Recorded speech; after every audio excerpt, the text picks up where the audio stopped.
It's been so long. It's been a long day without you, my friend. Ooh, there we go.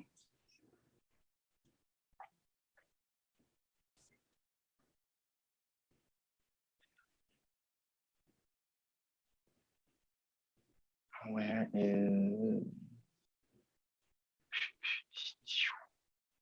Okay, we're live. I'm gonna send this to the chat. We're live on YouTube. Sweet. Yeah. Sweet, sweet, sweet, sweet, sweet. Everyone. I went, I couldn't go live. I don't know. Can I go? Nah, Twitch isn't connected to here. I could go live on Twitch. You should. Give me 2 seconds. Get all of your attention going. Everyone doing a natal chart reading live on YouTube.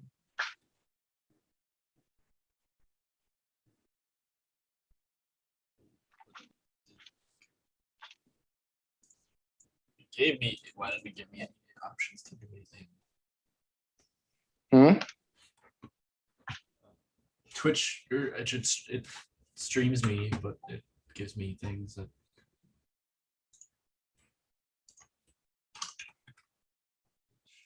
My YouTube hasn't been active for a while, so people will be like, "CD, what is this? See, what are you doing? You've been gone for so long."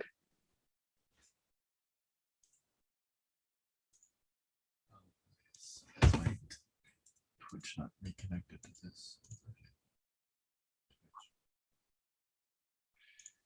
Okay.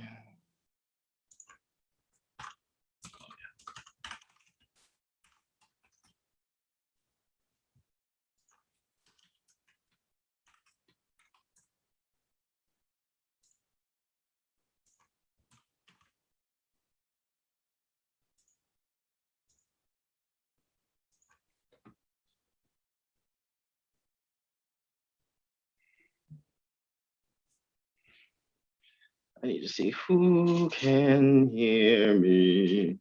I can hear you, obviously. Of course you can.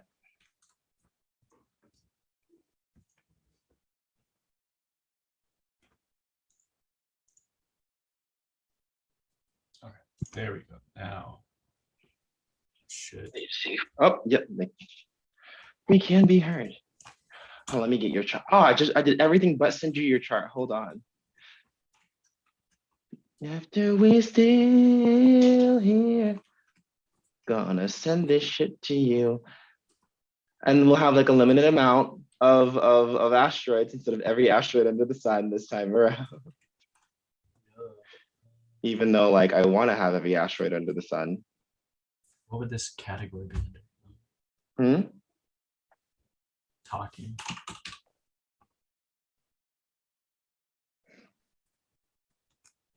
Talk shows and podcasts. Sure, that works. I guess kind of, yeah. I don't even have a Twitch, and it's so sad that I don't have one. View. Gallery view, much better, much better.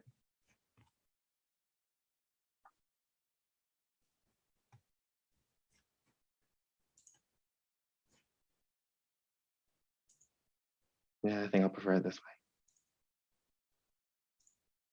So if you, wait, come on, email, send it, please.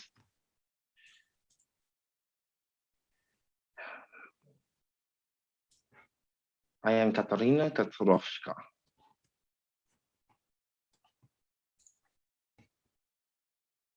There we go.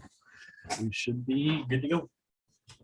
We're live on Twitch. We're live on Twitch and on YouTube. So. Oh my God, yes. We stand all of that. Okay. Okay, I'm gonna, every time I just want you to know that every time I see your birthday, I die a little bit on the inside. Like, sure. Okay, emailing your chart to you now. Because I prefer this type of check. me just make sure that my thing is picking up my. I need to pick up my audio, please. So. If you ever sidebar, if you ever get into like good old fashioned like bad like sad people R&B music, that's a different kind of sad right there.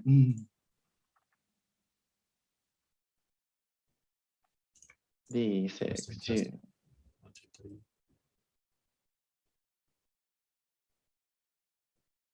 Can you give me a 1, 2, 3 test? Pickles, French fries, onion Perfect. rings, butterscotch candy.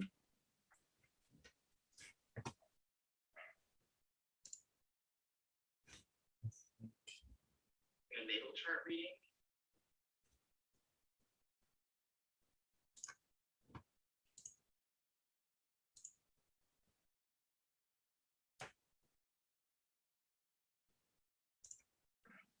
You should have your chart though. I sent it your way. Okay.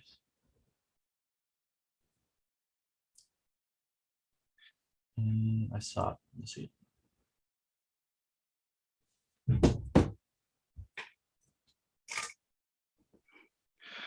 These motherfuckers shot an entire music video.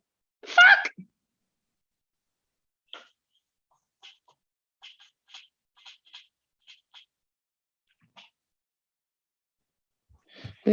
Panorama.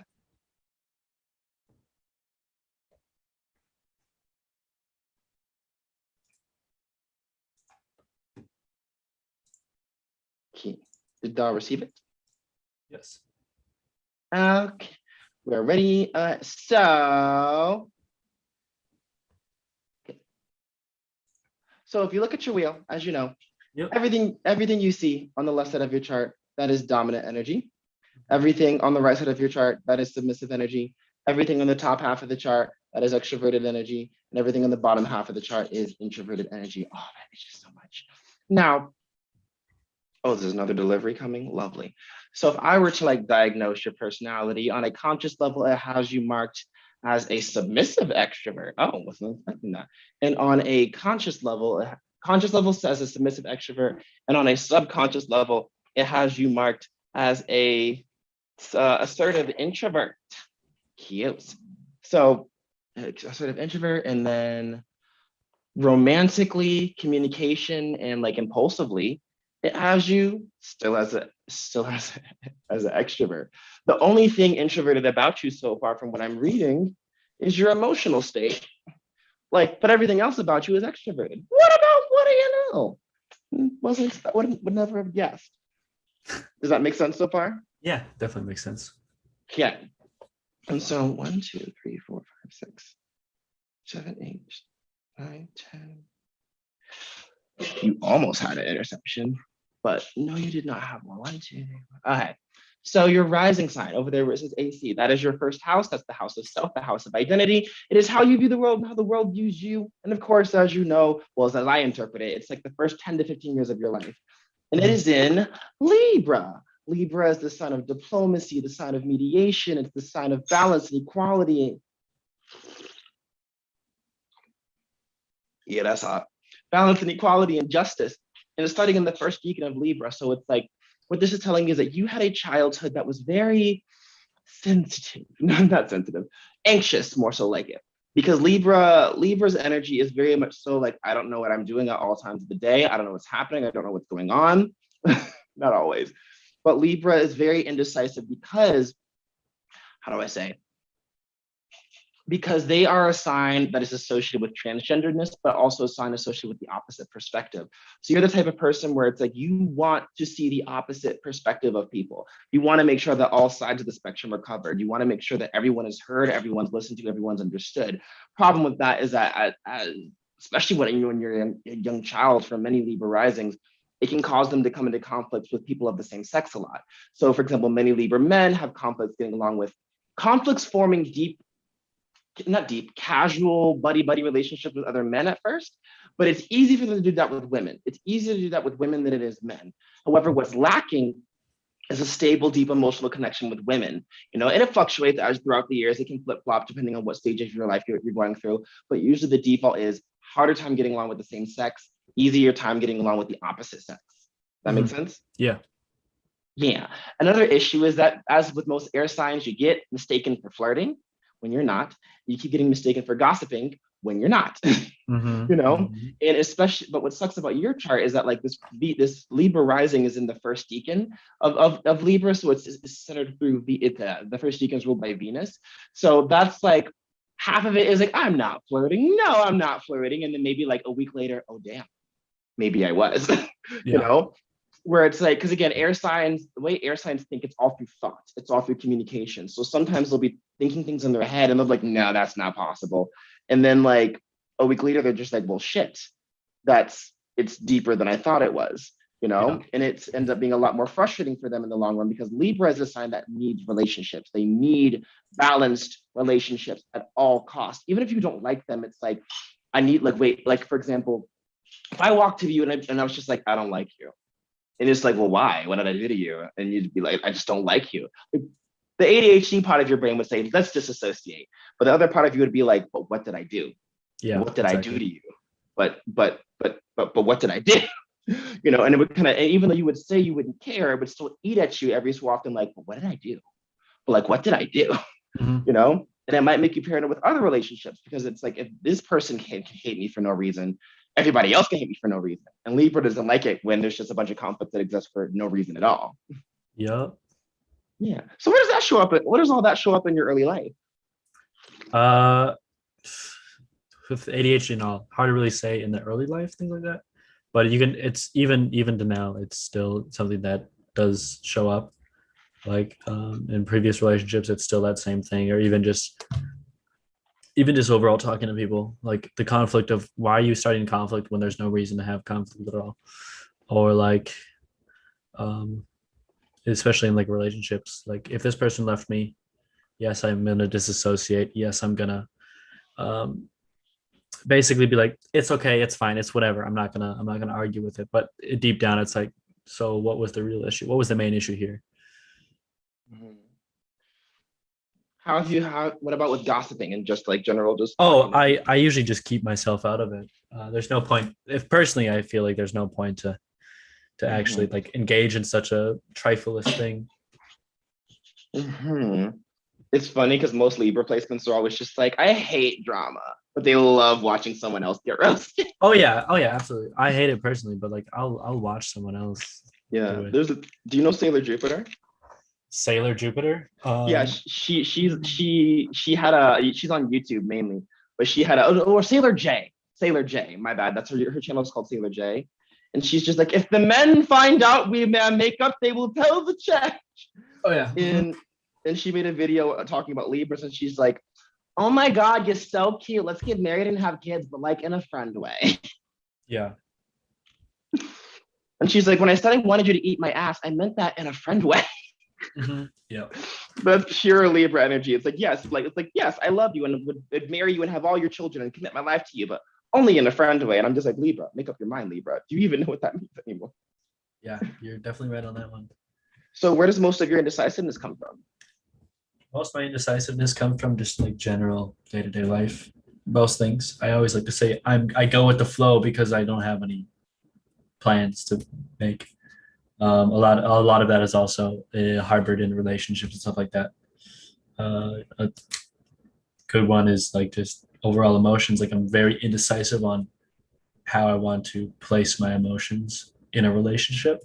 Mm-hmm. So I either don't place them all. I either don't place them at all, or if I'm comfortable enough, I place them all at once, Mm-hmm. and it becomes overwhelming for either party, or underwhelming for either party. Overwhelming or underwhelming? Mm. So, oh, excuse me. Now I'm looking at this eighth house of yours. We love the eighth house. Your eighth Spicy. house is in Taurus. Now, the eighth house is the house of like evolution and transformation and generational trauma and all that stuff. And it's primarily ruled by Pluto. Obviously, being a Gen Z, your Pluto is in Sagittarius. So, which means that like majority of like the overall, if you're like an 80-year-old grandpa and your grandkids are just like, oh, Grandpa Nicholas, what did we do? What did you do back in the day? And you just make, well, back in my day, we had this thing called Yu-Gi-Oh cards. And let me tell you, you know, Yeah. and your generational trauma is basically centered around school and education, but also and it varies depending on which Gen Z you're talking about. Most Gen, it's a combination of either people pressured you too much in school, or it's either the school system itself or the people within the system. Oh You yeah. know, it varies. It varies depending on what stage of life you're in. For most Gen Zs, it's the people, because most of us, like Gen Z, is a generation that, like, not saying we're all drug addicts or anything, but like Sagittarius is a sign that's associated with like hyperfixations and addictive personality traits. Hmm. So for one, don't do drug, kid. Oh yeah. Don't do drugs, kid. But the other half of it, your Pluto is in your third house, so it tells me that like there's a couple of issues that you have in general with just starting new relationships. There's issues with siblings, there's issues with aunts and uncles and cousins. There's just an issue with in the area of life. This is more like where the generational trauma comes into play, where overall starting those long-term relationships is probably the most frustrating aspect of your life, because either you get spoken over, or it's like, oh wow, I met this person, it's really cool, it's really intense, I love this, wait, where'd they go? Come Yeah. back. Come back. You Hmm. know, lots of one that got away moments. If that Oh makes yeah. sense. I definitely get that. It's always the, oh wow, that was so nice, but then what went wrong? Where how did it just floated away? It wasn't even like a ghosting or anything like that. It's just like I'm gone. Mm. Now, with this eighth house, though, what I'm seeing here is people either, well, with most air sign risings, what tends to happen here, when they have their eighth house in any type of earth sign, people either think that you are the smartest person in the room or the dumbest person in the room.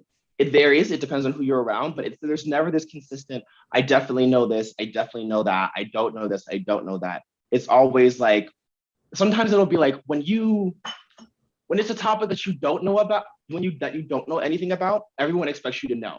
Or if it's a Mhm. topic that you know about, no one wants to listen to you. Oh yeah, definitely. Or it's like when I one of the things about on that is like Hold I will on one do. second. The other delivery is here. One Oh second. yeah, fair enough. Hello? Oh, I'll head downstairs now. Okay. I am in the restaurant. It's the Pow.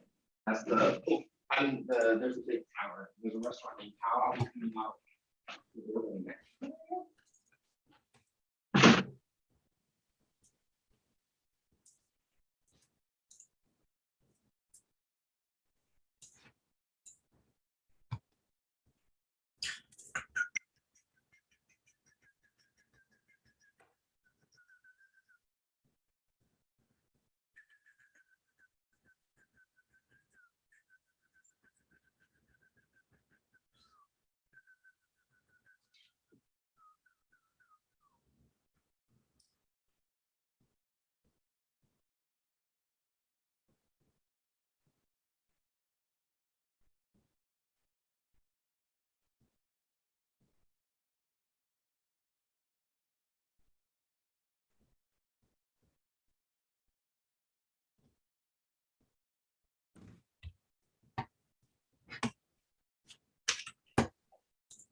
how you are the smartest person in the room or the dumbest person in the room.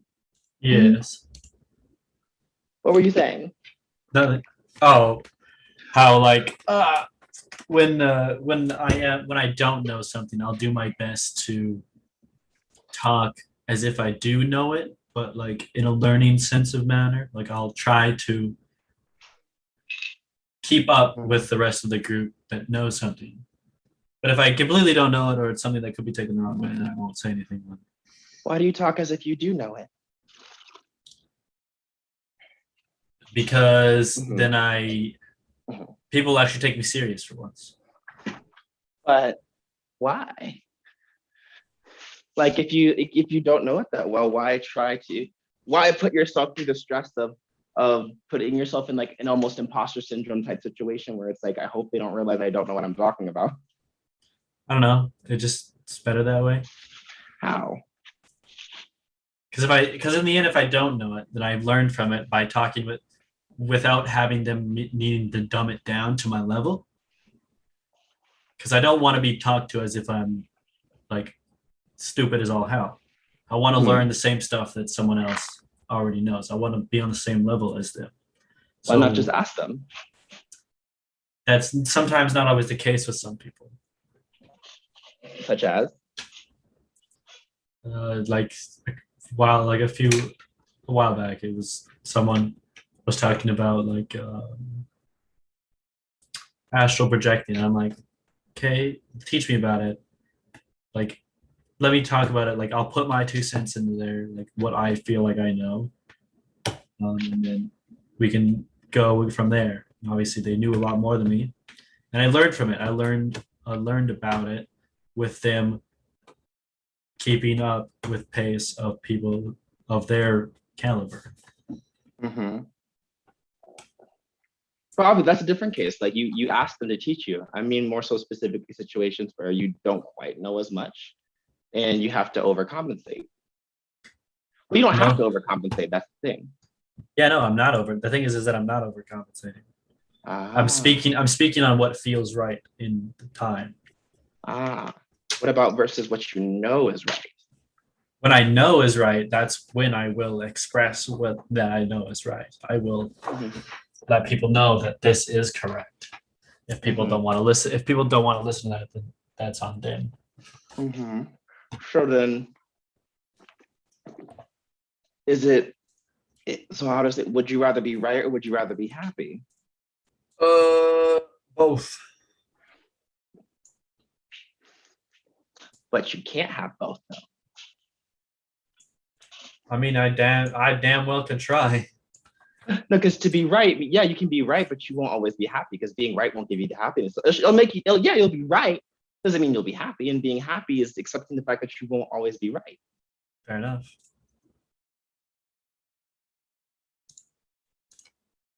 Because it sounds like you're trying to be more right than you are Obviously. happy. Well, I want to be more right.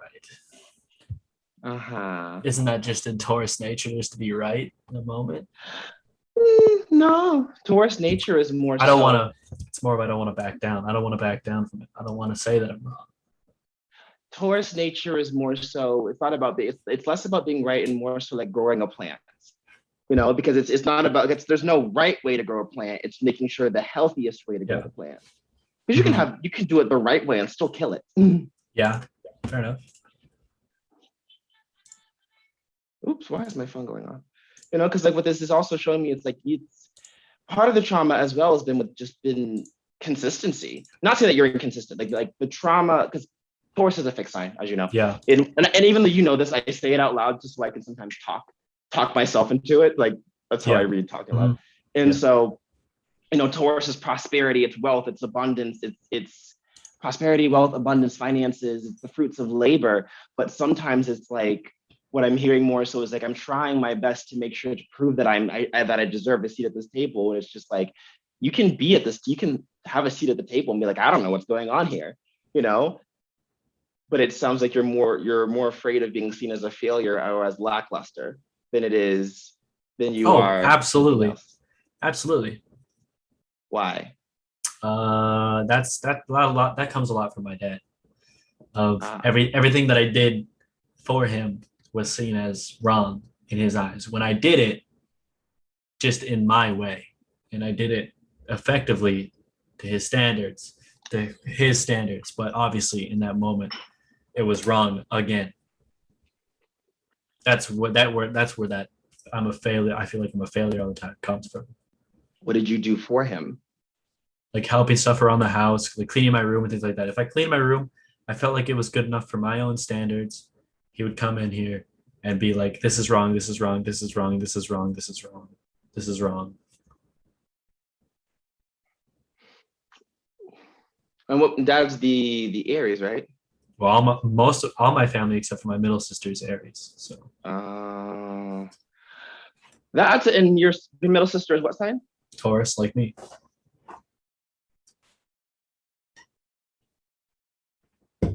Hearing is perfection. Perfection is the only perfection. The only perfect ones is you and your sister. Joking. But in that case, like, can you still hear me? Yep. Wow. So like in that case, then hold on, where'd the chart go? Where'd it go? What the hell? Where'd the chart go? Where'd it go? Oh, there it is.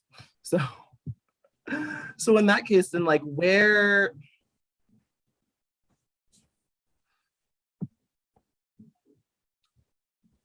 why do you feel useless?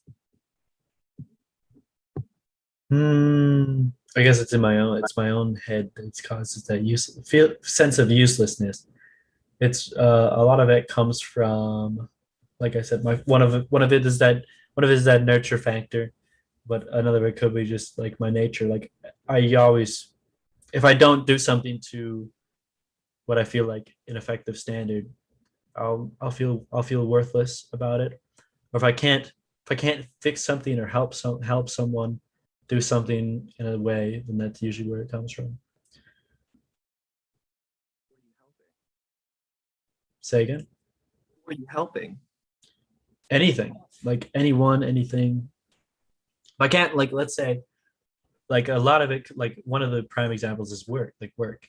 So like if a customer comes in, I'm not able to help them. I feel like, well, I could have done more. Or if something happened in it, does happen, but in the end, something happened that's far worse than what they brought it in for. I'm like, well, this is my fault. I'm the worthless one here. But are you actually worthless though? I wouldn't know. I don't know. Most likely not. Most likely not. It's just a lot of that get into my own head. Most likely not. Why most likely not? And why is it just not like you're not? I've never had a lot of people actually be like, yeah, you're not worthless and things like that. You're not like I've never had anyone be proud of me in doing something. Proud of yourself? I feel proud of myself for a lot of things I do. But the thing is that when I do it, it's got to be done in what my perfectionist standard is. Why not just be proud of yourself just for even trying, regardless of the outcome? I don't know. I don't like just doing it and be like, yeah, I'm really proud of myself. It depends on the subject too. Sometimes it's gotten better over the years, but like I still, in the end, I'm like, I could have done better. I could have done better. You can't give yourself at least an A for effort? No. Wow. Never. I've never been able to. I don't know. Like I said, a lot of that could be attributed to my father as well. Like I put in the effort for like cleaning my room. We come in here and start listing all the things that were not up to his standards. And now I've projected that onto myself. This first and eighth house, what we're seeing is like, because these first two houses are ruled and co-ruled by Mars. Your Mars is in your ninth house. It's in Gemini. Gemini being it's a communication sign, a sign of siblings, aunts and uncles, but more so shallow communication. And you know how do I describe it? You know how like when we're playing, I made this analogy to someone yesterday. You know how like when you're playing a computer game and it's like a fashion computer game and you're going through all the fashion options and like when you click on one shirt, it pops up on the character. Like that's like Gemini and their personalities, like going through those types of clothing options. And they're just telling me is like your Mars being, impulsiveness, anger, and passion, but the actions you take to pursue your desires, you try to pursue your desires through almost like this la-di-da, I don't really care, but I'm gonna talk this out the best way I can, but I don't really care type of mentality. When it's in reality, it's just your way of disassociating from the fact that you're terrified of feeling useless and a failure in that situation. But you're gonna try your best to just cover it and be like, I don't really care. I'm fine. Let's just float along, but internally you're dying because you're just like, oh shit, oh shit, oh shit, oh shit, oh shit. I don't care. I don't care. I don't care. But internally it's just like it's screaming. Yeah. The prime example was when my last significant other broke up with me. I was like, no, it's fine. It's fine. It's fine. But deep down, I was like, what the fuck? What the fuck? What the fuck? I'm just like, no, you're fine. It's totally chill. I'm like, we're all good. What's their sign again? They were the Tauruses. They were Taurus, but remember they had the Capricorn and Aries. How old was she? How old? Yes. 21, I believe. Correct. Yeah, 21. And how old is your sister? My middle sister or my oldest sister? Yeah. My middle sister. So my oldest sister is, I believe, 13 now. 13, 11, and 9 are my three sisters. How old is the Taurus? The Taurus is 11. 11? I believe so. Yeah. It's hard to remember. Oh, you are the oldest. Oh, I am the oldest. I'm the oldest by marital adoption because my biological dad stepped down. My mom married my stepdad, and then I was brought to the family at that time. Why did the last relationship not work out? Mine or my mother's? No, the one that yours. They had BPD, and that could kind of summarize a lot of things, but majority of it was abusiveness regarding insecurities on her part. What did she tell you was the reason she broke up with you? Because, well, I can totally agree with some of it. Is I pushed out my issues without taking hers into account. With her, I pushed out my emotions without taking her emotions into account. One of it was I lied about saying I love you, even though I don't really. Even though I personally, it's hard to believe. I don't really know how that goes. Wait. You lied about saying I love you? She claims I lied about saying anything about saying I love you. I lied about everything about love about her. I'm like, okay, I guess.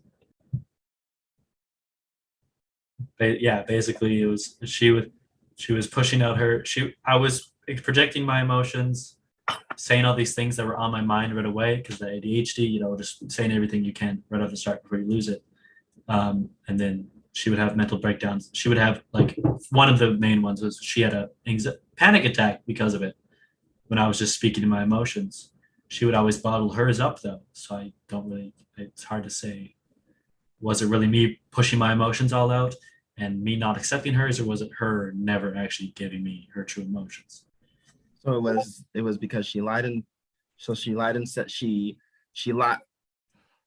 She accused you of lying about saying whatever I just said. She accused me about the truthfulness of the love of the relationship. She accused me of lying about that. Uh-huh. She accused me of cheating multiple times when the cheating things were not necessarily cheating in my own mind. They were things that were done on video games that most people wouldn't assume as cheating. So I'm a gamer, so I play VR chat. I play VR. I'm involved in VR in the VR industry.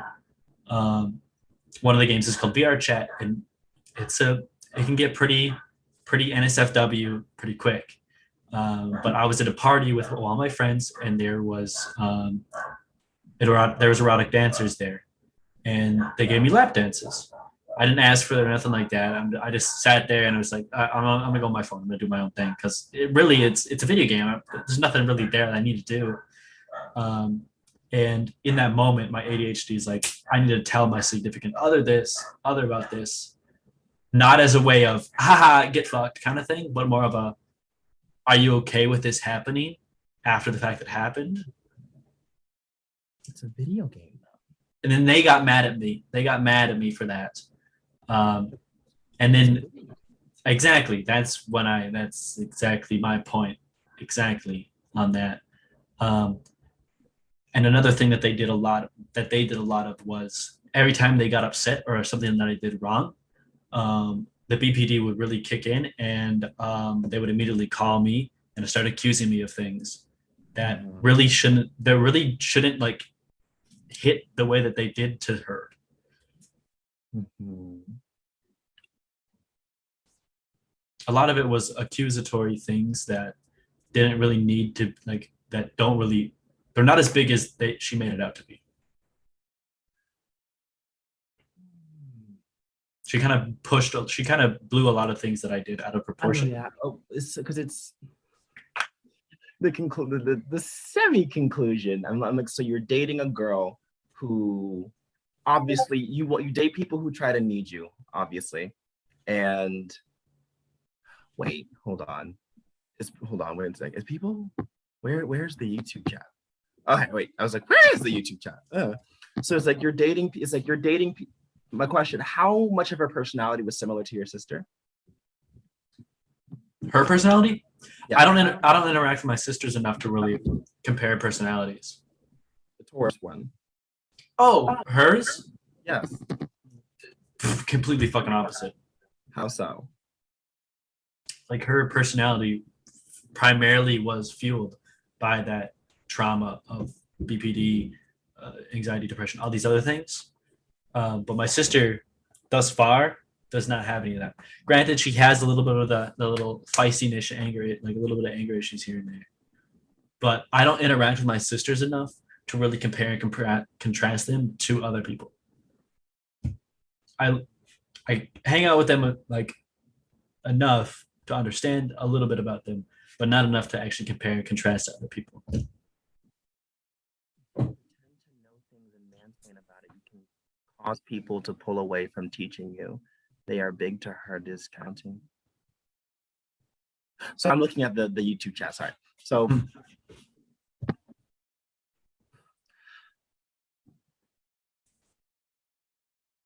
sorry, that threw off my entire thing. What was big to your girlfriend again at the time? Like, what was the major deal for her? One of the major thing was like cheating, lying, and emotional issues. How much of those accusations were like legitimate? Like, okay, yeah, I did that. I can see the emotional things. I can see that I hid them or I let them out too much. It was hard. It's hard for me to regulate those. That's completely understandable. The lying though was not lying to get away with something. It was lying out of fear of them hurting me. When they came and accused me on the phone, that's when I kind of froze up. I started to disassociate. That's when I started to I felt like I needed to lie to fix the situation. Obviously, that's not a good thing to think about. Obviously, that's not a good way to go about things. But that's my primary function, as that's what I did as a kid with my parents, was lie my way out of situations. And then the cheating thing, I don't know how video games cheating. That's simple as that. I don't know how video games cheating. So when you said, I'm like, wait, it's at the time I'm like, it's a video game. I know. It's a video game. Oh, also another big thing was her making me block every single person I had on social media. Yep. My whole entire Snapchat had to be deleted, basically. Yeah. So she would threaten to go through my phone. Were the same rules applied to her? I know. No, absolutely not. I would never go through someone's phone. I was never insecure about that kind of thing. If she wanted to text people, totally fine. I don't really care. It's to the point of if you're starting to interact in a sense where you could start ending up in a relationship, that's when to cut it off. That's when I believe that's when things should kind of end. Phone fucking sexting. I have no really gripe over that. I don't really care enough. don't really care enough to try to stop that. As long as it doesn't proceed any farther, as long as there's no emotional attachment attached to it, things like that. Like I gave her full reign to have sexual interactions with other women. If it was another guy, I would prefer to have it be approved through me. I wanted to know things like that. Sexting, didn't care. We had a deal of, as long as it's not lewds, you can post on OnlyFans, you can send nudes to other people, you can get money, you can have sugar daddies. I don't care, as long as it wasn't any like nudity towards other people. What's confusing me is like I'm hearing all like, how do I say? You gave like where the imbalance here is that like you gave her this range. Obviously, you had your own limitations as well, but like what's weird to me is that you were kept in this intense confined box, despite the fact that she had this free range. Yup. And it's like,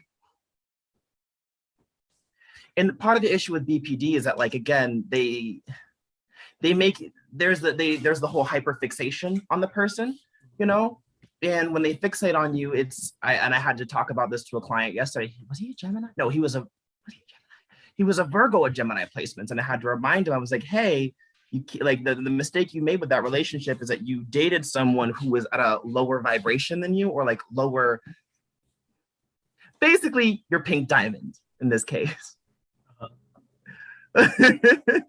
Like you surround yourself with people who are of a lower mental stability than you in order to feel better about yourself. But the downside is that because they are of a lower state of mental stability, they require a certain amount of reassurance that you may not be able to give. Or it's like even if you can give it, you can't give it to the extent that they need it. Yeah. And they can't reciprocate to you in the way they need it. There's certain witch talkers who I noticed do this as well, but I'm not going to say their names. Fair enough. Because that would cause an entire server to go haywire if I mentioned that person's name, you know? No, it's not Dust Hollow. For anyone who knows, it's not Dust Hollow. No. It's not Dust Hollow. But like,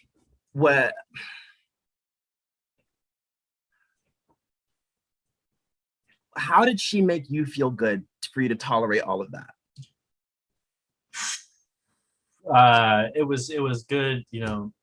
It was mostly like I felt I had a little bit of like, I got the little bit of love that I wanted, like the assurance and the need for someone to like want me and like want me there and stuff like that. I got that little bit that I wanted. But as things went on, as she started to show her true self to me, it slowly started to become, why am I here? Why am I still in this relationship? Why am I still here? And all this other things. Like I physically could see, I could not see myself. I couldn't physically see myself, but I knew deep down I could see myself slowly pulling away from it. I slowly started losing sexual attraction, slowly started losing just emotional attraction, all these other things. I started just losing the attraction overall because she was confining me so heavily. And then started, basically, as I started pulling away, she started pulling away. Basically, she was closing the doors behind me while walking away from them. And I'm there in like a cage. So I had to pull myself away from my own safety. And she did that as well. But I was there because I wanted to help. I wanted, as the person I am, I want to help. I don't want to fix, but I want to help the person be the best they can. She helped you be the best person you could be. She didn't. That's the thing. She didn't. And that's the thing. That's something. How can you say you didn't want to fix if you were the main one trying to help? What do you mean? I wasn't there to be like, okay, I'm gonna fix you. I'm gonna be like, I want to be there for you. I don't want to fix you though. But what I'm hearing experience-wise, that's what you're saying. But what you're describing is she wasn't trying to do anything to give you that same affection. Yeah, she wasn't. Yeah. But you didn't want to fix her. You just wanted to assist. That's still the same thing. Fair enough. Yeah. And so like, and I think again, it's more so like, again, because you're thinking about how the downside of having being a Gen Z with Pluto and Sagittarius with Gemini placements, especially with Venus and Gemini, it's really difficult to say I'm not trying to do this, but you're dating someone who values you enough to confine you because it's like, oh well, she's keeping me this restricted and she must care. Obviously, where it's like she cares more so about not getting hurt. It's not that she cares about you. It's not that I love you so much I'm confining you, because that's not love. That's just being controlling. Yeah. You know. But it seems like you interpreted her attempts to control you as more so maybe she loves me that much, and then it became less and less attractive to you because you literally had no free like feeling the need to report to your girlfriend that you got a lap dance in virtual reality. I'm just like, it's a video game. Why does that matter? Mm-hmm. You know? And so like, it sounds when you're like, I went to tell her, it's more so maybe if she gets angry, maybe it means that she loves me more, you know? Obviously not literally, you know, but it's like that validation of she's like, it's part I can tell part of it is like, well, what do you think about this? It's that Libra, it's like, how should I feel about this happening to me? How should I feel? What do you think I should feel about this happening to me? You know, and then Gemini is still like, I don't. Gemini is like, what's happening? I don't even know what personality is fronting right now in terms of like the Gemini constantly shifting and mirroring.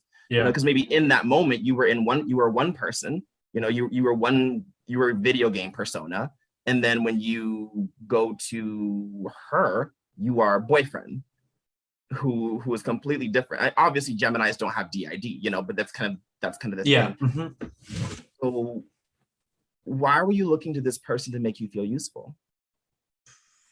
I don't know. What do you mean you don't know? I don't know. There's a lot of things that could have gone into it, but I genuinely don't.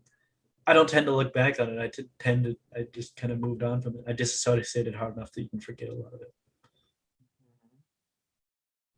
Don't look back on it at all?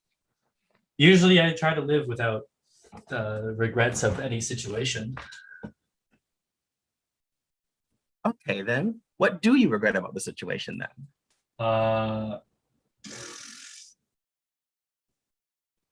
Practically everything. But like I said, I try not to focus on that. I could say that I definitely regret a lot of it, but I'm not going to let it control my life. Well, I say that. So I'm just saying, I'm not trying to do this, but I'm low-key doing this. Like your words and your action are not matching. It's like, it's clear that you don't have that intention, but like, it's still what you end up doing. And so like, wait, but did you have, what was the issue? How do I say? Did you have before her, but what signs have you dated overall? I'm gonna be mostly fire signs. Fire sign women? Fire sign women, yes. And this Taurus person was mostly, were they also mostly fire signs? No, they were mostly, so she was mostly earth.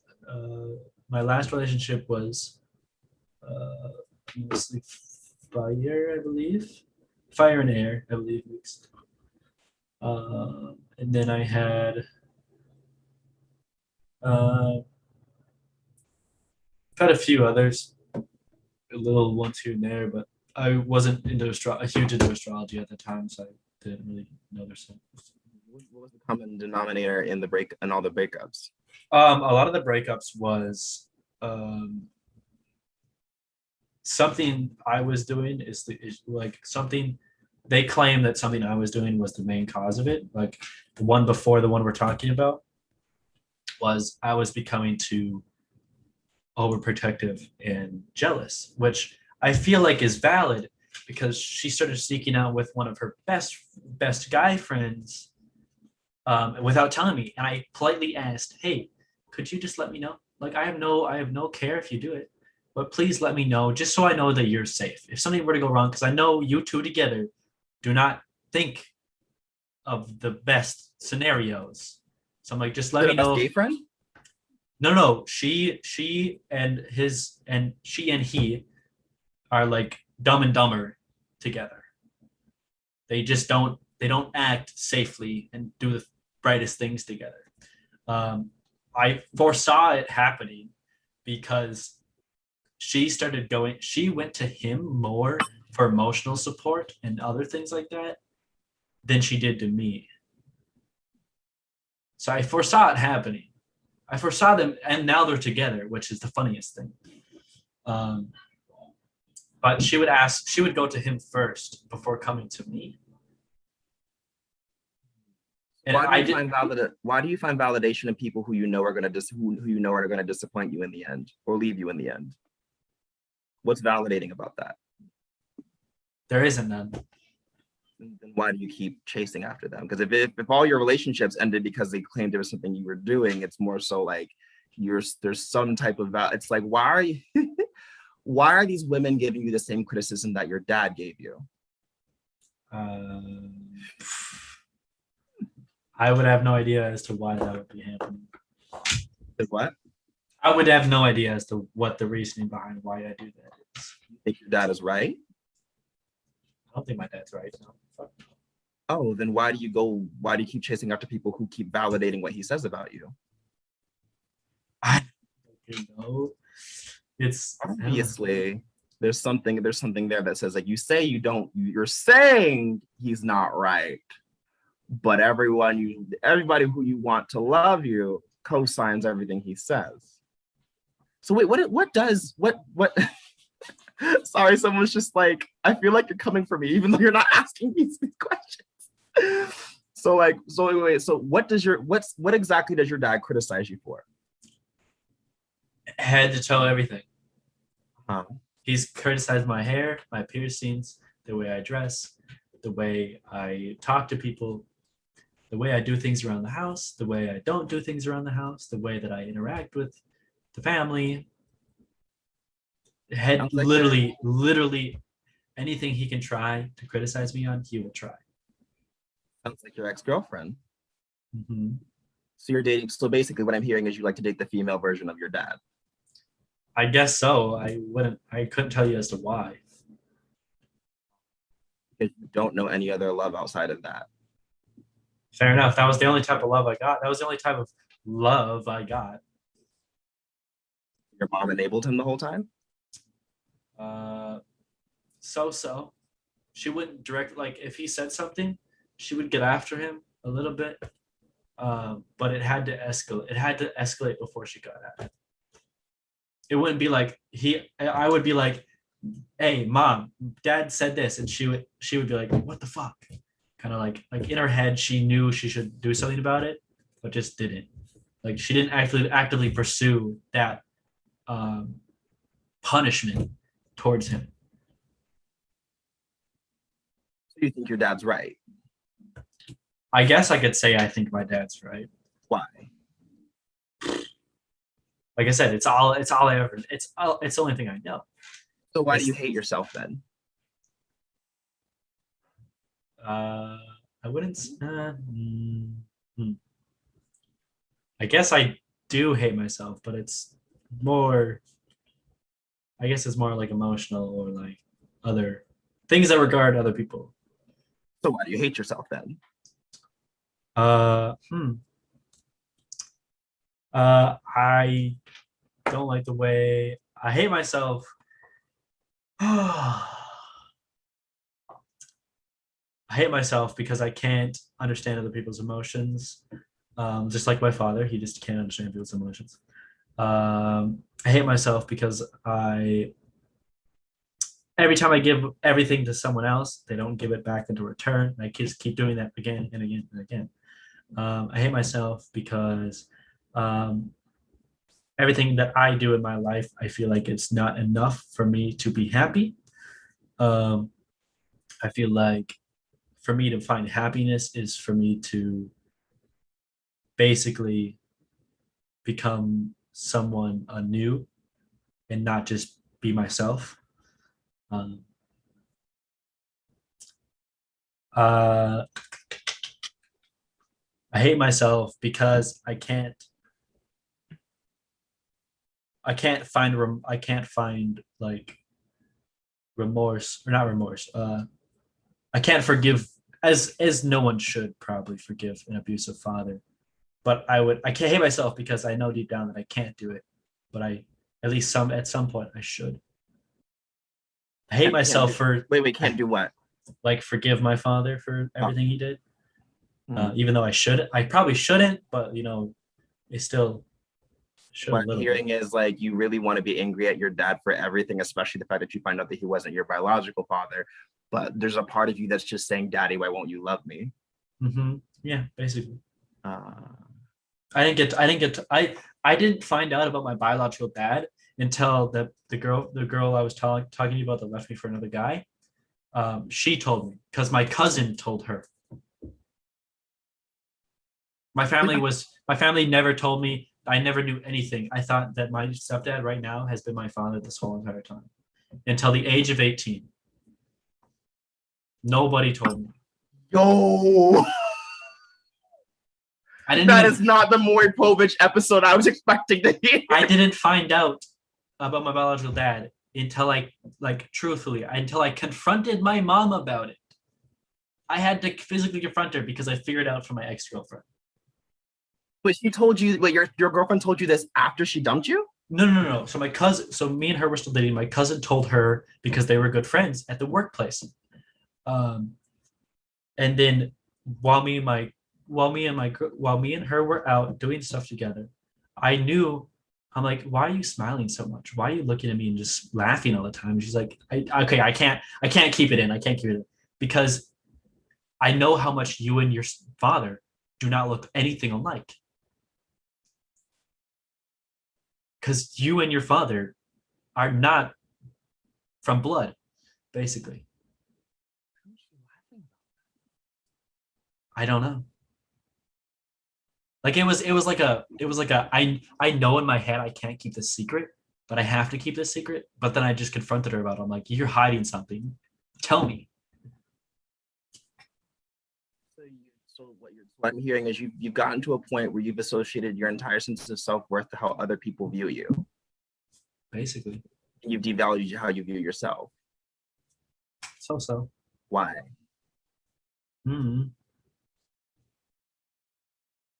It's what I'm working on. When are you going to start standing up for yourself? Because like all I'm hearing is I'm a doormat and I'm okay with that. I couldn't tell you what I'm going to start doing. You're okay with being a doormat. Definitely not. Definitely fucking not. But it's what I'm used to. It's the only thing I know, and I'm not It's really. Not the only thing you know. What are you talking about? I know you've seen better relationships than what you've been through. I've seen better relationships. Have I been in one? Why are you scared to pursue it? Because it seems too good to be true. If it wasn't true, then you would have never had the image in your head in the first place. I don't like to base myself off other people's experiences. So seeing another. Well, you don't like. No, I'm talking like seeing another person have a relationship. I'm not gonna be like, okay, yeah, that's definitely possible, because for me, Wait, you said you don't like to base yourself off of other people's experiences, but you based your entire personality off of your dad's criticisms of you because you aren't his biological son, and he treats you as lesser than the kids that are biologically his. But that's a personal experience. That's not something I'm looking at. That's not someone else's experience. You're looking at the first man who ever raised you, and you're saying, there must be something wrong with me since you can't bring yourself to love me. That's his personal issue that he's projecting on you. And instead of rejecting it because it's not your responsibility to make him feel better as a stepfather, you're internalizing it. Yeah, basically. You're okay with that. Definitely not. I don't really And the know. fact that your mom hasn't stood up for you and she kept that secret from you in the way it is, it's even twice as hard hitting because she lied to you your whole life. Yeah. I just don't know where to begin to fix it. You don't know where to begin? No. So people treat you like a doormat and you don't know where to begin. Not a clue. What do you? So let me rephrase the question. You could try standing up so they don't step on you. They can't stand on a doormat that's not lying down. I have been getting better at calling my dad out on his bullshit, things like that. Mm-hmm. But like it's still a lot. It still takes time. So then why are you still treating yourself like a failure then? I don't know. I'm working on You it. haven't told me anything that justifies anything that's been happened to you. And yet it sounds like you're more willing to fight for them saying, no, they had every right to treat me this way than you are saying, I'm done letting myself being treated this way. I'm more afraid of the change that would happen of me standing up for myself than You I get a am. healthy relationship? I guess I'm more afraid of that than anything else. I'm afraid of being in a situation that I'm not used to. The way that the life is now is what I've known. It's what I'm used to. And having that completely change and like dismantle itself is far scarier to me than just staying. What I'm hearing is you have all this white privilege and you ain't finna use it for nothing.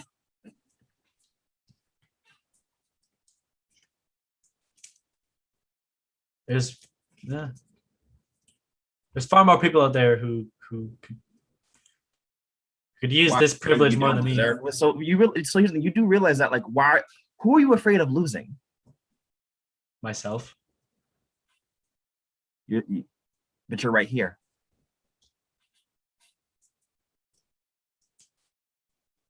That's one of my biggest fears, is losing myself through others as well as the things you already did, though. That's what's happening right now. You've already lost yourself through others. Mm-hmm.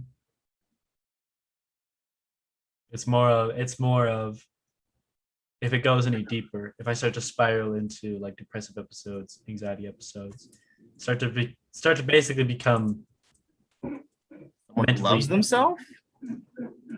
No, losing my I'm talking losing myself in a mental state. Losing yourself from standing up for yourself and trying to love yourself. You think you'll spiral from trying to love yourself. I'm hearing people treat me like dirt, and I'm more okay with that than the possibility of getting better treatment and standing up for myself and setting boundaries and loving myself. That's what I'm hearing. Yeah, basically.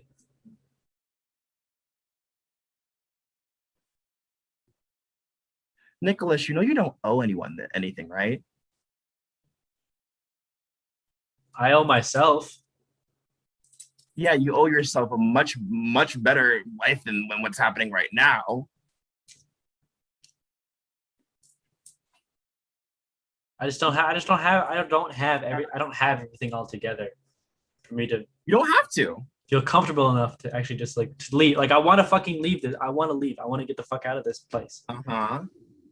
But like my parents have always pushed. Well, you don't have enough money for that. You don't have money for that. You don't have money for that. What are you gonna do? What are you gonna do? Mm-hmm. Like, how are you gonna figure it all out? So what is it that you want? I want change, but I'm afraid of that change. I mean, your Venus is in Gemini, so obviously I can tell you want change, but like you want change, but you're afraid of the change. But isn't the change the best part of it? Because it's like, hey, maybe someone will actually like Nicholas for Nicholas. Yeah. Also, a little bit looking into it is I don't trust even though me and my stepdad's relationship is different from him and his biological kids, I still don't feel comfortable leaving my sisters here alone with him. True. Completely fair. Like but you don't, here's the thing though. You have to stop sacrificing yourself. Because I mean, yes, it's that older sibling mentality of like protect the younger kids at all costs. But at some point in time, that survivor mentality has to kick in and start working on your self-preservation. Like question, why didn't brain. What is the dream job for you? I don't really have a true dream job. I just have things that I could possibly do. Uh-huh. So you've given yourself away to the point where you don't even know what you don't even know what you want to contribute to society in a good way. I don't really know.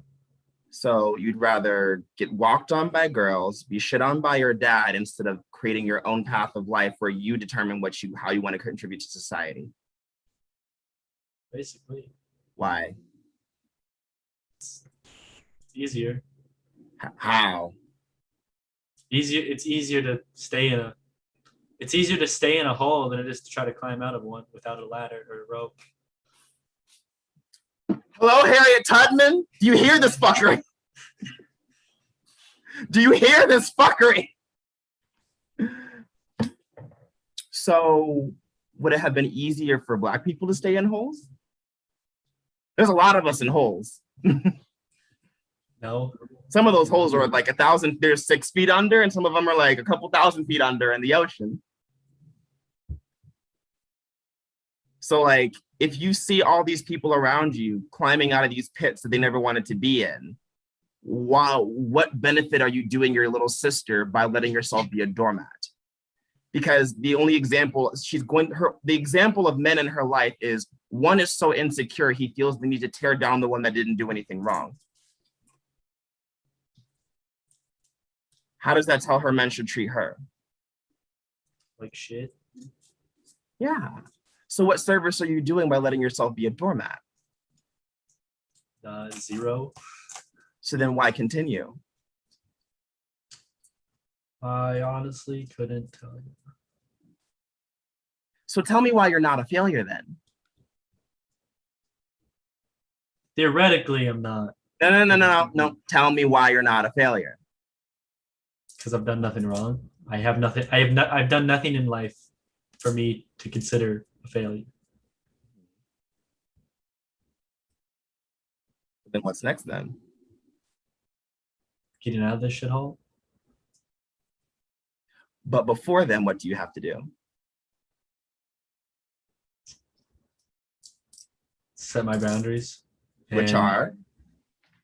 make sure my dad fucking actually, step up to my stepdad, Mhm. and then as well as show my sisters what should be how they should be treated.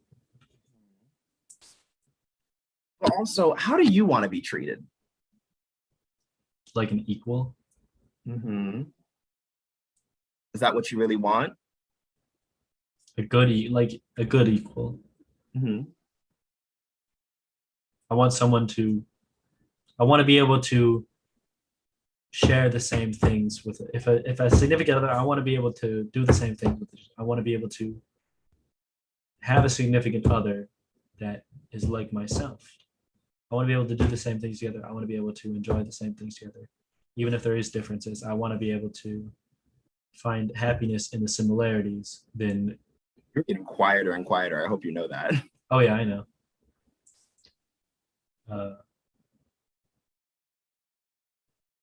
I want to find similarities in someone so I can. Here's a tip. Stop saying I want to find and say I'm going to find. So now repeat everything you just said, but instead of I want is I'm going to. Okay?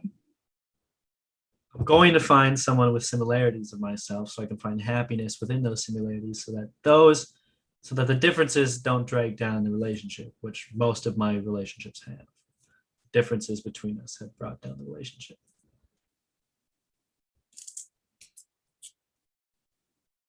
And what does that happiness look like again? I don't give a shit what the happiness looks like. I just want to be No, you need to know what it looks like. as basic as it is. I want a nice house, a decently nice house. I want a nice family, kids, wife, family. I want to be able to experience the fine things in life. There's that Taurus. Yeah, as fucking basic as it is. How is that basic? It's the white picket fence scenario. It's basic, I guess, to some. Okay. But what's wrong? In my country, it's I want to get married with 4 wives and have 40 cows. There's nothing wrong with it. I just said it's for some people it might seem basic. Okay, you're basic. You're a Taurus. Okay. Fair enough. You were raised by a stepdad who feels invalidated by his stepson, who the worst thing you did was breathe. Yeah. Uh-huh. So then, like, have you ever thought to challenge people based on their words of affirmation to you? Because with the Venus, with all these things in Gemini, it's like obviously you're attracted to people who are like unique, who can stimulate you mentally, who are good with their words. But it seems the other half of this as well is that like what's the word? You are satisfied with the words and the words alone. The word, like maybe the words and the sex, and that's it. Literally, that's literally all I give a shit about. Why? Easier that way. But are you happy that way? Yeah. I'd prefer to have someone mentally stimulating than most. Just you're happy with just the words of affirmation and just the sex. Those 2 things. I think I can get pretty far. So no acts of service, no gift giving, no let me do everything to prove that I love Nicholas. That doesn't involve boxing him up. That doesn't involve shoving him in a closet. That doesn't involve restricting him and demeaning him and degrading him. I mean, I would like to see that. I would like to see that. Calling him by she when he feels she that day, calling him by they when they feel they that day. I want to see the things. I want to see the same things that I give out, like the acts of service, the gift giving, the words of affirmation, all these other things. I just haven't found it yet, so I have nothing to base this off of. Because you keep allowing everyone who doesn't give that to come into your space. That's why you haven't found it. You're also making yourself too accessible to others. Way too accessible. Yeah.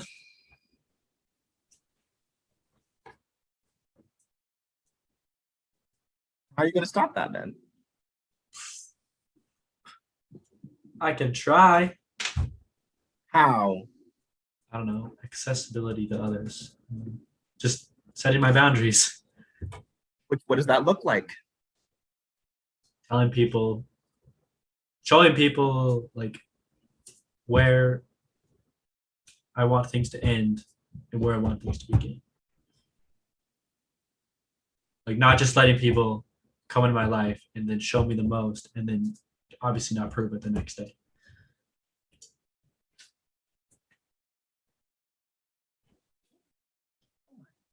So like, because with your Venus, it seems like,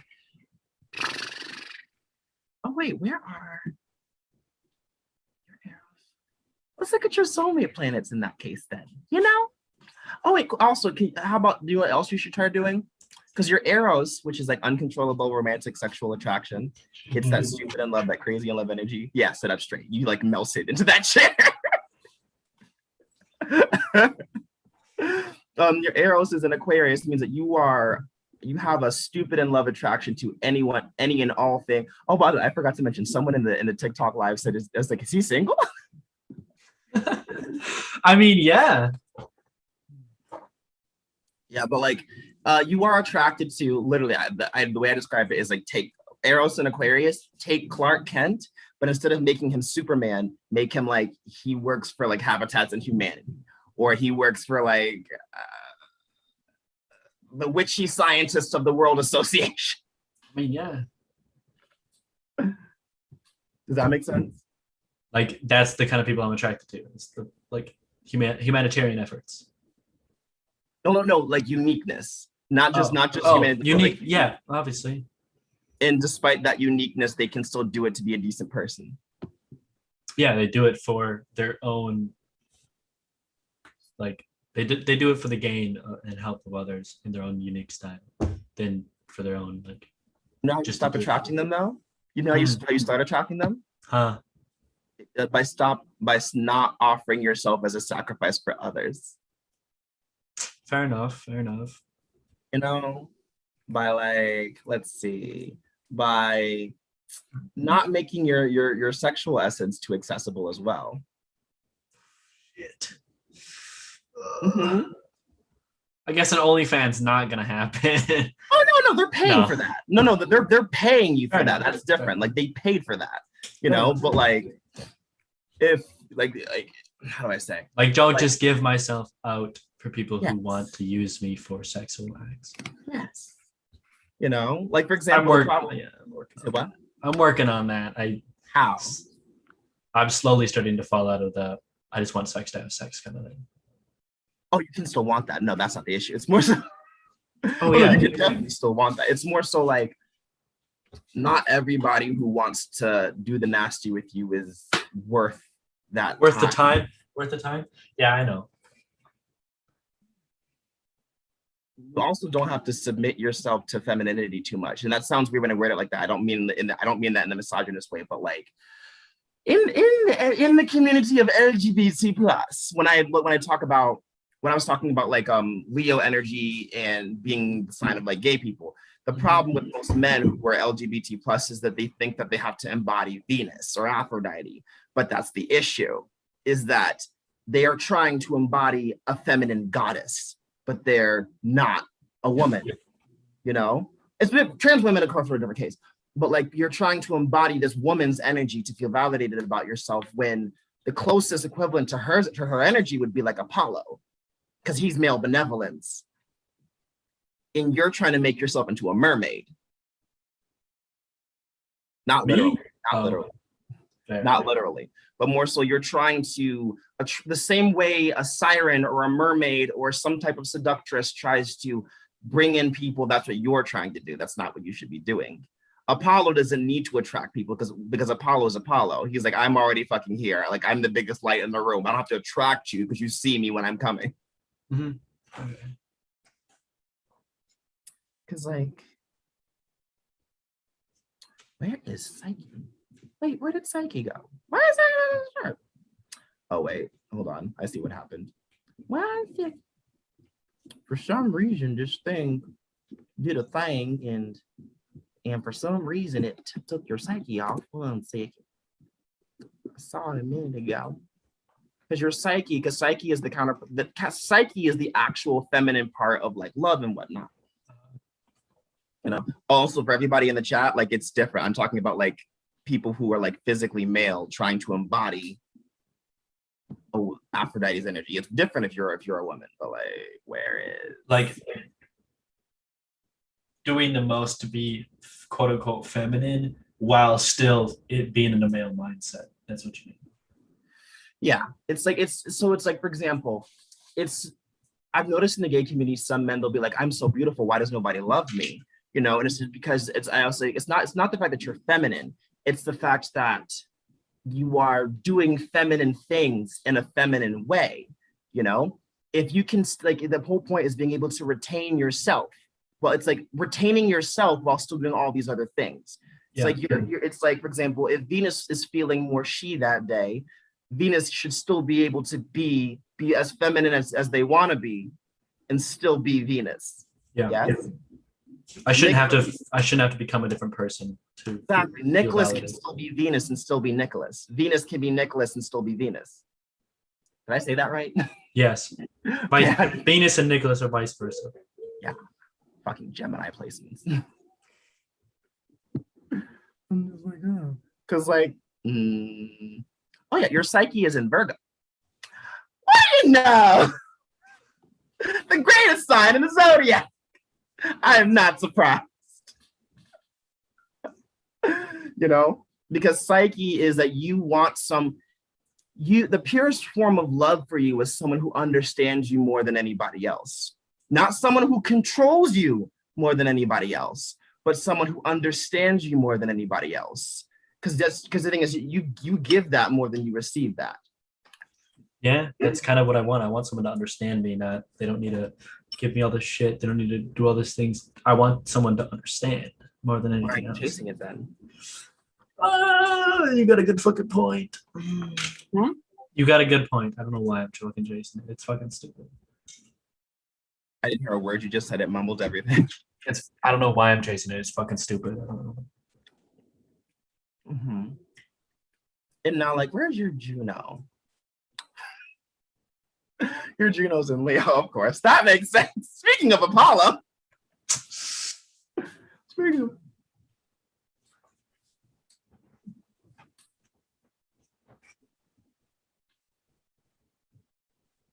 This is going to be very weird. So, like, Oh,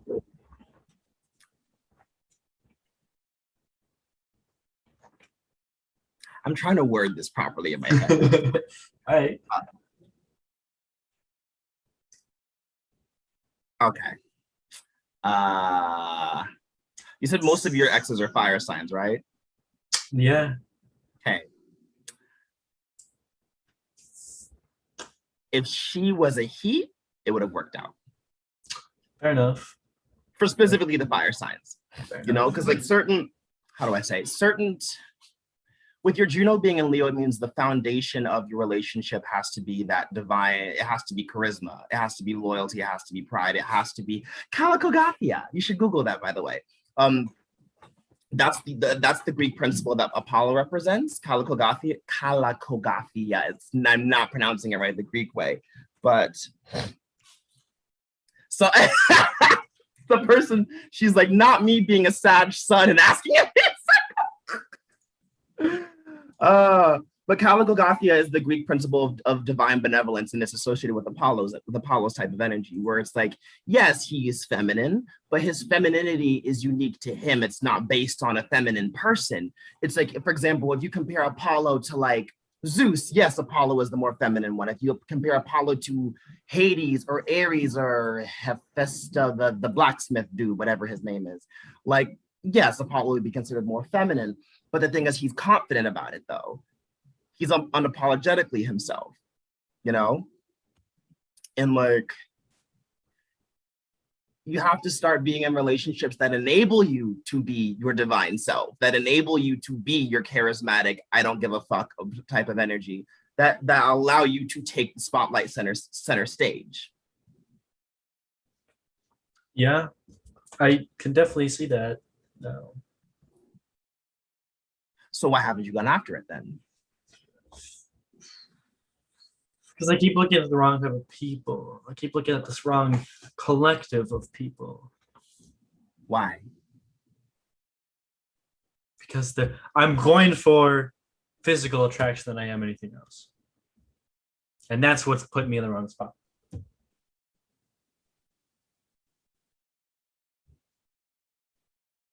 Oh, better question. Why are you dating people who are a reflection of how you see yourself?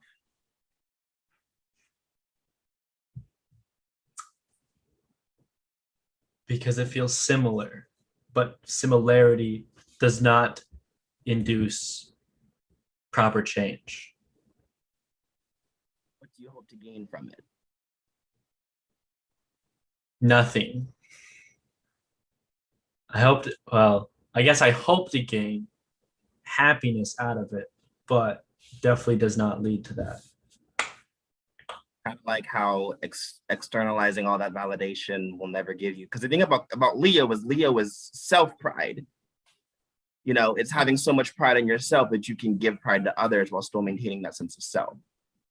Yeah. In how many relationships have you self-sabotaged? Probably all of them. All of them? Which would be maybe about like 10. How many people have you dated? A lot. My relationships only has never gone over a year.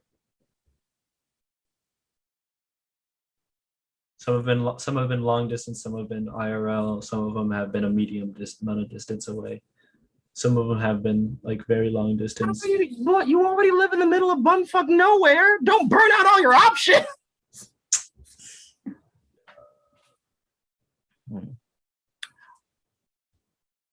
Are you? Sorry, my brain just I have a weird question. I have to word it. I have to word it right in a minute. Okay. You said that like you're not bisexual, but you're more bicurious, yes? Bi-curious, yeah. Is there a fear of dating someone who is above you?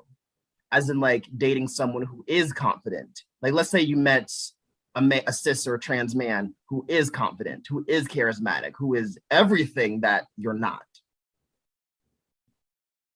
I guess I didn't look into it far enough to theorize that as that in my own head. You avoid them because would you do the whole I don't want to date them because I respect them too much? No, no, no, no, no, no. It's more of the like how it's the father figure that like a masculine, even if you like I guess as a trans person it Why tends to can't you see differ. them as their equal? Also, it's because of what happened in the past regarding things that involve male genitalia.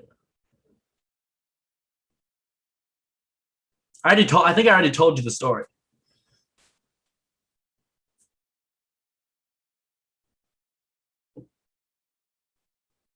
What was it again? Basically, No, as a- I'm like, you told me something. I was like, wait, I know you said Yeah. something. so In the fact basically, that and basically, when I was younger, me and other friends, like as a kid, you're curious. Curiosity got the best of us. wait, were they all the same age as you? Or are they older? Yes. All the same age. Okay. All the same age, all guys. Curiosity got the best of us, you know, things like that. But like my mom figured out and basically sat me down as like, you can't do that. That's wrong. You can't do that. You shouldn't be messing around like that. Basically, shut it all down.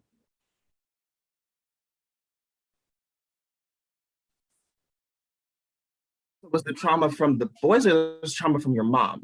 Mostly from my mom regarding the incident with the good boys. Oh. Why was it traumatizing hearing it from your mom?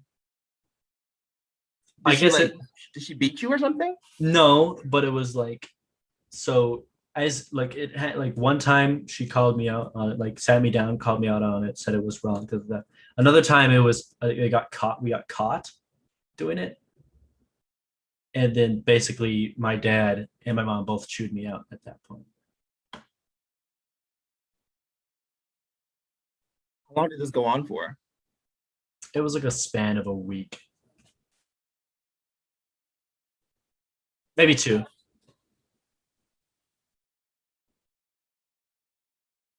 It was like a couple days, but over like a week, 2-3 weeks, it happened.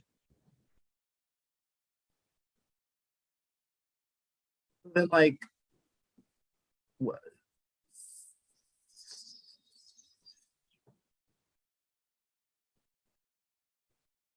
Sorry, Sharon just asked, why are you responding to the concept of not knowing an answer as an indication of you being stupid? Oh, What?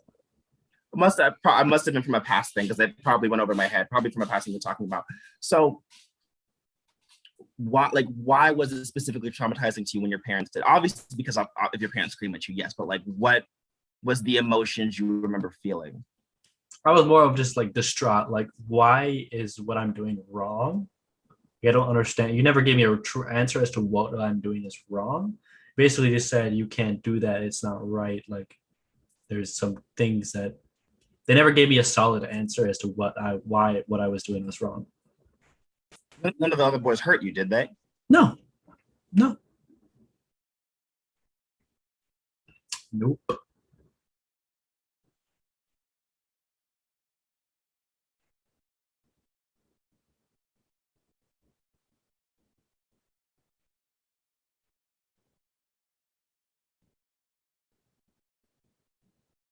No, because I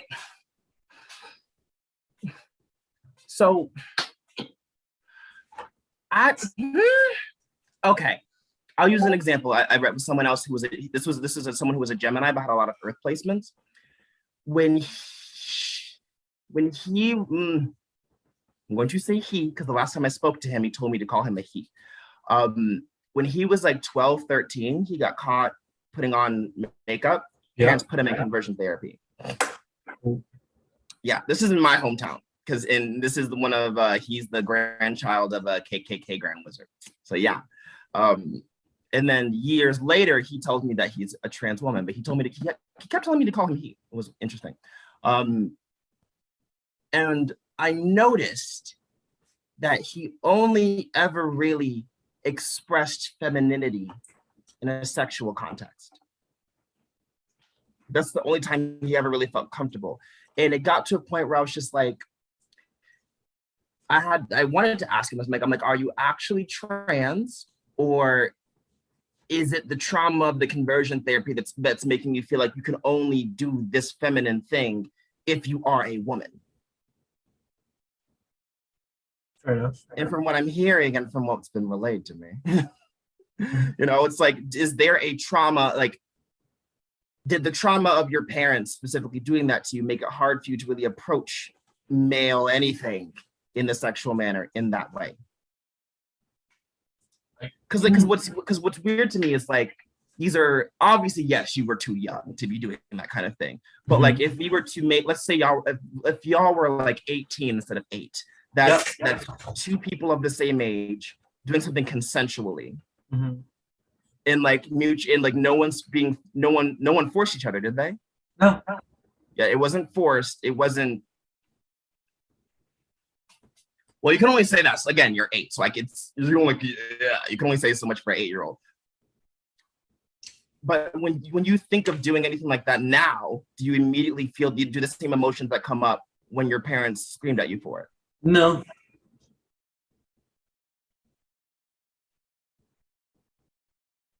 Truthfully, I'm not sure why. I'm like, I don't know. No, because when you said the trauma with the male, so when you word it like the trauma with the male genitalia, my brain goes to someone touched him and hurt him. Oh yeah, I totally understand. Yeah. And then when I'm hearing like, it's like, but when you describe it, I'm like, but where does that body part specifically hold the trauma then? Yeah. No, I'm asking. Oh, well, we like kid curiosity. We did some stuff down there. We touched each other down there and things like that. Like a lot more than what most people would. Oh. You didn't like it. I, at the time, didn't understand what was going on, truthfully. So I can't really say I didn't like it. It wasn't something I was like, I don't really know. I don't really like that. It was more of a curiosity. I guess we'll find out what happens.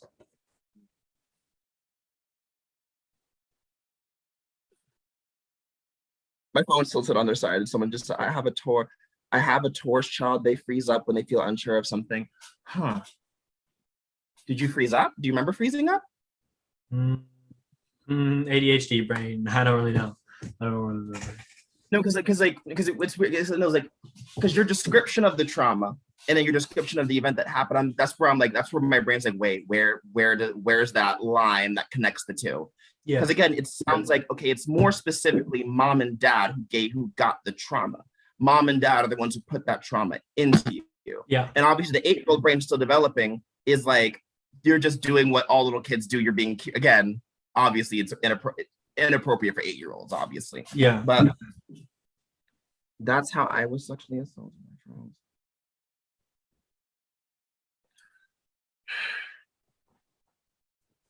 But you for a fact, you can say without a doubt that you weren't assaulted. From what I can recall, it was not assault at all. Okay. Because like if I were to go based, I'm going off of social patterns right now. Like, yeah, no, it definitely wouldn't. Like, definitely wasn't someone like forced themselves and then. Okay. No, definitely wasn't. So what again, this is hypothesis. So what it sounds like is like, because again, when you're a little, you're more likely to be traumatized just when you're a little kid versus when you're a teenager. It's like you had a desire to satisfy a curiosity, and then when you pursued this curiosity, you were immediately by parents shut down. And then it seems like, based on like what you told me about that video game, it was an attempt to satisfy, I guess, a curiosity or just satisfy just something in that moment. Yeah. And then you immediately ran to tell your girlfriend, and you got it's not, even though it's not quite the same, it's just an interaction where Yeah. the no-no square is being touched. So is there, do you reject people who want to pleasure you as an adult? No, not particularly, but I prefer to pleasure them over them give me pleasure to me. I don't believe in the thing of both partners need to finish in a certain situation. No. Why? Sex does not need to lead to orgasm. Let me rephrase. I'm talking about not sex, romance, socializing, platonic, all the above. Not just Yeah.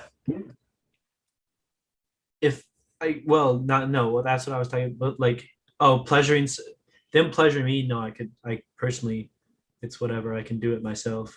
I can be my own pleasure and I can figure it out myself. I don't need to have someone else do it. Personally, But what if they wanted to? I wouldn't be against it, but I'm not like, yes, please give it to me, please, please, please. Why? I don't know.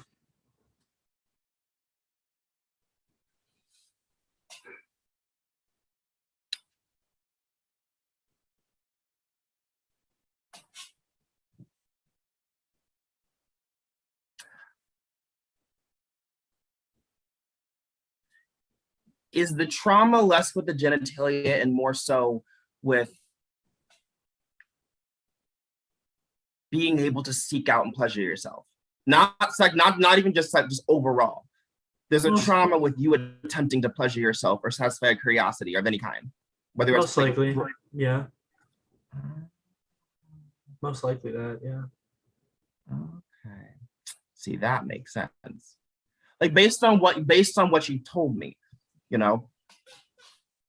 Yeah, like I've had like a lot of the time when something new introduced to me, I'm like, no, I'm not really, I don't really feel about that. But over time, then it comes to me. Like one thing we can kind of talk about was like I was curious about BDSM stuff like that. And then I wasn't adamant on some of the things. I wasn't for some of the things. But the partners tried to push that onto me. Not like hard push onto it into it, but like they kept asking about it. I'm like, no, I don't really feel comfortable with that yet. I'm listening, go on. And now it's like, regarding the stuff that they pushed on, they kept asking me about, I'm okay with, but it was done on my own time. It was done with my own trust in mind. I guess it comes down to more of a trusting thing. Based on my experience with people of male at birth, I don't trust a person who is born male at birth enough to pleasure me or any other way of interaction. That's kind of what I chalked it up to myself while thinking of it one day. Because I just don't trust them enough to feel like they would. I don't trust them. I don't feel safe within the presence of someone who is male at birth because of the trauma that I have endured over the years.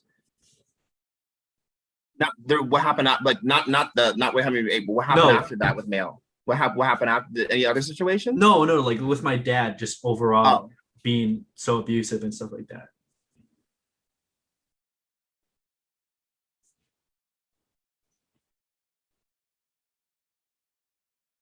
I guess it's not really directly the genitalia. It's more of my mind pictures that person being male at birth and them having connections to my father in some teeny weedy way because they're male at birth.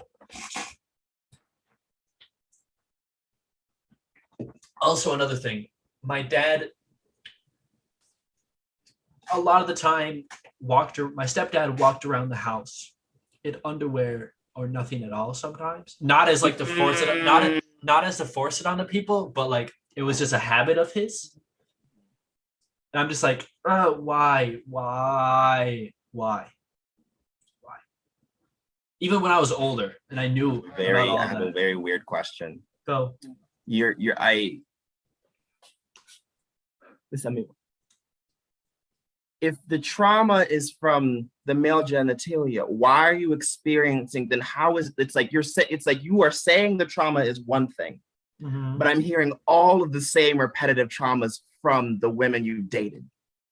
I don't know. Yes, Charm, we know therapy. No, it's like that's where I'm like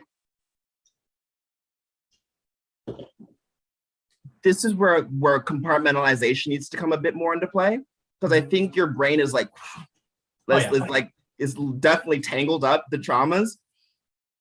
The traumas is male figures who abuse their power,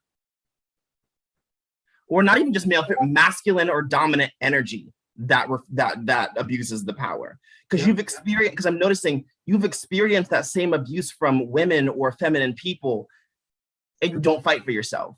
But when someone who was I already asked him why he's trying to date his dad, Charlie. But it's like you the fuck.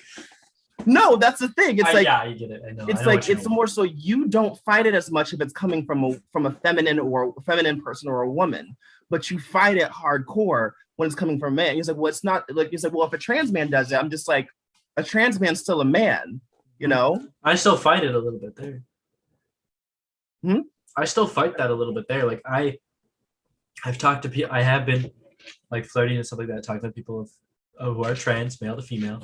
And some of them are like extremely dominant. I'm like, I don't really like that. I ain't really a fan of that. Or some people come off as extremely like adamant about things, about like sexual things, and I'm like,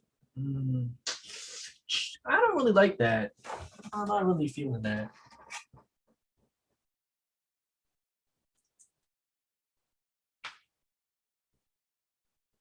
There's disclaimer, guys. I'm saying this in like clinical terms. Well, not clinical terms, but more like hypothetical. You see that it's until you see the feminine parts of them. Does it go away? Nah. Like I could like even if I do see feminine figures of them, if they're still like that dom, like like I'm gonna No. It's more so like the way you ground yourself in that situation is that you remind yourself that they don't have that male genitalia. That's the issue. I guess, yeah, kind of. Which is not okay. that's a little bit not okay. Because they know they don't have it. It's a dysphoria thing. It's a dysphoria thing, you know? And honestly, well, the thing is that no, it's for them, it's a dysphoria thing, not you. The trans people have not had bottom surgery. Yeah. And even when I did see, like even I saw, even when they did send pictures of things, I still wasn't about it. I still wasn't all about it. But even when I knew that they're female, male to female, I still wasn't all about it. I still was like, I don't really feel about it. I don't really know about it. And even after the fact, even after they showed me their body, I'm still was like, not really feeling it. It's not a physical thing then. No, it's more a masculine thing. I guess. Yeah, most likely. Like I said, it's a trust thing. I can't trust someone who even, like in my subconsciously, I just can't trust someone who even at some point. Why you don't trust yourself? Most likely, yeah. You're afraid of being like your dad? Oh, absolutely. Oh, yeah. You worded like that? Absolutely, yeah. Absolutely. Why are you so afraid? You're already doing it. Because you're letting your insecurities dominate your psyche. Well, like I don't do like the physical things that he does. You're still doing it though. Yeah.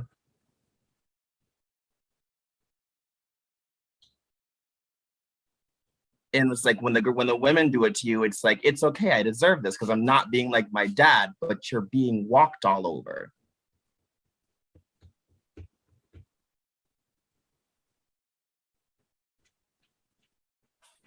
Like, Like because every I'm like, okay, I hear this trauma, I hear that trauma, but for some reason this one's not tying into this one. It's not consistent across the genders. But the only consistent thing here is that there's when the person is masculine or dominant or authoritative. Because it's like you're giving up your power and you didn't consent to that. Yeah. And it almost feels like it's almost like how do I it's you're a top in training. I say no when I say that, it's because there are some people who claim to be submissive. And I know you do, everyone has a submissive side, everyone has a dominant side. And the problem is they are submissive, but they're demanding all these things from the dominant person to the point where it's just like the dominant person can't even be dominant anymore because there's like, at this point, I can't do anything.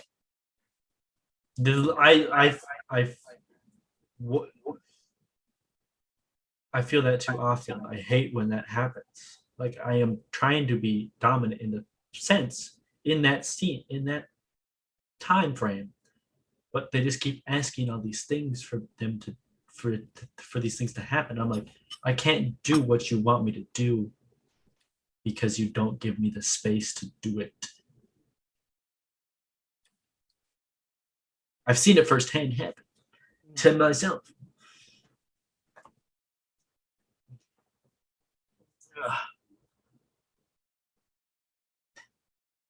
So it's like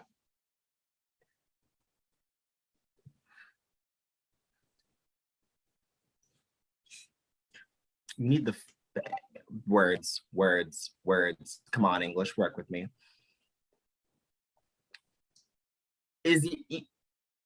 Okay. Part of the issue, one thing is you got to start being okay with people who want to pleasure you. That's one thing. Whether it be romantically, whether it be socially, whether it be platonically, whether it be sexually, that has to start being a normal thing. Mm-hmm. And it can't just be you sexualizing yourself or objectifying yourself compliments. It has to be like, oh, you look good today, Venus. It's like, oh, I like your hair, Venus. Or it's like something as simple as they find you attractive, therefore they give you a compliment, or they enjoy your presence, thus they can give you a compliment. It shouldn't have to be you degrade yourself or lower yourself. Okay. Because it's almost like you expect the partner to treat you like shit as a punishment for you being born as a man, because the fact that you could possibly be your dad, you want someone to beat that out of you.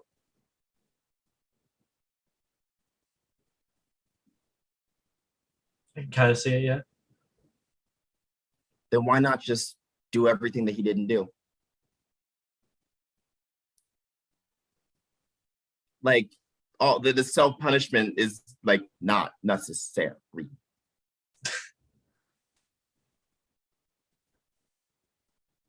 Because the fact that you don't want to be like him, you're already a good person.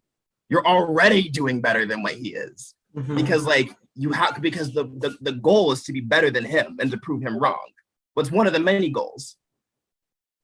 Yeah. But the issue is the route you're taking is by throwing yourself in the trash. Not like giving this as an excuse, but like one of the main things I think is that I'm still in my parents' presence. It's still just like fundamentally, like subconsciously, it's just like I'm in their presence. This is how I'm gonna act. This is how I should act, kind of thing. When do you plan on going back to school for anything? Zero, never. I thought you said jail. I was about to say, whoa, hold on. I don't like school curriculum of any sort, even college. I just what was it about? Was it high school? Was high school bad for you? I just felt like I didn't gain anything out of it. Personally, like towards the end, I just felt like I didn't gain anything out of it. Yeah, I got basic knowledge of what needed to pass through life, but anything past that, I feel like I have enough in my own self that I feel like somewhere down the line I'll be able to support myself without having to go to school for it. What do you want to do? I'm working on that. The easiest for me thus far is like I can do things working with like my hands or working with like like secondary management positions, shadow management, They have things like degrees for that. that. I know they have degrees for that. I just don't have a fond understanding. I just don't like school. No, I get what you're saying. It's the only difference between public school and university is that like you are in a lot more control in university than because public school you have to go by law. You I know. have to go, but like with universities, it's more like you will find the weirdest, can I say, they're the weirdest classes in university. I just since I don't exactly know what I want to do as an end goal, I just don't feel like it's necessary for me to waste all the time and money trying to figure out what I want to do when in the end, I don't find it. At that point, I'm just wasting money for a college degree that has zero end point. So can I ask you a fair question? Hmm. How can you say it's a waste when the point of college is to give you the space and the tools to figure that out? Not saying you have to go to college. I'm saying right now you're stuck in that house. You don't have the space to develop any of that on your own. Yeah, which is why I want to move out first. I would probably be more open to it if I was able to move out because they've already forced college onto me. I'm already not that, and I said I don't feel comfortable with college. What if that's how you got out? I don't have the fucking money for that. I know. Yeah, I know. But unfortunately, because the only reason I don't have student debt is because my parents saved up from when I was born. That's the only reason I don't have student debt. Like unfortunately, my peers don't have it either. Well, my peers do have it. Unfortunately, that is a pain in the ass to deal with. However, it's not. I'm not saying you have to go, but it's more so. Would you rather go the other route? And how do I say? The people who have become mega successful throughout university, they had the money and they had the tools to allow them to do that. You are not quite in the same position. All right. And so the thing about you is that for anything else before money comes first, like you have too many air signs in your chart to not focus on to rely on your skill sets alone, because air signs are associated, like your mental health is affected too much by the people around you. All right. Uh-huh. And I'm saying college is not necessarily going to save you from a financial point of view. The point is more so they're going to, if you go to, let's say you visited a university right now, hypothetically, they'd be like, okay, you don't know what you want to do. Let's see, here's a bunch of clubs with all these different things to help you figure that out. You don't have to go, like, it's like it's not a hazing thing, but there's a thing where it's like, it's called the freshman parade, where the freshmen kind of where all the university organizations, both fraternities or business orgs or K-pop clubs like mine, line up, and the freshmen come by, and we have all of our signs for our orgs saying you can join this one. The Filipino org was like, touch the holy pig. We have a holy pig. Touch it. I don't know where the pig came from, but I need to ask them where that pig is, because I don't know where it was literally it was a giant pig, an actual pig. I don't know where the fuck they got that shit, but it was there, Mm-hmm. And the thing is about Gemini is that like Gemini is a wandering hermit, but the issue is you lose yourself around too many people to say, I'm going to move out with roommates, because you lose yourself to them too often. You'll lose yourself in their presence. So I'm not, even though yes, it's a money issue. If you told your parents I want to go to university, what would they tell you? You better fucking find the money for that. Maybe, I don't know. Like I said, I already basically convinced them I'm not going to college. So maybe they have money somewhere. I don't fucking know.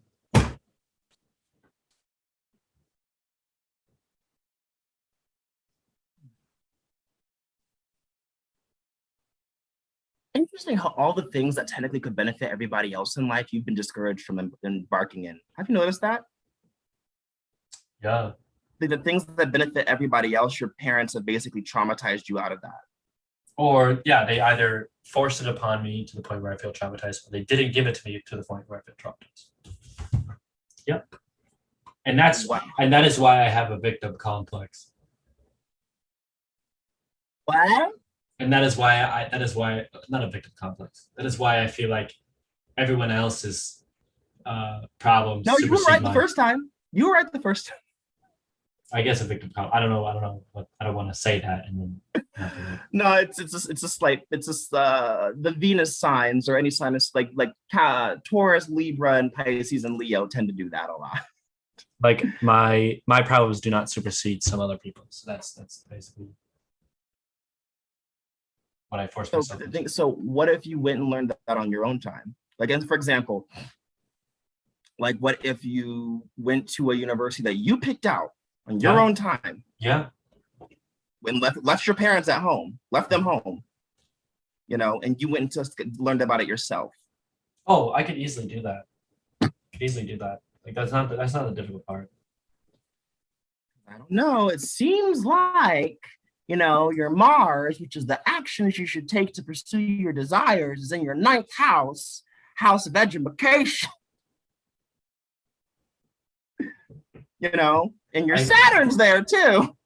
It's like that's why I find like astrology, witchcraft, all these other things more entertaining because I can learn them on my own time. But my parents have already forced this whole, you're going to go to college, you're going to go to college, you're going to go to college, to the point where I am not attracted to the whole thought of college anymore. No, I get it. I was told at age 5 to go to college, and I was like, what's college? Didn't know what the fuck it was. I can pick my own college, something like that. That's not the difficult part. What's the difficult part? Classes that you want to do? Yeah, there are classes. Like they never forced that onto me. They forced just the whole idea of college as a whole, the whole umbrella as a college as a whole. So how much of your happiness is centered around spite and proving people wrong? A lot. So can you only prove your own happiness if someone challenges you, if someone actively pushes you? Mm-hmm. So what I'm hearing is the only reason you're not going to go get a degree is because your dad wants you to get a degree. Yep. Basically, yeah. Your white man is showing.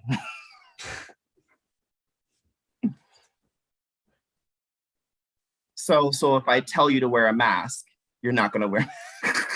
I'm joking. So that begs the question: what makes you different from the anti-maskers? What do you mean? I'll wear a mask. I don't give a shit who's. Oh yeah, but their main reason for not wanting to wear a mask is because the government told them to. Oh no, I wear that. The government, I don't give a shit about. I'll wear a mask for the safety of others. That's why I wear a mask. I don't wear a mask. I do not. It's not that I don't wear a mask out of spite because of the government. That's fucking stupid. I know that you don't. But again, you're not chasing after the things that would actually, like, genuinely, wholeheartedly, because if you existed in those spaces within your own right and your own merit, you would enjoy if you did it on your own time. And because most Tauruses, and I say, like, Tauruses have to do it themselves. You can't push them to do it. Yeah. Because what I'm saying is, why don't you do it on your own time instead of out of spite? Because guess what? At some point in time, your parents are going to die, and then what are you going to do? Is it still going to be out of spite at that point? I don't know. Maybe. At that point, I'll probably spite them to live longer. Is your happiness only worth being spiteful?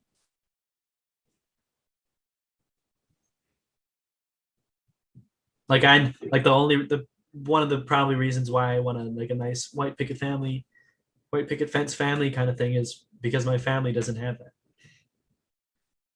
We don't technically have that. The reason why I don't want a fucking 9-to-5 job is because I saw my fucking dad. That's the reason why he's fucking angry. It's the reason why he fucking hates me. A lot of that anger is fueled by that. So question. So you mean to tell me if a university offered a degree in witchcraft and occult studies, yes, would you pursue it? Most likely because it's a subject that I am interested in. You would pursue it? Yes, if it's a subject I'm interested in, then I will pursue it regardless of spite or anything else. But if it's something like fucking mathematics, No, fuck no, fuck no. No, because Venus, there's degrees for witchcraft and occult studies. I know, but you said that they would. I don't. Like I said, money is the main issue here. I know. That's something that can't be avoided, unfortunately. I know. But yes, I know there's these degrees in things. Things that you would enjoy having degrees in and being able to make money from and make your own career out of, basically. Yeah. Mm-hmm. Because I'll be frank, like I'll give you an example, like voodoo priest. Yeah. Do they all have degrees? No, they don't. However, there's a huge difference between how do I say, Queen Dawati. She's the queen of voodoo. The reason why she's probably the richest voodoo person I know is because she has like 3 or 4 degrees. Fair enough. And the reason she has so much influence, and she doesn't have a 9-to-5 job. Like her job is to be a voodoo queen. That's a badass job, can I just say? But the thing is, I have friends who don't have those. Oh God. I have friends who don't have those degrees, but they're still voodoo priests. But there's an obvious difference between the priest who went to school and the priest who didn't. Mm-hmm. Also, do you plan to have for some reason, I can see you in the military. I thought of it, but I said, fuck that. My cousin's already doing that, so no. Why? My cousin already thought of that. My cousin already did that. Now I'm like, we can't literally have he's not the oldest of his family, but the 2 oldest people in the family going to the military. I personally do not have first of all, I don't have the medical health to deal with the military. Second of all, I have physical conditions that also don't allow me to. I have severe shin splints when I prolonged activity. You're what? I have flat feet that cause severe shin splints. You're actually right. Like there's certain parts of the military you can't join. What if you just became an officer? No. An officer, you don't have to do all that groundwork. When you I don't have to go through basic training. Yeah, there's basic for example, like when you're going to like officer school, you're training for like more so like the behind the scenes stuff. Like for example, like you're training for more of the behind the scenes stuff. You yourself are not engaging in frontline stuff. Yeah, but don't I still need to go to basic training? No, you have to go to officer school. But doesn't that involve some sort of basic training?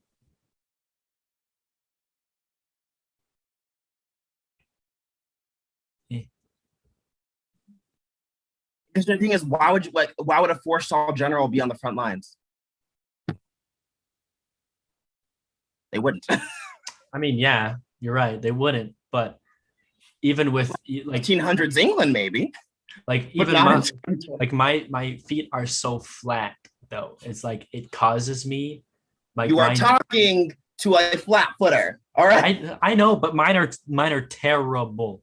No. Like my dad was in the military before they made those bans on flat feet, and I've had to carry that motherfucker up the stairs. Fair enough. Mind you, he's taller than me and weighs more than me. Like both my parents combined have had about 20-foot surgeries, but they were active duty though.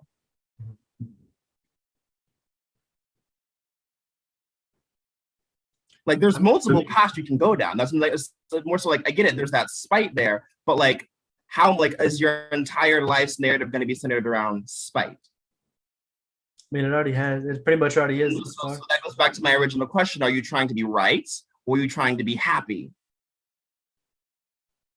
Thus far, it's most likely trying to be right. Okay, so when is there going to be time to be happy? I don't know. Because you only seem to ever want to stand up for yourself when you're spiting someone. Yeah. That sounds like white boy shit. There's that white privilege. There we go.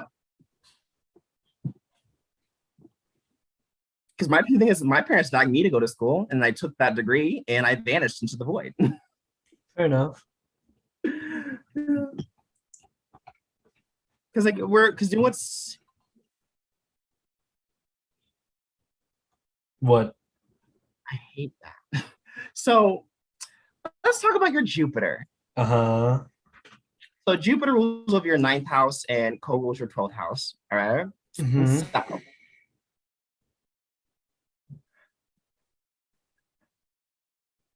I just find it funny. So Jupiter is used for it's forward progression. It's a sign of like education, wisdom, and all that. But your Jupiter is in Cancer. Obviously, Cancer is the mother, the home, emotional stability and whatnot. It doesn't mean that you're going to progress forward by staying home, though. What it does mean is that you have to push forward with what makes you feel the most emotionally stable. Yes? Yeah. And spite isn't emotionally stable, yeah? I don't know, feels pretty emotionally stable. No, it feels validating because you get to fight against the people who bring you strife. That's the whole I want to go to war and kill me some Nazis type of mentality because they want to prove something to the world. Yeah. Because you want to prove them wrong, yes? Obviously. So, but when are you going to do what makes you happy instead? Because you being happy will prove him wrong regardless. The thing is I don't truly know what makes me happy. Well, obviously, you keep chasing after feminine versions of your dad, so obviously. Yeah, that's the thing is I don't know what makes me happy. And that's why I say, why not go to spaces where you are unable to do that? Because fun fact, in university, they're not allowed to tell your parents anything. I know. Like I know that. Yeah. And even so, if you could make the decision on your own time to go on your own time without them telling, you could literally just apply it and vanish.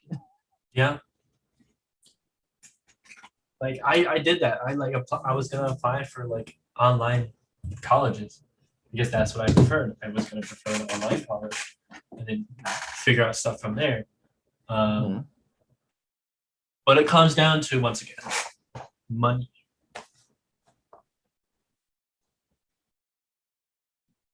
Mm-hmm. Are you working full time? I'm working full time. I'm working 40 hours. I'm working 40 hours a week. You want to know how much? You want to know how much of my paycheck I spend every 2 weeks? Majority of it. Why? I save some of it here and there. I save luxury items, things to just find my happy. That keep me happy. The retail happiness. So you cover the hole in your heart you have for unconditional love with vanity, basically. Yes. I didn't spend over $10,000 on the setup for nothing. But what your Jupiter is telling me is that the only way you will move ahead in life is when you start tending to your garden. Translation. At some point in time, you have to pull yourself up by your bootstraps.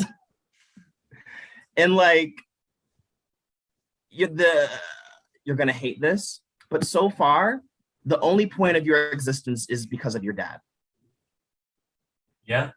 What I'm saying is the entire existence of Nicholas is centered around his dad, stepdad specifically. The only thing keeping you moving right now is him. Mm-hmm. The only thing motivating you to try to prove him wrong is him. So for as much as you hate him, you're forcing yourself to need him for motivation. Because you don't trust yourself because you're so afraid of you becoming like him, you'd rather just scapegoat him to make it easier to blame him for all the troubles. Instead of actually doing something about it of your own accord, because you're afraid of being a failure and you're afraid of being like him. Yeah. And you're fine with that? No. Are you sure? Because it sounds like you are.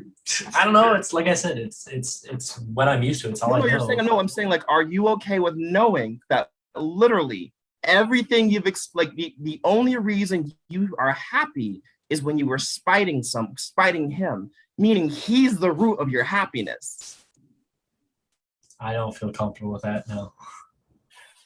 But think about it though. He's the like your fifth house is in Aquarius. Aquarius is the rebel. Mm-hmm.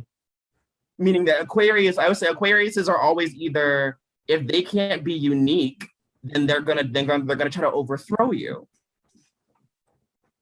And the only thing you've been doing so far is chasing after him, and so like not just fighting him, and yet you go after girls who act just like him, and you let them walk all over you.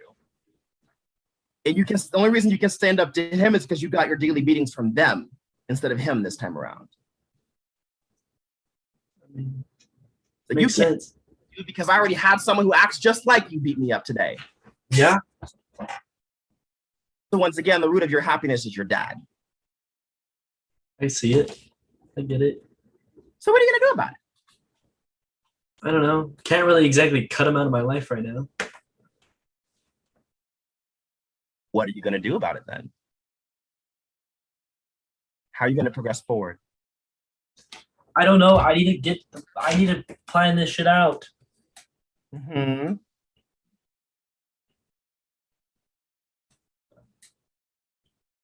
Because here's the thing, you have a full-time job. You've already made it halfway. You've already done it. Like you're working a full-time job. All right. At age, how old are you again? 19. Like you're working a full-time job at age 19. And like working full-time at age 19,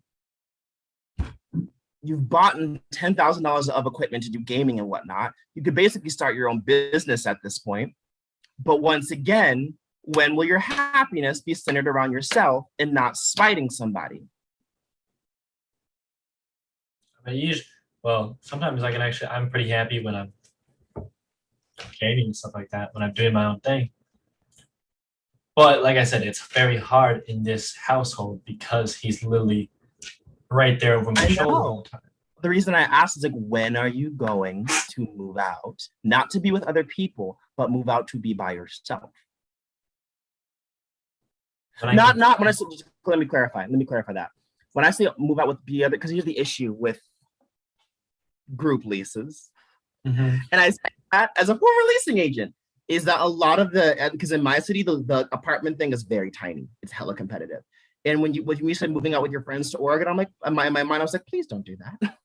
Not because Oregon's a bad state, but because it's a state with like, it's nature. Oh, look, a city, nature. Oh, look, a city, nature.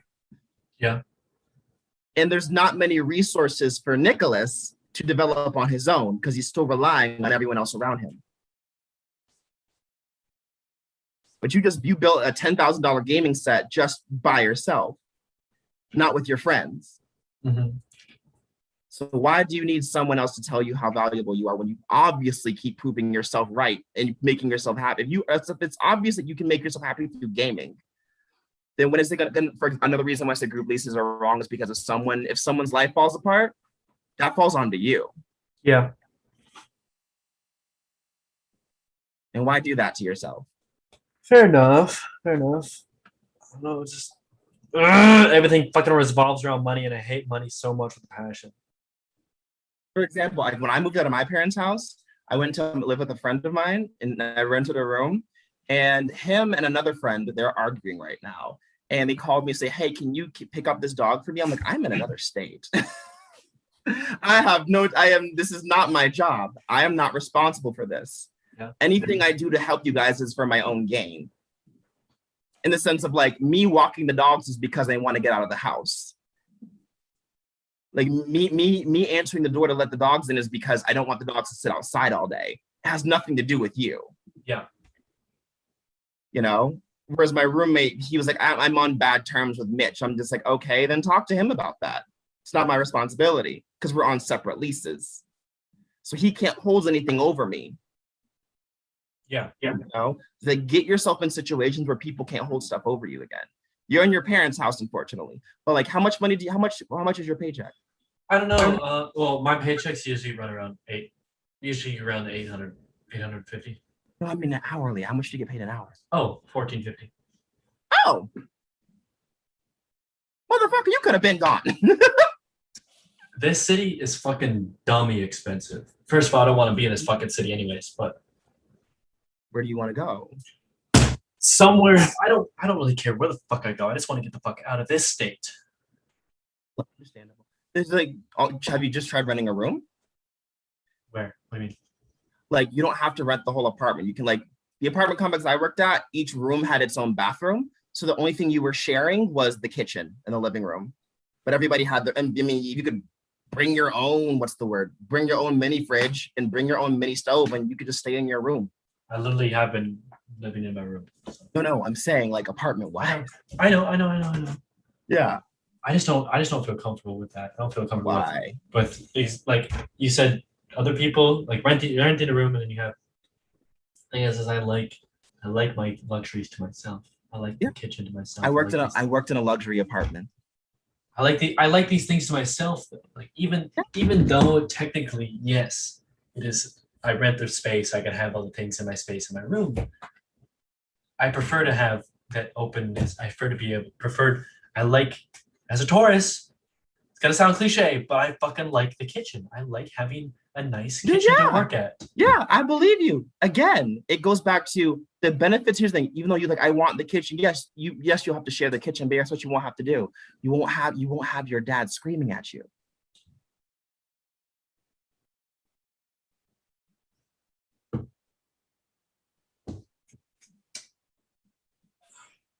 Yeah, I would prefer to have like a just a small apartment, like a fucking studio to myself. I don't even care. Most small apartments cost, how do I say? If it's a luxury apartment, then it's going to cost about between 900 to 1,000 something a year. If it's a 1 bedroom. A year? Not a year. I mean, a month. Yeah, that's the thing though. Is I spend more than I gain. That's an issue I have. I spend far too much more than I gain on things that I don't fucking need. Yeah, you know what it's called? It's called self-discipline. Yeah, I know. But as in this space that I'm at, like I've in the thing that I'm at. Nicholas. I don't need that self-discipline. Nicholas. I have a roof over my head. Nicholas, understand this. You have me using my straight man voice now. All right. Think of it like this. When you have that space that you pay for on your own, you know what it starts happening? You start protecting your boundaries, because now no one can make you spend your money willy-nilly, because you know if you spend it, you'll be homeless. Yeah. And you'll put yourself in a position where you will have no choice but to set boundaries. Yeah. And you can't be all, and it's like if someone says, well, I want you to do this for me. Okay, well, do you have do this for me money? Only reason I can travel right now is because I paid off my rent for the year. Like I paid it off when I moved in. Like, hey, here's a year's rent, deuces, and moved and walked out of my parents' house.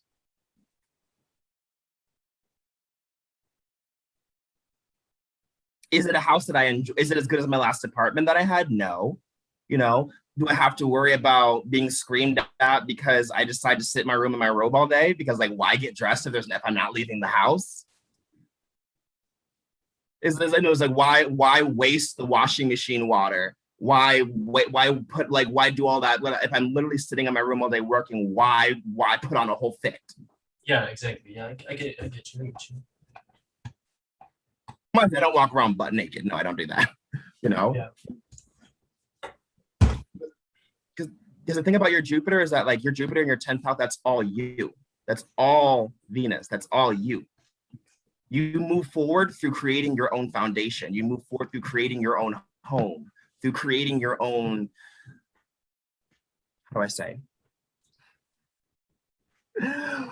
Also, it's in your 10th house, meaning you basically have to be daddy. I get that. But on your own terms. Yeah. When is that gonna happen? When I get the fuck out of here. Which is when? I don't know. I would first of all, I need to put in a. I need to. First of all, I need to find a new job at the place that I want to go, which is I have no fucking idea. Second of all, I need to put over a month. I need to put a month's worth notice for my other job. Here's a tip: the cheapest apartment rates come out in October and November. Mark that on your calendar. November. That's when the cheapest apartment. That's when apartments start putting out like the cheapest rates is in like October, November. That long. You don't know. You don't have to move in October, November. You know, like because if they follow, let's say they follow the school cycle, you know, then the cheapest rates come out in October. You sign the lease, and then you don't have to move in until August. So you still have a year and a half to prepare. The thing is I want to move out sooner than that. I want to move out like this year. True, understandable. You don't have the you don't have the qualifications for that right now, big guy.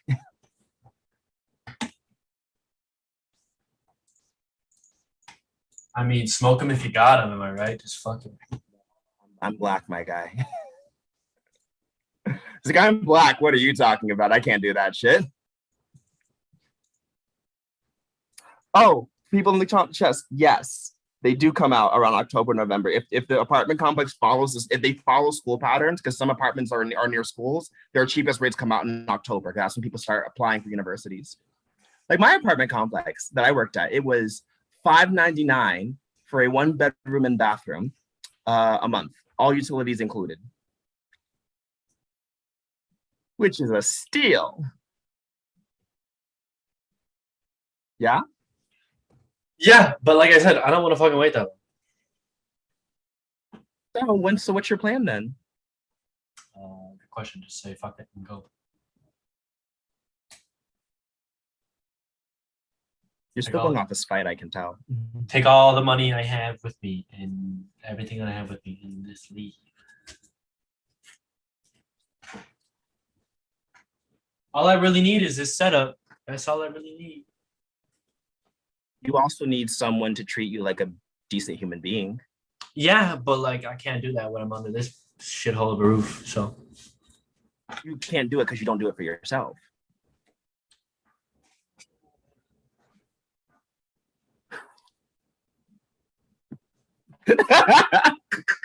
Your face. Because like honestly, it's from the way you've been talking to me so far, it doesn't sound like you like, how do I say, you aren't putting it in practice enough on your own while you're under this thing. How do I say? If you can't love yourself in the face of your enemies, you will never be able to love yourself by yourself. Fair enough. But if I move quicker, I don't have to be in the face of the enemies.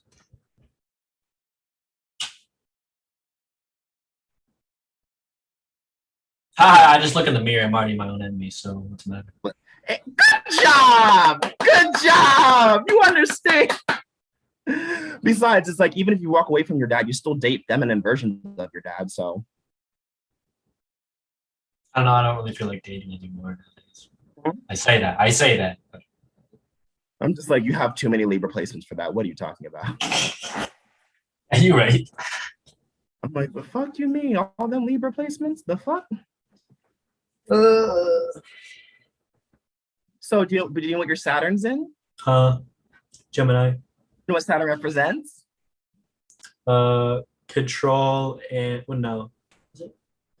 No, it's like Pluto. No, not control. It's structure and like what the fuck's the word I'm looking for? It's limitations, restrictions, responsibility, structure, and it's in your 9th house. Mm-hmm. Your house of education. And the thing about Saturn is the more you avoid him, the more he makes life harder for you. Like you have to take responsibility for your Saturn or else it's bad. Like here's the thing. When you say if you said I'm gonna move out with my friends and we're going to live in a college apartment and we're all gonna go to university together, I'm like, that's the best idea you've had this entire read.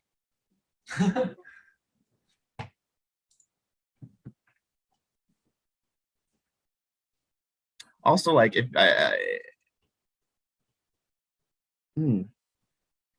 like if you What's the closest college to you? I literally have one in my city. Is it a 4-year or is it a community college? 4-year. I have both a community and a 4-year. No, I have a 2-year and a 4-year both here. Is there an apartment complex? Are there apartments near it? Yes, there's far too many apartments who are far too expensive for this fucking college. On individual leases. Yeah. Are you sure? Most of the things are okay. I mean, the leasing people around here, the owners of these apartments are fucking like they're scumbags and a half. I know. I used to be one of those scumbags. Well, no, I wasn't. I didn't own shit. It's no. So I'm saying like that's the thing. If it's group leasing versus individual, if it's an individual lease, if your roommate can't pay the rent, you don't have to pay for it. It's all just you. I think some of them might have accommodations like that. No, you just ask. It's like, is this individual leasing or group leasing? I still don't want to. The thing is I don't want to be here. You have I don't want to be here money. I mean, I don't want to be here mindset, and therefore money will follow. But you're a Taurus. You can't rush yourself. I'm not rushing myself. I'm planning. Yeah, you are. No, Yeah, you are. I'm not rushing myself. You're rushing yourself to the point where if your DNA test come back and it says you're Russian, I'm gonna laugh at you. I wouldn't be surprised. Because the thing about your Saturn, it's like when you take responsibility, because the ninth house is traveling, which means that like education is going to require you to move. Yeah. And what better way to get out of the house to go learn and explore the shit you want to do? I can see if my parents have money for college, but I highly doubt they have any money for me for college. I mean, you can always just, again, that's where student loans come into play.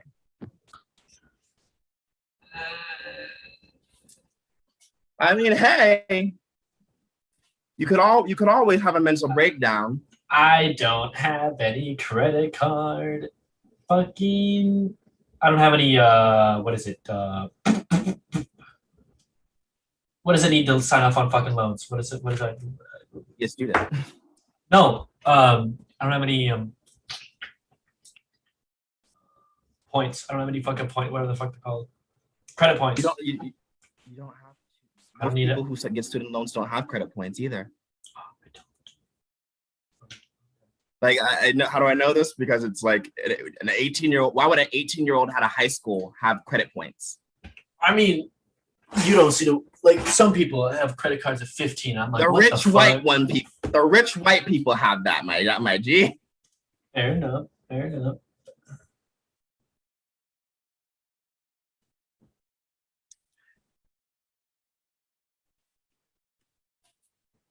You have options. I know I have options, but now I gotta plan with those options. Didn't you just say I got a plan? No, I don't know. I never have a plan. Fuck. I fly by the seat of my pants every day. Literally every day. Is that why your dating history is the way it is? Most likely, yes. So I say, well, fuck it, find out. Give me 1 second. I'm gonna use the restroom.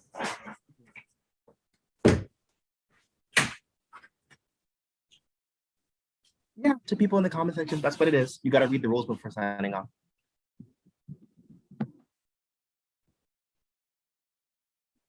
It's never wise to just sign up for a loan without reading it.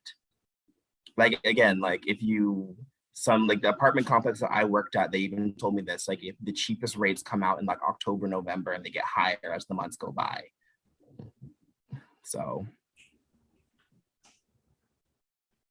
and some people, they don't want student debt, unfortunately. You're stuck with that.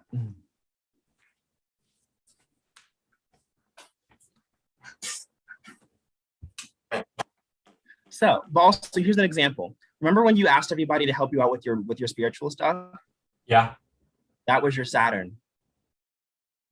You were like, hey, I need to learn something and I don't know what I'm doing. And everyone chimed in to help you. Uh-huh. Yeah. That's how you learn. Asking Yeah. for help? The fuck? Yeah. That's how you learn, motherfucker. Plus, how do you plan on becoming a business person if you don't ask for help? Do it myself.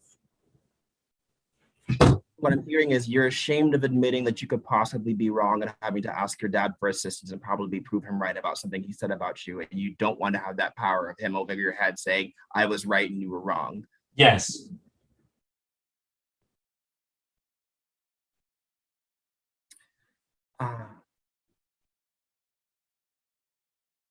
Cool. I don't like asking him for help.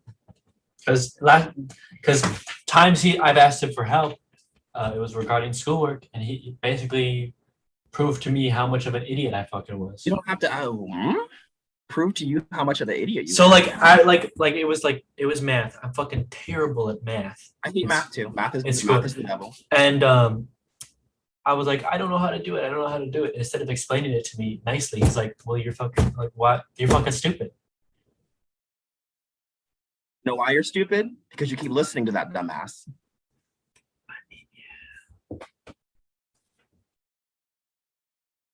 So how does it feel to know that your dad's the only reason you're happy? Mm-hmm.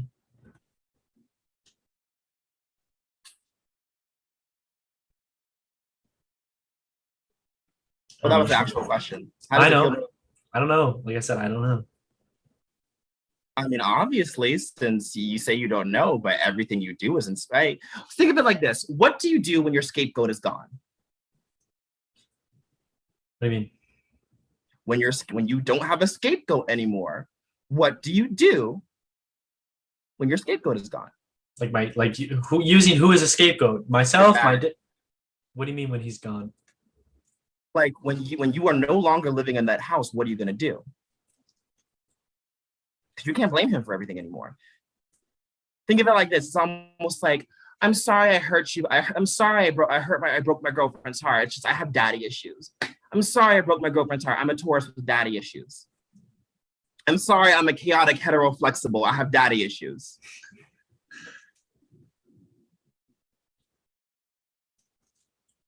I'll probably milk fucking using him as an excuse for fucking. You're using it as an excuse right now. I know. Like I said, I'm gonna get the most of it. I'm gonna milk the shit out of it. Why? Why not? Because you're not happy, Nicholas. I know I'm not fucking happy, but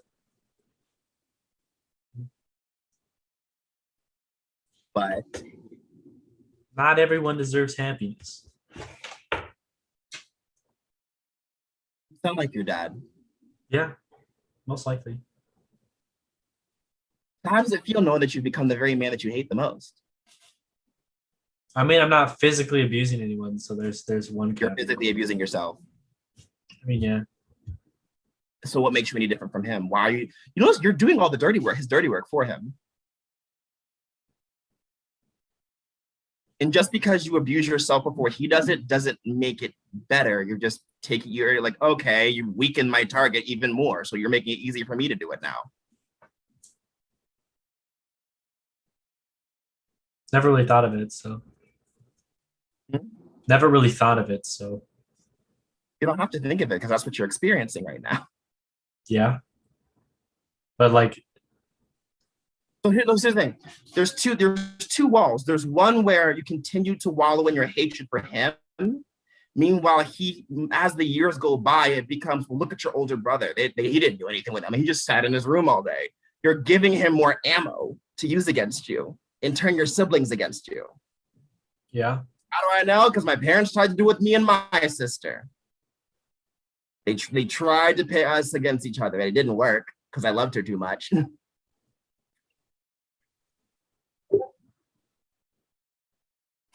Because remember that Saturn also means you have to take responsibility for your siblings by being an example for them. It's kind of difficult to be an example for your siblings when your parents basically fucking abused you into not wanting to do that. True. But it's also hard when you constantly find validation in your own self-harm and push away the people that actually care about you and the people who would actually say that they're proud of you and that they care about you and they really want to see you do well and who would validate you and see all the things that are good about you. You push them away. Yeah. Because you're so busy focusing on spiting your dad.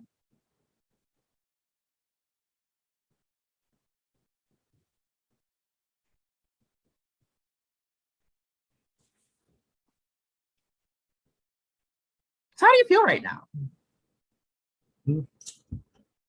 I don't know. Confused. Why confused? Because I literally don't know what to do. Like, no matter how many times you explain this to me, I still don't know what my next step should be. Oh, look for an apartment. Duh. Yeah, but then you said wait till this time.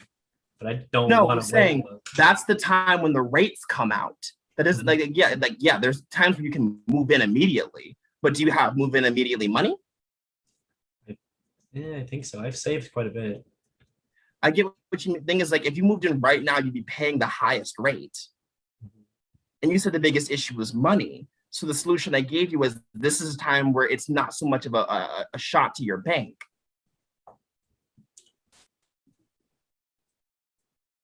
But it's also the more I say here, the more influence my father can gain. Yeah, and the reason is I'll put it like this. My sister moved out immediately, and she was hopping from apartment to apartment to apartment to apartment. And what sucks is that last year she had it together. She had it together. And then COVID. She had a baby last year, you know? And it's like literally if COVID had never happened, my sister would be in a much better financial space than she is right than she is right now.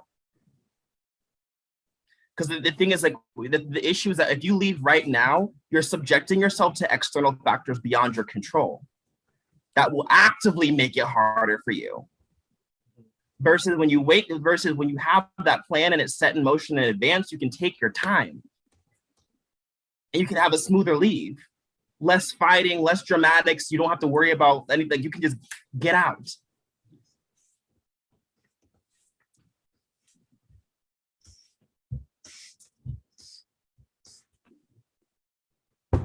And no, it's not what you want, but it's better than nothing. Fair. Plus, you can save money to buy more tucking underwear. I genuinely don't care about money. I don't like money. I hate the thought of it. I know. Trust me, it was used to sell my people into slavery. I understand. Especially because my parents kept telling me to save. So once again, spiting the shit out of them. I'm not saving. But here's the thing: also have to separate. Is it bad because your parents said it, or is it bad because of the way your parents said it? Because them telling you this, you said what? The way they said it. Okay. It's constant helicopter parenting about it. Never giving me a break. So no, the issue is, the thing is, your 8th house is power and control, right? 8th house is also the control you have over your traumas. Mm-hmm. It's in Taurus. Yeah. And like your Midas, because asteroids. Be careful what you wish for, you just might get it. When you say, I want this now, I want it now, that's when your Midas will shoot you in the foot. Because the more you pursue these things now, the more you will lose the things you actually care about. Fair.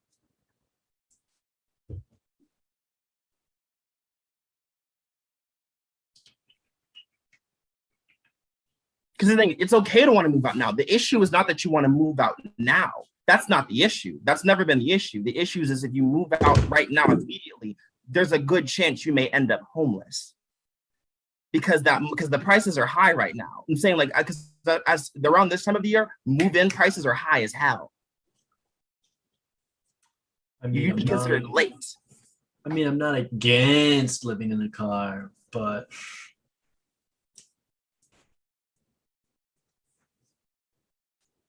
But then you'd be what your dad called you. Fair. Your face. Because I'll put it like this. Modern day witches were like, well, if you're going to call us witches, then we're going to be witches. I'm like, guys, the people who were killed for being witches were never witches. Yeah. That was that they were framed for being witches. There's the reason why they say framed for being witches. They were never that. And so some people's response to that is, okay, then we'll just be it. I'm like, no, because the thing is, being what those witches were accused of being doesn't do their deaths any service. They were never witches. They were people who were smart with their spirituality. They were people who used their spirituality to help and serve people. Becoming Aleister Crowley, Horus is talking to me, which is not, that's not going to do the soul. The witches you couldn't burn, like that doesn't help anybody. Yeah, I understand that. Mm-hmm.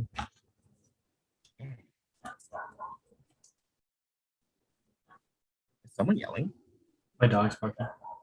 Oh, because I'm seeing like either there's a lady screaming mighty loud or there are dogs. No, my dog is barking because that's all he fucking does. So also, your echo represents the type of narcissist you're gonna lose your voice to. It's in Gemini.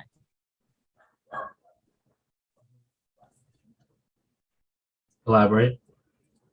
So the type of narcissist that silence your voice. Saturn is in Gemini right now. Saturn's the father, obviously, because you don't have any sense of your own self-prosperity unless it's when you're spiting him.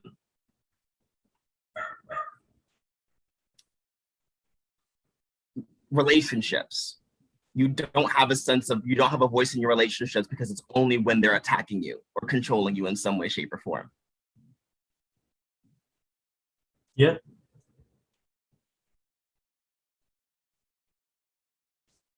And yet your chart's literally telling you to, for the love of God, be selfish for once. Some like self-preservation, please. We're begging you, self-preservation.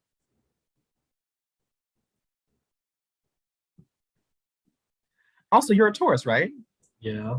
Don't you like taking the time to really like invest in the things you care about? That's what I have here. Okay, then why can't you do that for an apartment? I don't know. No, you can. No, the thing is you can. I know, but it's like investing in that. Investing in it and then not telling your parents you're doing it and then just vanishing one day. I mean, I don't have access to my fucking savings account. I can't see how much money I have saved. What? So my mom has control over it. Oh, make another one. They're tied to my savings account. No. Make another one. How? No, like I'll give you an example. My dad has that on one of my accounts. I made another one. Thing is I want the money that I have in there. No, I know. But guess what? A reason I say make another one is because at some point in time you have to say, hey, can I have my money? Yeah, but then I basically if I make a new one, I have to start from zero, and I don't want to have to fucking start from zero, putting my paychecks into it. I want the money that I have in there now. So here's the thing: you can either A, demand your money from someone who's probably not going to give it to you, or you can B, start creating your own savings. I mean, I could fucking demand it. I sure as hell can fucking demand it. I mean, I will. Theoretically, I can just go to the bank and tell them, hey, I want them off my account. Yeah. So why haven't you? Because it's effort. Because you're still living in their house, right? Yeah. They'll find out some way, shape, or form. Exactly, which is why I said just start your own account.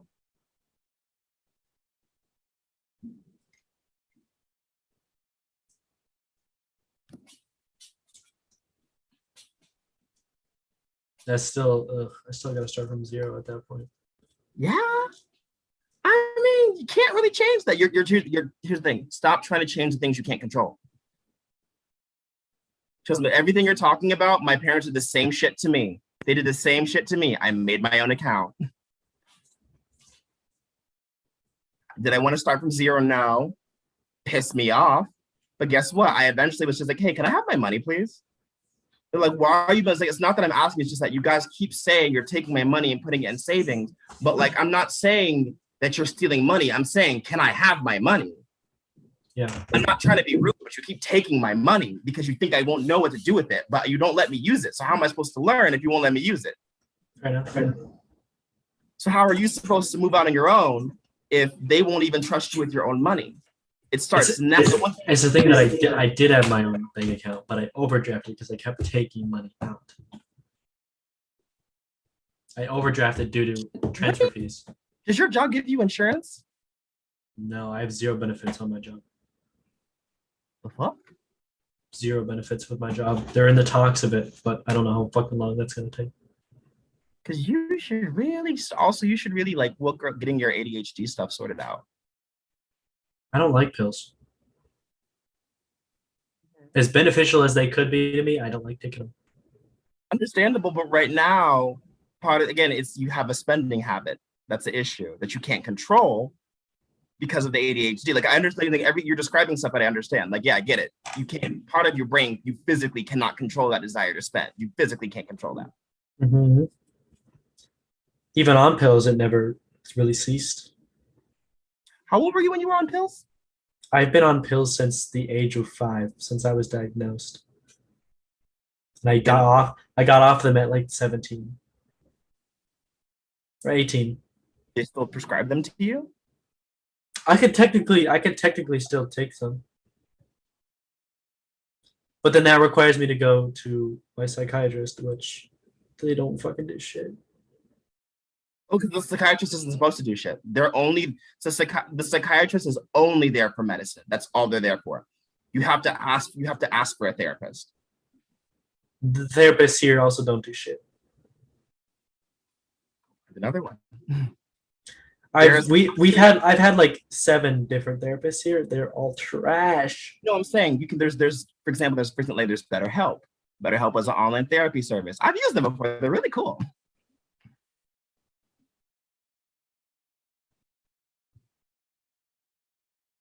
I personally just don't have the money to pay for a fucking therapist. Which is why you should start saving. I do have savings. I do have savings, but I don't have.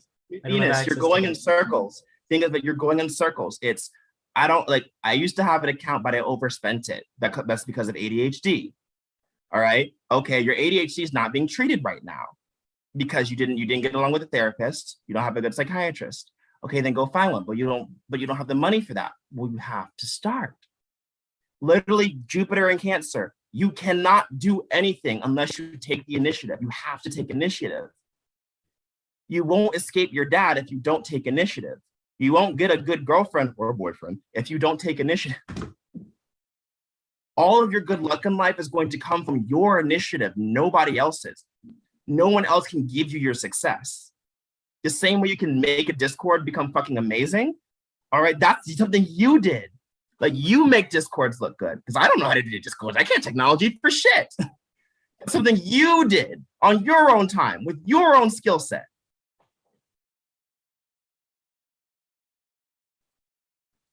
Because you're like, I'm waiting for someone to be proud of me. We're all waiting to be proud of you. You haven't done anything yet. Fair. Like, yes, we want to get the guillotine and chop off the evil King Dad's head, but you have to start building the guillotine. Because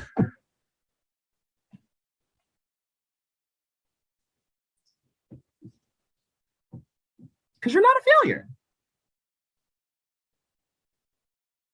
You can be a little bitch boy at times, but you're not a failure.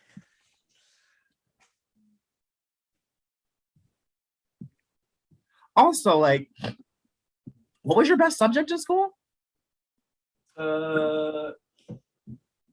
Science. Disgusting. Science classes, so chemistry, things like that. History, world geography, stuff like that. Literature was pretty good. Just a hard time writing with ADHD.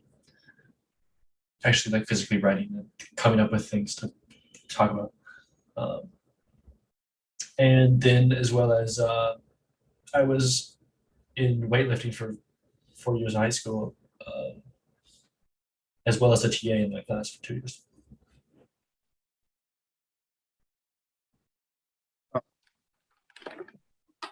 What about science made you happy? Unlike math, it had there was Guaranteed answers. Yeah, there was guaranteed answers. Things that I did had a solution that was able with my head to be able to wrap around. I was able to think on my own terms and have a solution be possible unlike math, which is you can't think of it on your own terms. It's got to be a certain way. The answer's got to be a certain way. Or even the most frustrating part where it's like, it's not that you're wrong. I just want you to be able to write it. You're all like, bitch, no, Yeah. I don't have to do any of this shit in real life. Yeah. You know? But no, the reason you struggle with math for the same reason that I did, because trust me, you got diagnosed at age 5. I didn't get diagnosed until like the end of high school. And it wasn't until university that I finally started being able to be good at math again. I fucking hated it. Which is frustrating. How I sucked at 5th grade math, but I can do college algebra. Fair. Just like with me with like ADHD, like I got diagnosed at 5 and I've been put on pills for it for a very long time. Do you only have ADHD? Yeah, I think so. I haven't been diagnosed with anything else really. Depression, anxiety, but that's obviously not. That really. comes with the ADHD. Yeah. Comes with it. So wait, what type of medication were you given? I've taken a lot of things. I've taken Vyvanse, Concerta. Huh? I said fucking Concerta. I know. I've taken ones that are pure Vyvanse, Concerta. Let me just double check to see. I'm gonna look on my charts here. They'll tell me everything I've taken ever. Give me 1 second. Have you taken any non-stimulants? 1 second. We'll take a look here. Medications that I have been on here: Vyvanse, sertraline, ibuprofen, Wellbutrin, sertraline, and Vyvanse are the things I've been on. Zoloft, Vyvanse, Wellbutrin.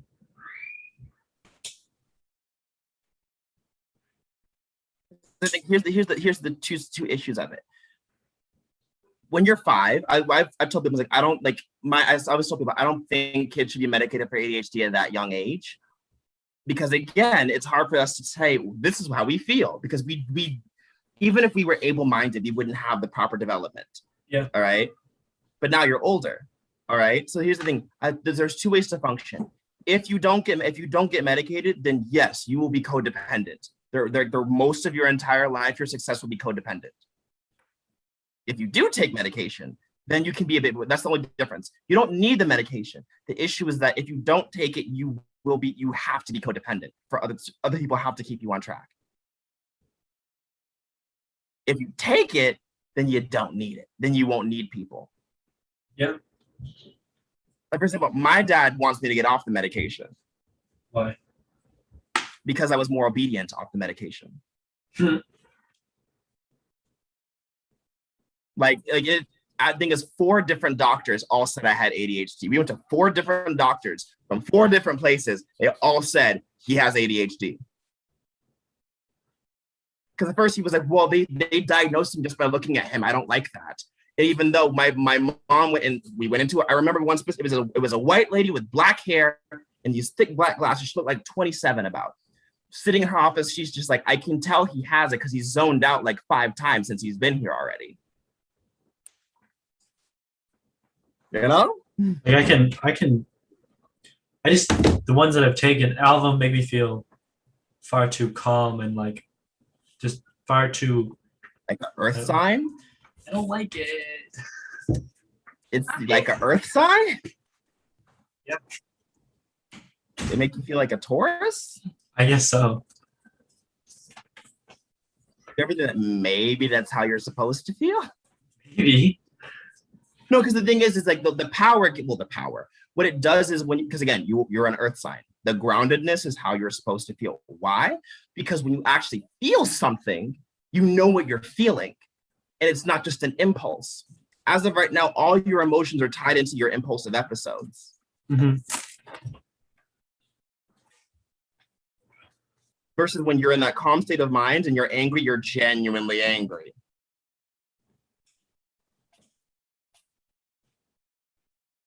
But again, you would know that at 5.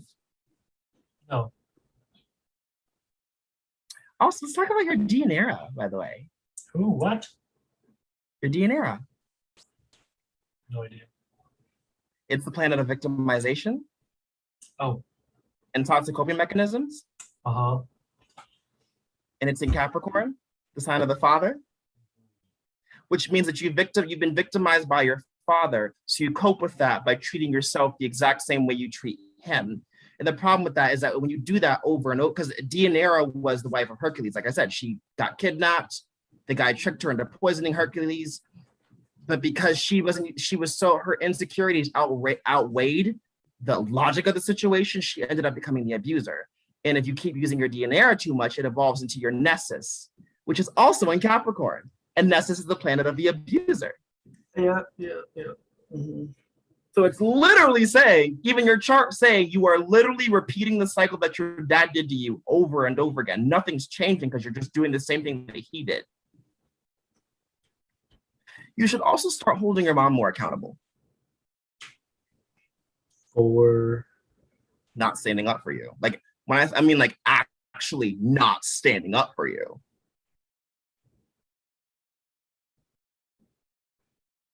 I called my mom out on that shit. She's like, do you love me? She's like, Chandler, do you love me? I was like, I'm indifferent towards you because you enable your abusive ass husband and you do nothing to stop his abusive ways. He pulled a gun on me and you just told me to sit down and be quiet.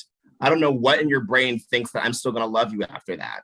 I'm indifferent to you right now. I don't have the energy to hate you anymore. It's exhausting to hate you. I don't care for you.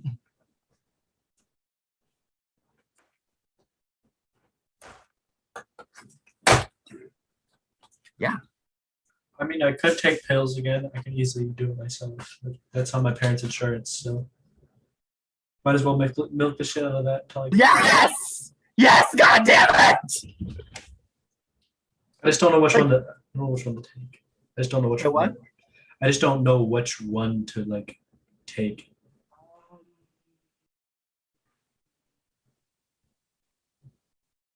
I guess I could. Here's the thing. I guess I could call my doctor too and ask them. Yeah, the zombie phase is normal. It's normal, completely normal. And here's the other thing. Remember how you said that you don't trust the male genitalia?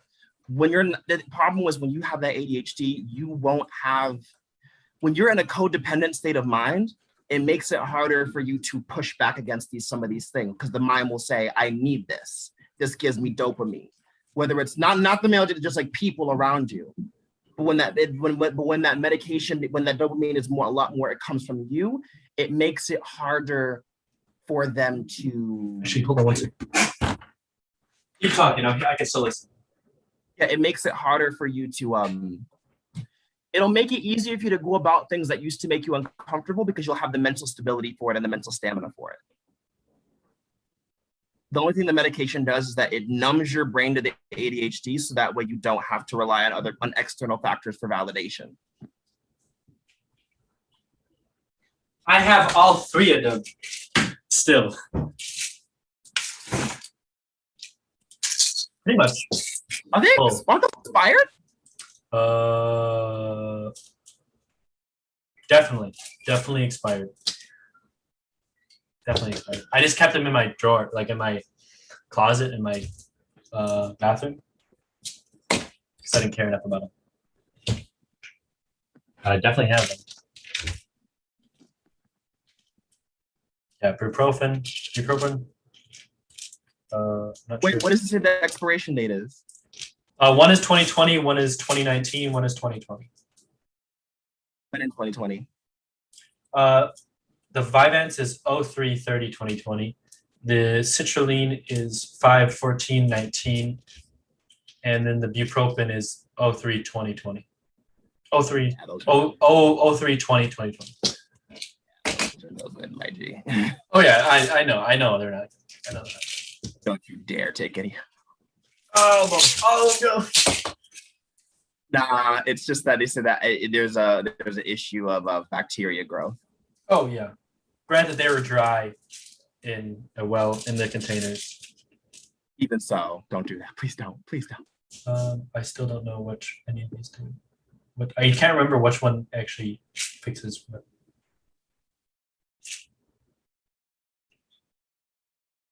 They don't say what they're for treatment.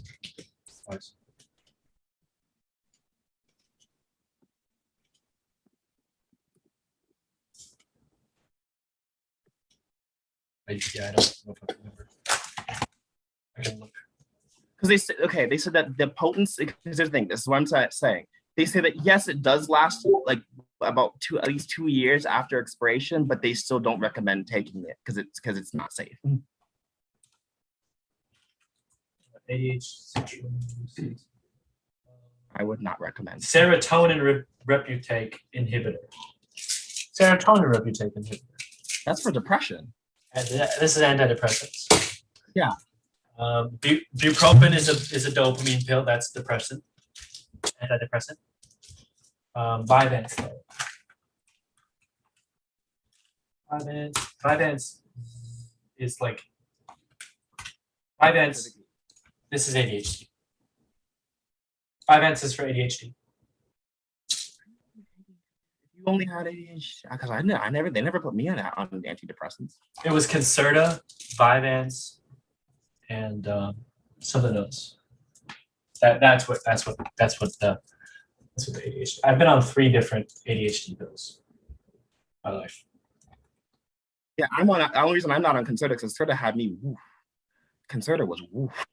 What do you mean? Take the analness of Virgos and crank it up to like 3,000. Yeah, I got that. Yeah. Definitely. Yeah. Definitely. Like I was a bitch to be around. Yeah. Yeah. I would just talk to your psychiatrist while it's still free. Yeah, I'm pretty sure. I could request more Vyvanse. That was the one that I had recently. Yeah, I would do that. It was okay. It didn't really do a whole lot. Not that I would have noticed. Because when you turn neurotypical with pills, you don't really notice a whole lot. You tell him, girl. Yeah, that's my little sister. Yeah, I was like, tell him, girl. Let's see. Request RX renewal. Oh, you know what your Chiron's in? I know, 4th house. Capricorn? Yeah. Healing energy for everyone except you. The wound that you can't heal yourself. Yeah. And how do I heal that? It's more so when it comes to Chiron energy, it's more so whenever, like, for example, if the energy is, if you can give everybody else stability, it has to be someone who can give you that. Like, for example, like you said, you know how a partner that, like, for example, it's not a partner that can teach you something. It's more so that where you guys can see yourselves as equal, whether it's a guy or a girl or whatever. One reason why I was just like, I'm like, remember when you told me about how subby you were? I was like, you may want to take more dom positions, not like act like literally. I'm saying like you need to be a top. Oh yeah, no. I it's more of an experience thing for me being sub than it is anything else. Like I usually am the one be like, okay, we're gonna go we're gonna go, we're gonna do this, we're gonna do that.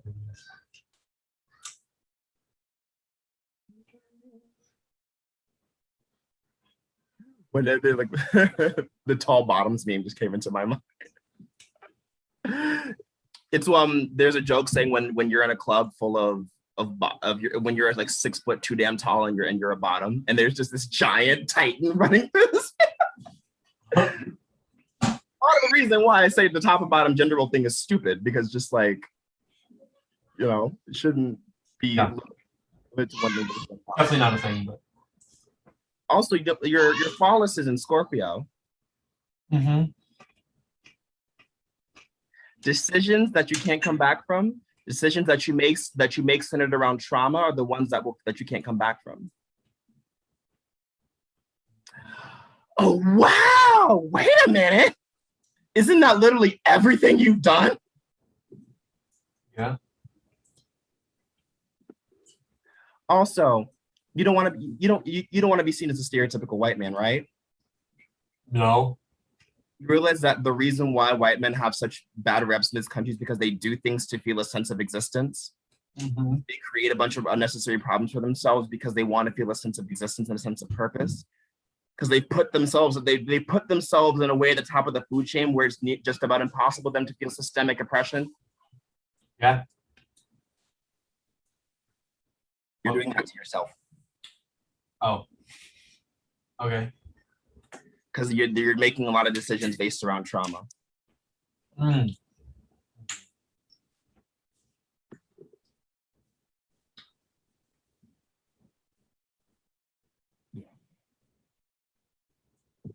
Because every decision you make with Flawless results in Chiron. Flawless is the reason Chiron is the wounded healer, because he made a decision he shouldn't have made, and it got him killed. Flawless died from that, and then Chiron was wounded.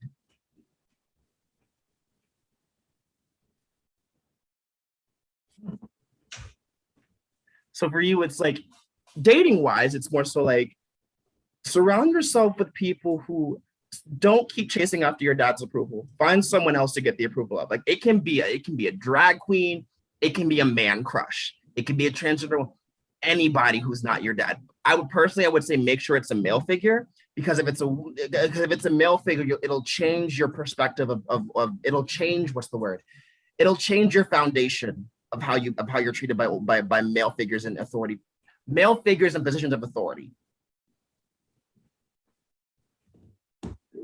Because if it's all just someone who's constantly criticizing you, then you're not going to get a positive. That positive image isn't going to show. It's just going to be all negative. Like I said, it's like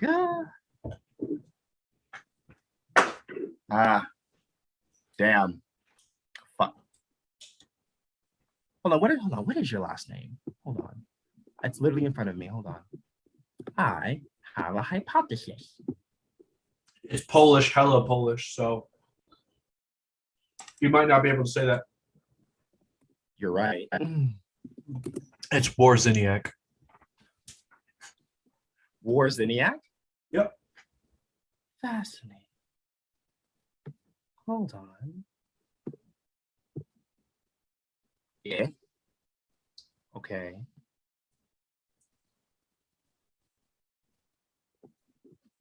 Yeah.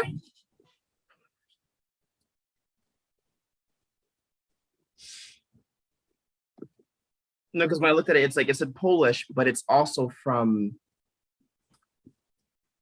Basically, it's the Polish equivalent to Lawrence. Hmm.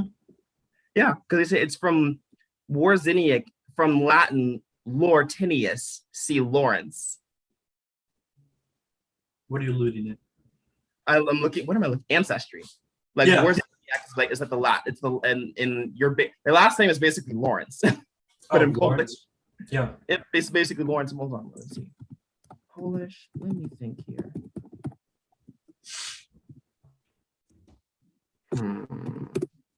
I might have something.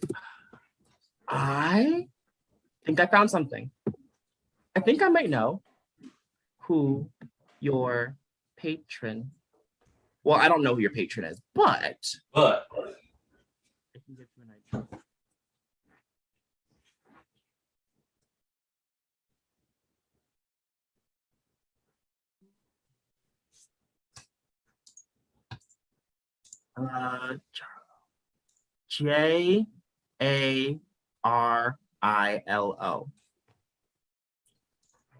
Jarilo. Jarilo.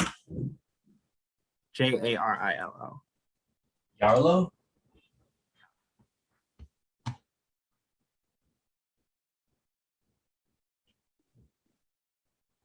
Yarlo is Some of it's made with a Y.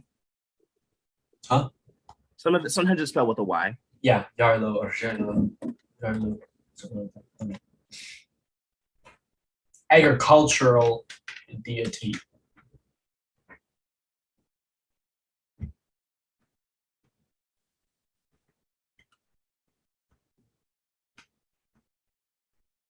Associated with the moon, has somewhat of a mischievous nature, ultimately results in the betrayal of his wife.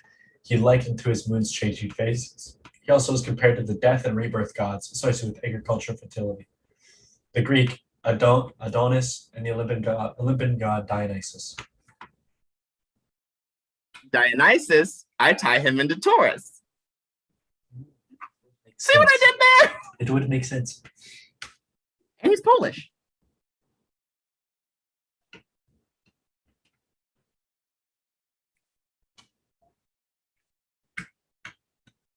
Does it make A concept fairly similar to the Scandinavian myth of Ymir. to Scandinavian what? Let's see here. The rather gruesome death, in fact, is a ritual sacrifice of Morona uses parts of Yarlo's body to build herself a new house. This is a mythical metaphor which alludes to the rejuvenation of the entire cosmos, a concept fairly similar to the Scandinavian myth of Ymir, a giant whose body the gods created the world from. Intriguing.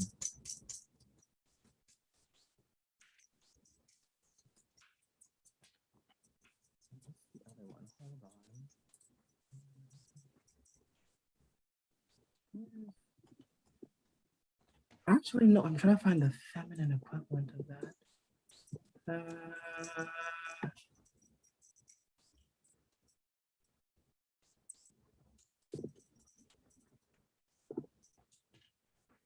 Look up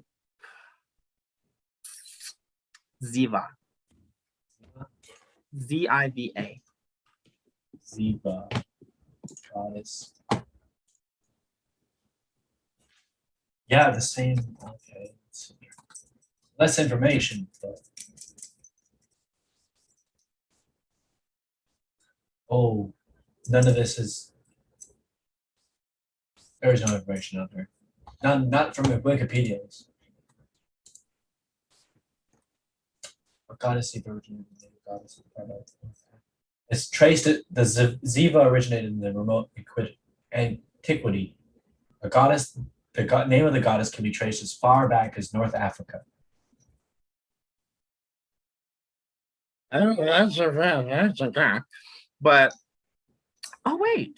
Oh damn. Well, hot shit. I think another reason why Urillo is able to find is because Saint George and Saint John are. Oh, spicy Catholic.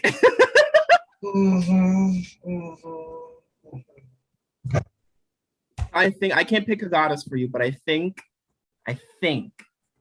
if you start worshiping / working with the deity, Urillo's the one. Okay.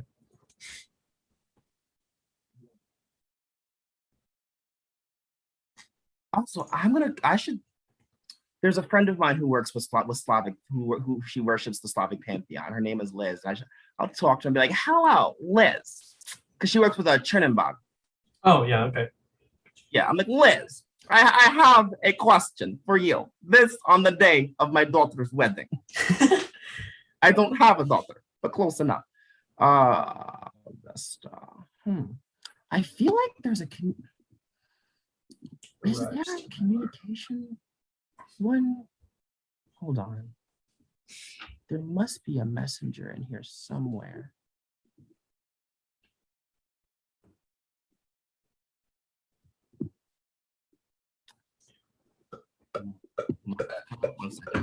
One second. I think I might have found.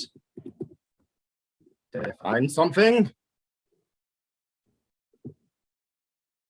This is also Lithuanian, but close enough.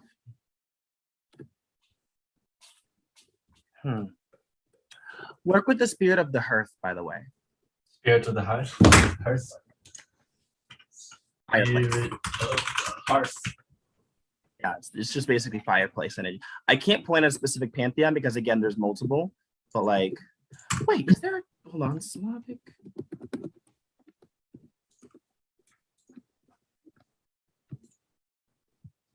That's the name is Removal.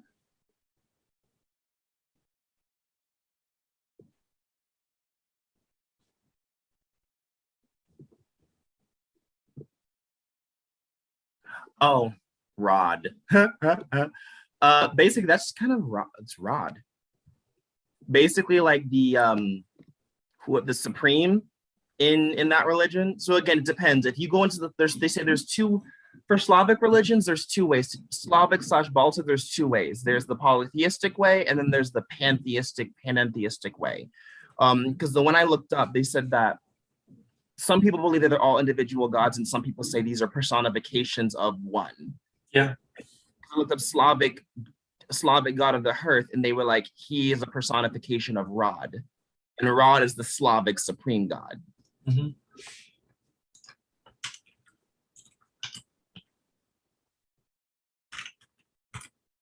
Well, the god of the household deity is Dullum Boy. So I'm trying to find a feminine version, but like I think in the meantime, I think I can't find a feminine one, but I think for Eurillo, start with that one. And look, if you see if you can find any information on worshiping rites. Obviously Saint George, if you can stick to Saint George and Saint John, stick to use those saints. Not saying you have to be Catholic, but like keep those saints around. And let me see. I might have to go off the live to get some of this information because I don't want people to copy. Hold on. Might just have to. You said what? Might just have to.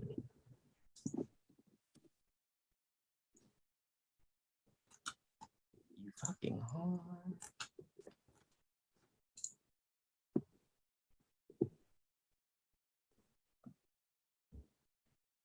Greek.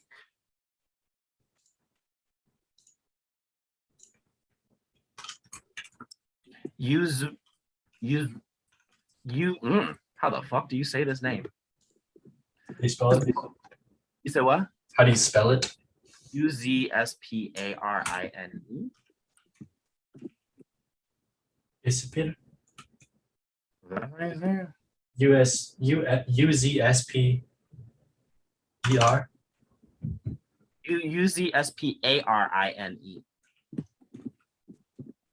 Usipring.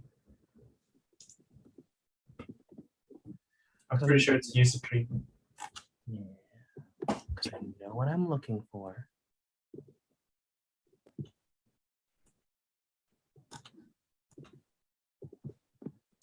That's Lithuanian though. Everything I'm finding comes back to Lithuania. And I think, is this a goddess or is this a god?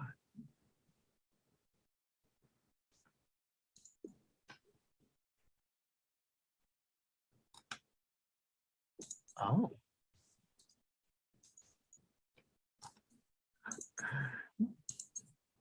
There was one god named Velis, and they were like, this god is the god of peasants. I'm like, I like him. Of course. I like him. All right. But I think but before I do that, before I'll tell you that off camera. I'm looking at the Western Slavs can be. Oh, okay. Your Lilith is in Pisces, this is the part of you that was once good but went bad because of negative treatment. Mm-hmm. And unfortunately, that one is in Pisces, meaning your dreams and your aspirations and your hopefulness. What the issue was that this is the prime example of using something out of spite because it's in your sixth house. My Lilith, yes, is in the 6th or 7th house usually. Actually, I don't know about. I don't know what chart you're reading. Yeah, it's in your 6th house, meaning that like work ethic and whatnot. Part of the issue is a lot of things that will get you ahead in life. If you're going to be spiritual and adventurous and open-minded and emotionally healing, you have to do it because you want to, not out of spite. Because the minute you're doing it. Basically, it's like you're fueling your dad more than you're fueling yourself at that point. This isn't. Me doing spiritual work is more for my health than it is it's a little bit out of spite because of stuff, but most of it's like I want to learn about this. This is because the thing is like it's weird. My parents were never like abusively Christian, like so I don't my again, it's hard for me to really like push that away, you know, and it's I have to tell people all the time, like, well, someone said, CD, I want to your videos give me a call to me, but I'm scared to devote my faith to anything. And I'm like, well, part of the issue is that you're letting someone else tell you about how life is, and it's wrong. Like the issue is that like your life, I feel like your life you have all these doors that are open to you. There is a working I would give you for that, but I wouldn't be able to give you my spirits. I'd have to give you the saints. Because your Selena is an Aries. And that's Selena is the opposite of Lilith being an Aries for you. She's literally saying you just have to do it. Like you being in those fundamental instincts of survival, you have to just do it. Makes sense. Just fucking full send or no send, am I right? The what? Full send or no send, am I right? Yeah, it's like it doesn't mean like run out of the house screaming bloody murder. It's just like either make plans for the apartment, make plans for the move, or wallow for what could have been. Okay. Because dreaming about what you want to do is useless. It's useless unless you do it. Yeah. Yeah. Because with the Vesta, everything's pointing at this Gemini placement. Because your Fama's there too. And Fama's fame and fortune. Oh. What? I don't know. I think of it like this: if you're going to be bisexual, do it. Like if you want to experiment, just do it. Okay. If you want to be a top gamer, then just do it. Okay. Usually what I have been doing is just fucking doing it. Like building this computer, building this setup, I just fucking did it. I didn't fucking care. Have you started getting paid for it? No. Because I'm lazy. It's also the job interferes with the time schedule. Oh, well, you're trying to be an influencer, yes? So I can do it after my job, most certainly. But like one of the main things though is that I'm very boring when I'm by myself. I don't have that influence. Like I can influence people. I have those qualities, but I don't talk for the sake of talking, for the influence of it. Like when I'm by myself, I won't talk just for the sake of talking. That's one thing influencers need to like. One thing about like Twitch streaming, you need to talk and interact with the community. But if you have no community, if you have no community to interact with, nobody's gonna come because you're not talking. Therefore, it circumvents itself. Basically, you're not talking because there's no one to interact with, but nobody wants to join because you're not talking. Talk to yourself. I don't like talking to myself. Why? Because it's boring. Find a way to make it entertaining. That's all I'm telling you what I did. That's all I had to do because I didn't have a following. I just literally just pretended that I had an audience. You know when kids like are daydreaming and they're at a concert and they pretend the audience is there. That's literally how I did videos at first. I pretend I have an audience. When I make videos, I'm not talking to anyone because I'm pretending. Even though the audience is there, I also pretend the audience is there because it's easier to talk to a fake audience and then have the real audience show up because it feels like the whole point is they have to feel like you're talking to them. Mm-hmm. Even though you're not, they have to feel that way. I just don't like body doubling. It's like literally talk to your imaginary friend. Imaginary friend. What do you mean? You didn't have that when you were a kid? Nope. The fuck is mine's name? His name was the Maniac Matt Crazy. He was because I was medicated as a kid. Because I was medicated. But see, here's the difference. When I got medicated, I became my imaginary friend. Exactly. That imaginary friend was just your subconscious. Yeah. I was medicated. I didn't have that. And you've been unmedicated for a year now. What's up, sis? Where they at? Oh wait. Question. So like the Reddit stuff you've been reading, what's that about? What Reddit stuff? Remember the stuff that Churn told me about? I was like, she told me everything. They told me everything. Reddit stuff. What? Not Reddit. That's not the right word.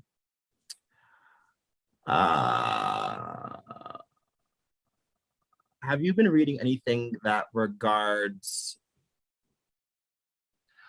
Do you read anything that if people knew about it publicly that you get in trouble? Not in trouble, but people would turn against you.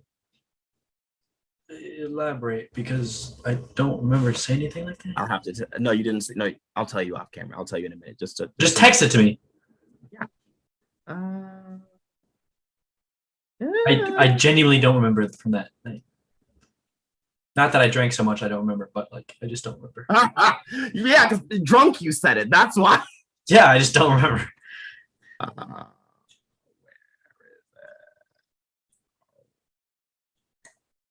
Drunk me a different breed. it? Drunk you was concerning. Why do you think we're even having this reading? Charles, where is your? Drunk me is not a real thing because remember, we don't drink right now. Underage drinking is not permitted. No one knows your age on this thing. Telling on yourself. Whatever. I'm gonna have to scroll and get past all like the mournful dove bullshit. That's a slippery slope.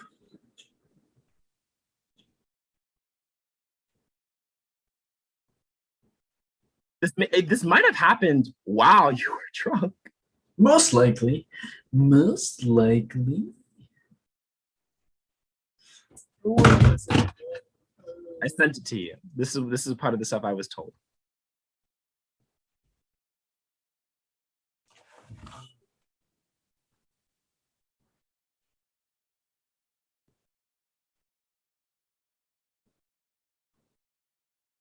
Yeah, that's what I sent, Charon.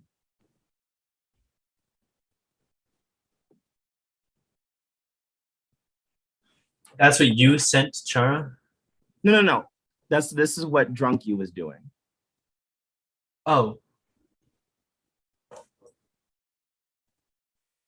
no, I wasn't exactly reading these. I was seeing them and just how how this is like interact, like how these men interact with people. It wasn't me using their words to project it onto myself. It's that I saw that as a thing happening, and it kind of pissed me off a little bit.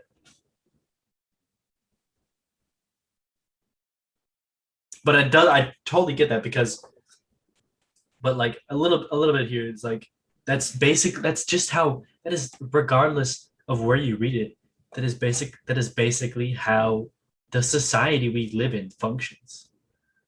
Towards who? Towards genders, like Which gender are you males, referring to? men. That's basically how it is. No, I didn't see the blog, so I don't know what you're talking about. There was no blog post. It's overall. I've seen it on TikTok. I've seen it on Reddit. I've seen it on Twitter. I've seen it on all these places. What I'm saying is, what is the message that you're saying? How they treat it? Like, what are you saying? Because I'm saying like, I don't. Basically, how men are nothing to society until they prove on their self-worth through work, income, through through a job, through their income, through any sort of monetary material gain. They're not worth anything until proven that. Mm-hmm. And then women are automatically treasured in society for basically doing in theory nothing. Not saying anyone does that, not saying that's an actual thing, but like in a layman's terms, they're treasured for being born, where men are treasured for the things they do in their lifetime. Mm-hmm.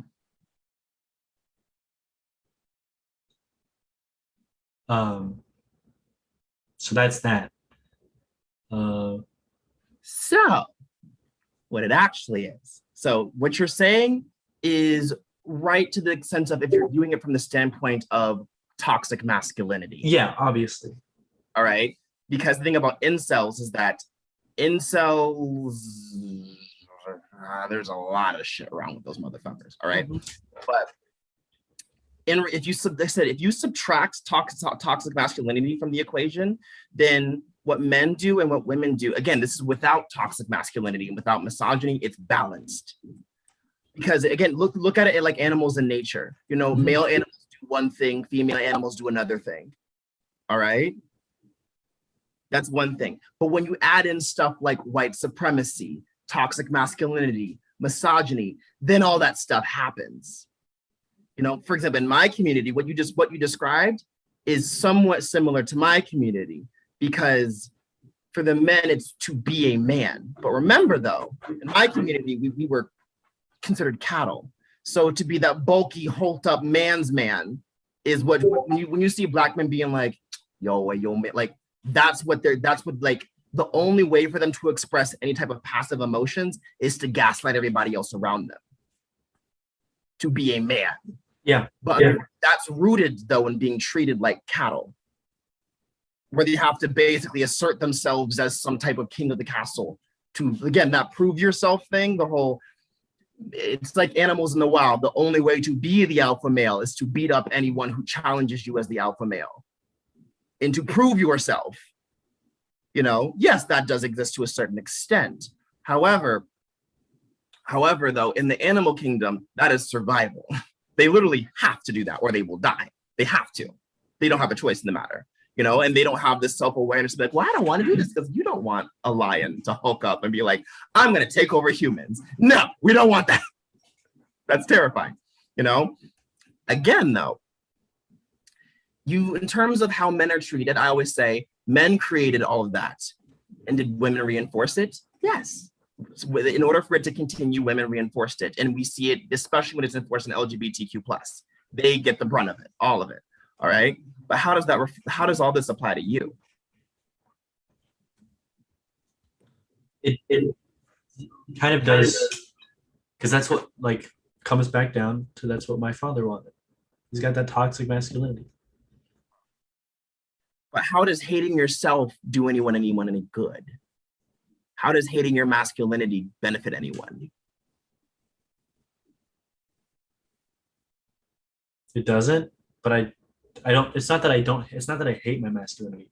I hate the idea of toxic masculinity as a whole. And how a lot of that toxically masculine, on how that projects onto me to be a certain person, but I automatically like say fuck that. No, I'm not a toxic. I don't use toxic. I don't know. So then what are you punishing yourself for? I never was, I guess. I don't know.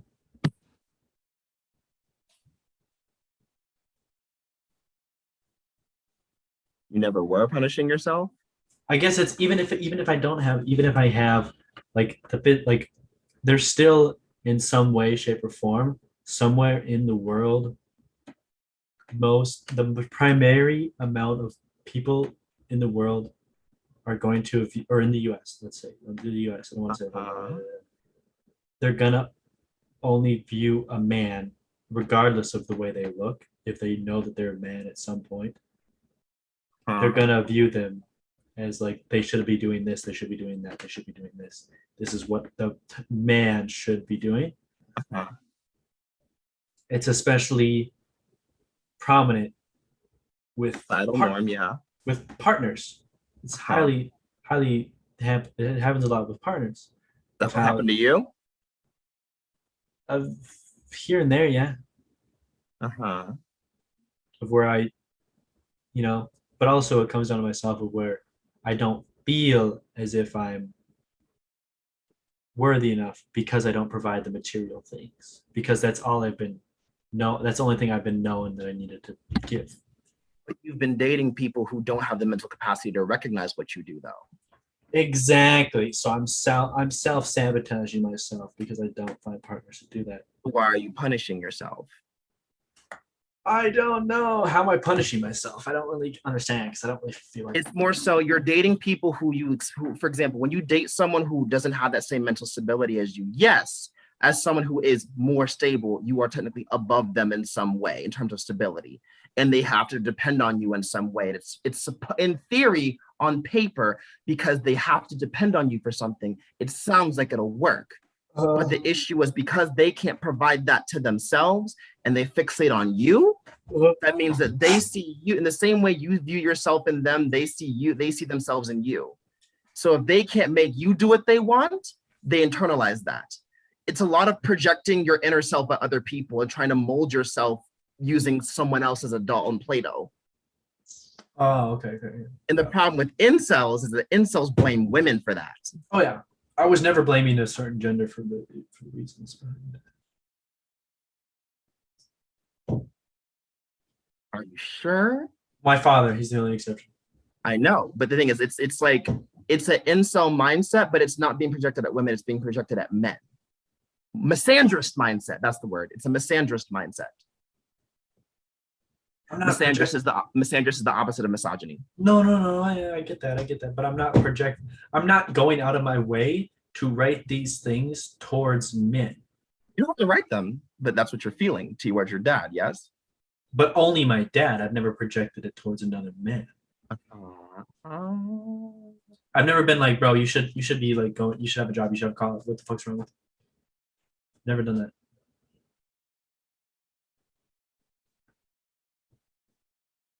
That's to everyone though.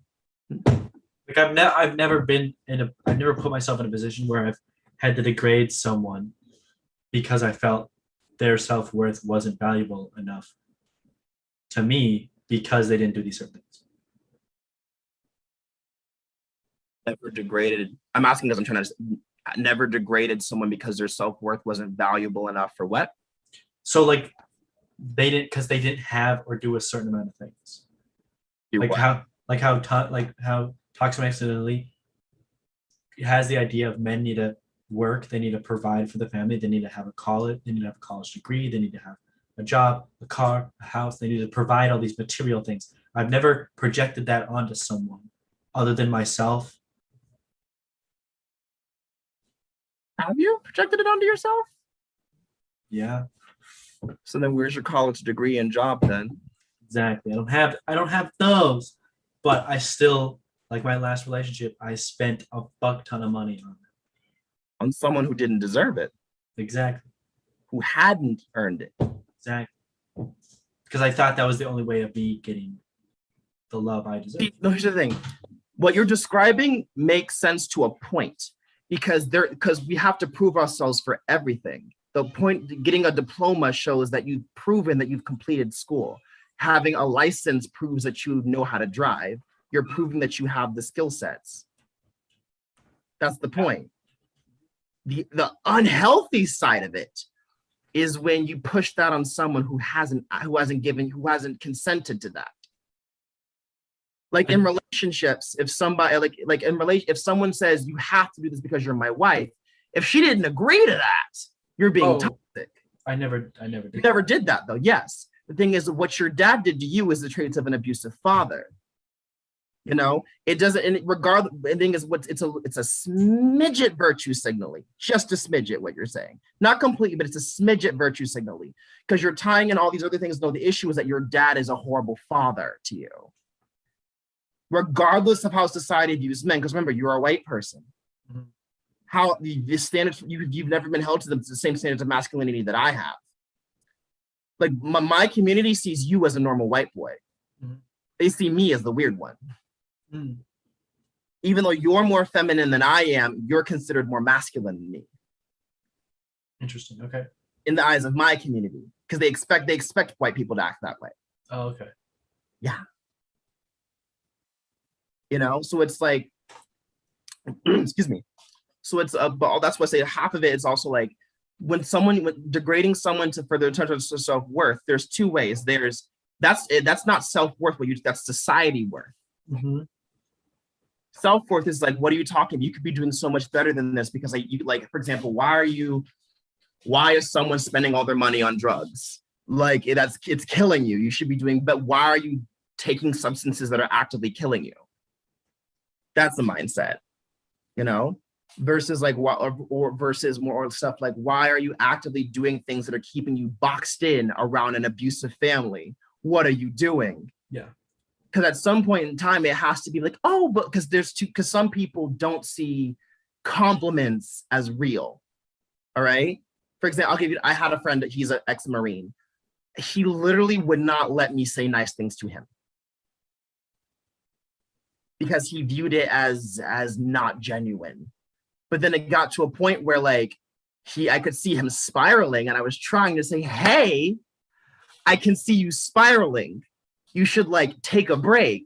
And it took him getting chased down by a gang of people in Mexico and nearly arrested by several cops for him to realize, you know, it's not so much the words that are being said, it's who they're being said to and why.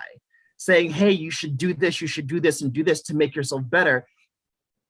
For someone who's spiraling and someone who's suffering, that needs to be said to them.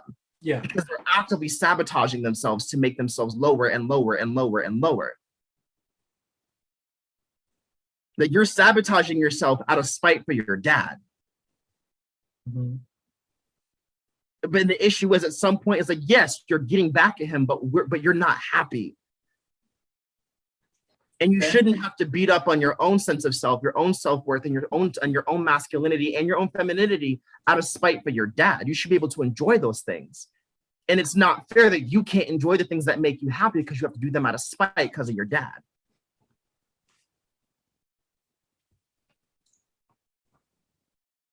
Does that make sense? Yeah. Mm-hmm.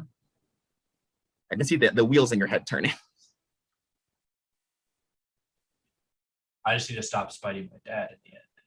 Yeah, it's like your feelings towards him are valid. That's not the issue. Isn't necessarily your feelings towards him. It's more so like it's gotten to a point where it's like, if you can't even talk to the people that make you happy without it being in spite of your dad, it's like now you can't enjoy the things that you love anymore because he's the common denominator. If the girls you date act just like him, that's an issue. If you can't even act on by curiosity without associating these masculine traits with him in some way, shape, or form, that's an issue. Not because you're a bad person, but because your dad's unnecessarily invading your life. Yeah. Like, it's like, for example, I saw this one gay guy on TikTok, and he was just like, he was like, I can't date feminine gay men, or I can't be around feminine gay men because I was raped by one. So every time I hear a laugh, it reminds me of my rapist. And I'm just like, you are essentially calling every single feminine gay man a trigger for your rapist. And that's not fair to them because now they can't be themselves without you associating it with something negative. Mm-hmm. Or there's a client that I read, who I'm not going to mention by name, and she had a prejudice towards Black men because she was raped by one. And she didn't feel safe around Black men because she was raped by one. This is a white lady. All right. And like, she's off of that now, but it's to a point where it was just like her friends really had to get on her for that because like, regardless of your trauma, you should not be holding these other people to the standards of your trauma. And hold them to the standards of, are you making me? It's like, it's not should be, will you hurt me? Will you hurt me? It needs to be, will you make me happy? Because someone cannot hurt you in the way that the person who traumatized you did and still traumatize you and create a whole new set of traumas.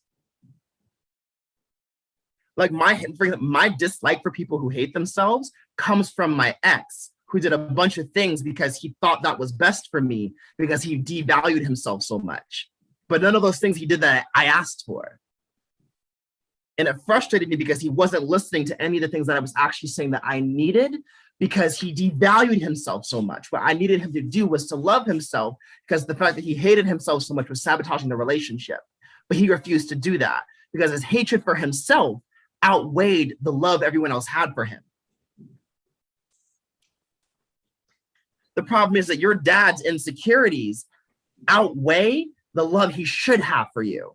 Mm-hmm. Your hatred for your dad is outweighing your sense of self-worth. And it shouldn't be that way. You should be that guy who walks into the room, whether it's in a dress or in drag or as, I don't know, fucking David Hasselhoff. That's the only name that could come to mind. And you should still be able to be fine with that. Like I'm considered, like for me, I'm considered a quirky Black person. Like amongst my family, I'm the weird one. You know, but it, like, how do I say? Amongst gay Black men, I'm the weird one. But to you, I'm normal. You know, but I don't let them seeing me as weird define me. She's like, oh, well, it sucks for you that you lived in such a small enclosed space that you can't see that there's so many different human beings in the world. Yeah. Like there's transphobia in the Black community, and yet there's an African spirit that's literally intersex, and it's a snake spirit of the rainbow. He's literally a rainbow spirit. But the only reason we're like that is because of somebody else. Think of it like a Black. Imagine if I said that I will never hang out with you because you are white. That is so. Yes. Yeah, I get it. Yeah. Like if you decide to date cisgender men, it's because you find them attractive, period. You know, or if you don't date a specific cisgender man, it's because he is not attractive to you, or not even that, or he has a horrible personality that makes you unattracted to him, period.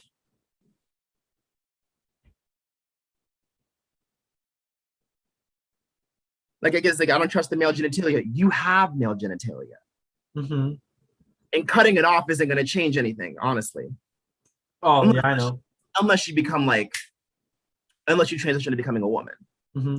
But even if you cut it off, like historically, oh God, the only time, like there's one case that I remember where I think it was it's somewhere in Asia, where the empress had not even concubines, because in order to work for the empress as a manservant, you had to be completely castrated, dick and all. So that way there was no way that she could have an affair. Interesting. Which is like, what the fuck? Yeah, what the fuck? You know? And so, and for example, in certain parts of Africa, which is horrible, but they circumcise women. Don't ask how they do it. It's very unpleasant, and they heat up a knife. It's not surgical. They take a knife, put it on some heat. They don't give you sedative, because the intention is to make sex unpleasurable.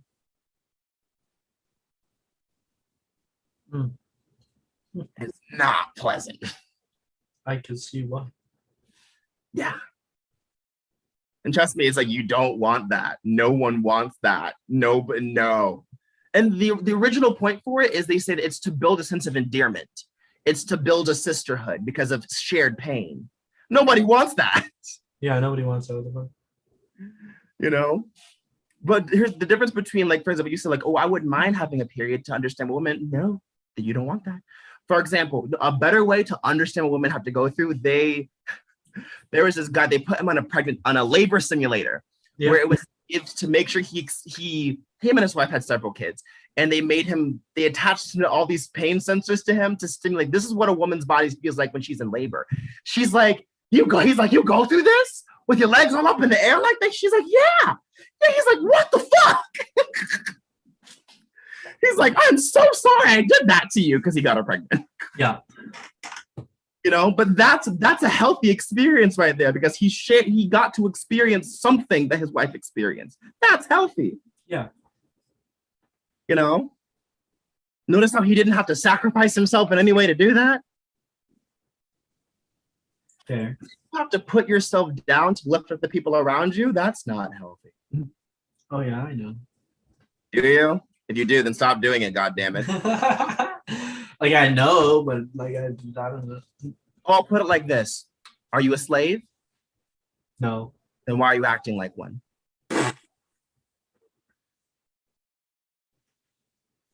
And I say that because back in the reason why Black women are hyper masculinized is because during slave times, when they would take the men away and basically rape the men and beat them down, it's weird because they would want them to be all buff, but they don't want them to be headstrong. You know, when they took the men away, the women would have to basically demean and degrade their sons in front of their masters, so that way their master wouldn't do the same thing to their son.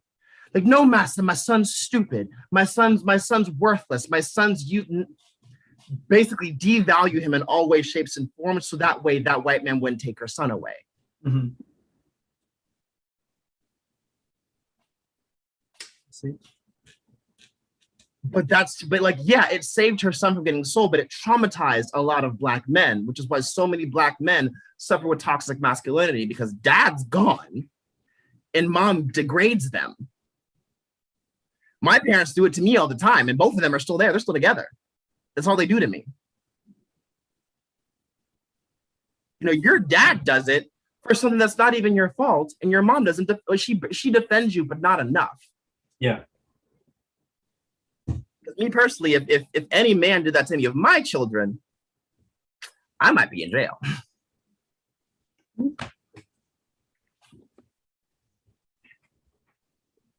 Because like your North Node is in Gemini. It's like I think part of the issue here is that like it's more so you've been trained to, how do I say? There is an old slave law, like I said, that basically said, like, remember how I said there's an old slave law that said that when a white person's walking on the street, we have to step off the sidewalk to let them through. And it got to a point where Black people, and the only way we could interact with white people and to gain their approval was to degrade ourselves. You do not need to degrade yourself. You don't need to internalize your hatred for your dad to make people like you. You don't need to change yourself to make people like you. Because guess what? He's not your dad. You look nothing like that motherfucker. I look true, but I have like minimal interaction with my biological dad. Therefore, Where is he, by the way? He's with his third wife somewhere down in Arizona. Why did him and your mom not work out? You see the things that I do? Like what? Like the things I do to self-sabotage relationships and all these other things. Oh, that's what he does? He also abused my mother. Not physically. He abused my mother. Not well. Maybe a little bit. Maybe a little bit. Actually, a little bit physically. From what I know, he degraded her, put her down, all these other things. He didn't want me in the. He didn't want me in the thing in just in life in general. He didn't want me in life in general. Why? No idea. I didn't get an answer. He didn't tell you? No. Oh, you met him? No, I talked with him on Facebook. He didn't tell me. My mom didn't really tell me either. Wait, when you messaged him and he told you that's why? No, I talked with my mom mostly about it, but like I've talked with my biological dad, but he's kind of like sugarcoating all of his shit, all the things he's saying. He's basically say. He said a lot of things, but I think I deleted them since then. He was basically trying to put himself into a good light and saying how like, yeah, I just felt it was better if I just left. Your mom really wanted to have you, so I just felt it was better to just leave. But you fucking took all the money and you fucking left. You took all my mom's money and just left.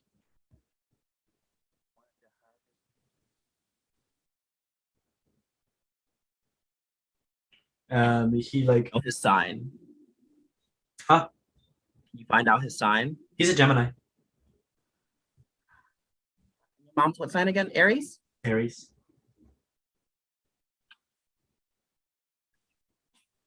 I have a hunch. Huh? Go ahead. His exact words were, your mom really wanted to have you, so I just left. No, that's a simplified from what I can remember. Are you sure you deleted all his messages? If they're on Facebook Messenger, I think I might be able to pull them up. Yeah. Like I have a hunch. That's why I want to make sure that I'm not thinking.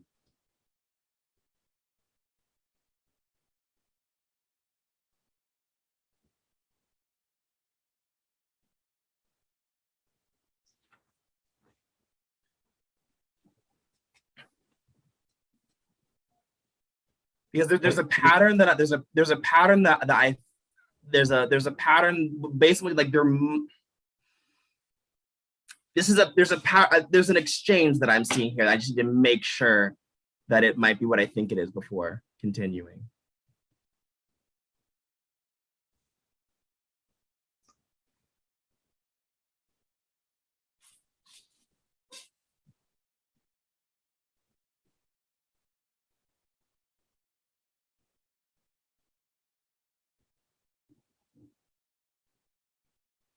Give me 1 second.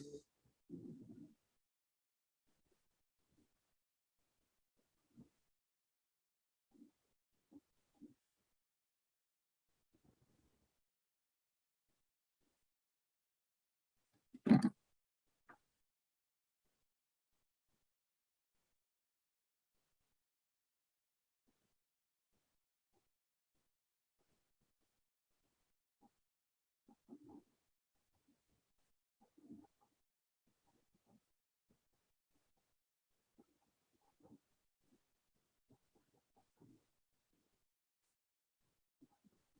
don't think I have it anymore.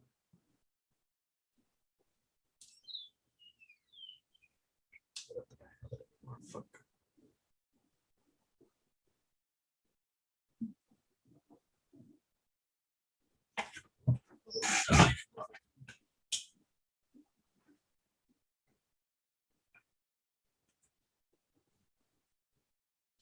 My phone died. I off the top of my base. Hold on. I think I have a. Where's my fucking book? This book. Find the Gemini page and.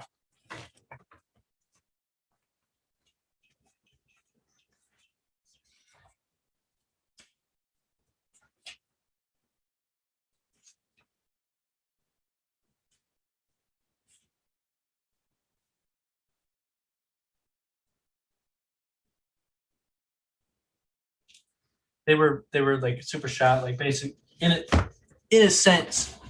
Basically, my mom said like he was super shallow. Everything was like superficial to him. Could never face things. You know, head on. It was always he like kind of manipulated her, abused her physically, kind of like try to get her in scenarios in situations where he had control. Do you think, again, this is a hypothesis. Mhm. Do you think the way your stepdad acts is the way your mom acted towards your dad? No. No, what I to clarify. It's more so because again, like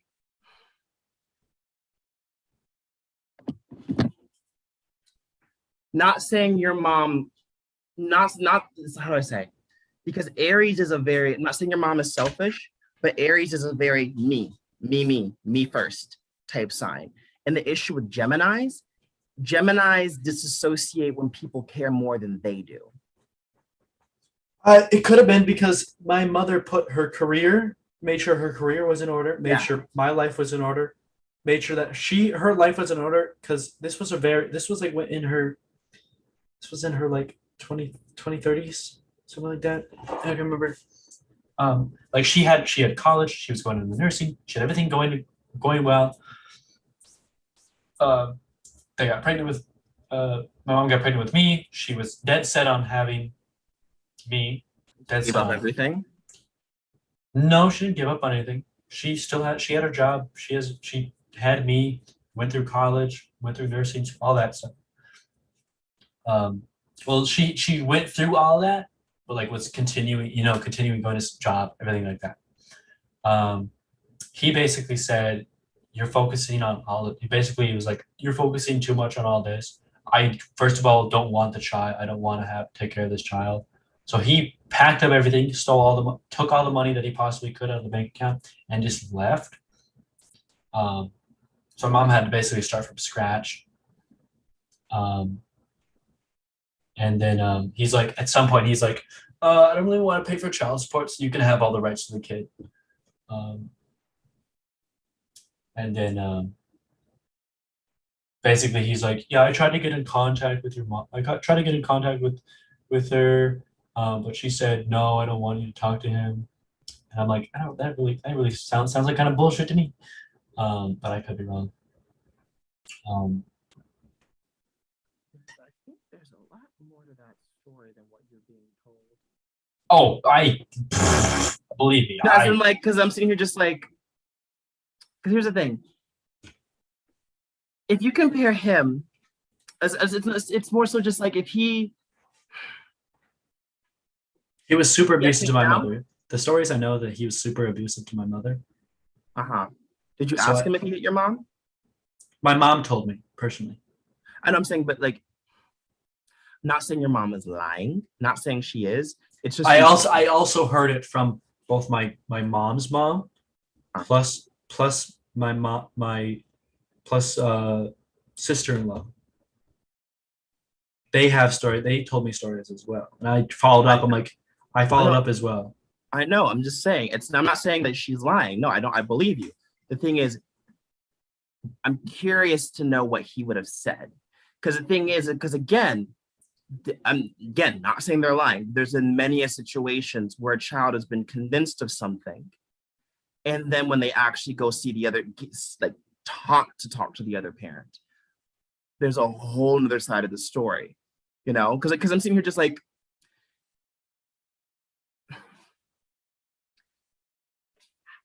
if it was that easy, just be like, oh, I just don't want the baby, bye. And then she goes and marries someone who also doesn't want you. It's in here just like, either I'm saying like, what is there any difference between your stepdad and this dad? It's like there has to, like, is this the same person? Because it's like, if this is how your dad treats you, how the fuck does your bio dad act? Well, since I'm 18 now, he really has nothing to hold over me. Like, I haven't had any interaction since birth. He left before I was born. I had no interaction from birth till the 18, almost 19. Zero interaction with him. And then the only interaction I've had was those Facebook messages. Basically, he has nothing to gain from lying to you. That's the thing. It's like it's not saying that he's telling the truth, but like, he has no power over you, and there's nothing to gain there, because you're old enough to where you can talk to him if you want to. So I'm just curious as to where there's holes here. And he's like, basically, if you want to know anything, just ask and I'll tell you. And I'm like, the vibes you give seem a little bit like kind of snaky. Like, he's trying to like weasel out of the situation, as like trying to weasel out of the information that he tells me. Well, because again, that's the thing, though. No, because see, this is the thing. If this is just me as a person, so if I think somebody has information that I want, and they say, well, ask me anything and I'll tell you, that's not a red flag for me. If they immediately go into storytelling, that's where I'm a little bit like, you're trying to convince me of something. He's not actively trying to convince you of something from what you've told me so far. This is like he kind of did. He's like, yeah, like, because my mom told me all these things, but he also like, I have text messages, I think, of me texting my mom in between them, of like texting pic photos of it.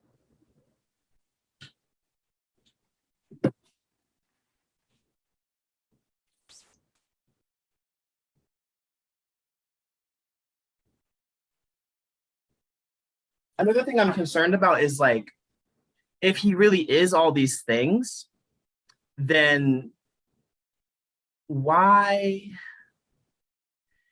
then is your mom indirectly lashing out at you through your stepdad? Could be, not sure.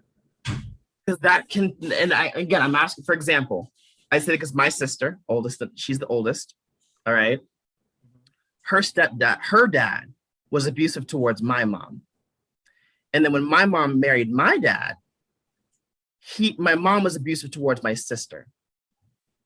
And then I was born. All right, my dad never really hit my sister, I guess. I'm not quite sure, but I don't know. But my mom was the main abuser of my sister. And then I was born, and then my dad started being abusive towards me.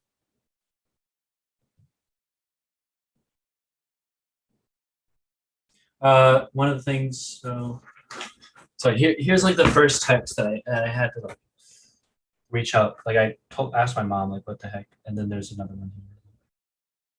So starting off, it was like, hey, thanks for sending the friend request. Would love to chat with you. I'm like, hey, it's nice to meet you. Sorry for being late response. Been busy with work.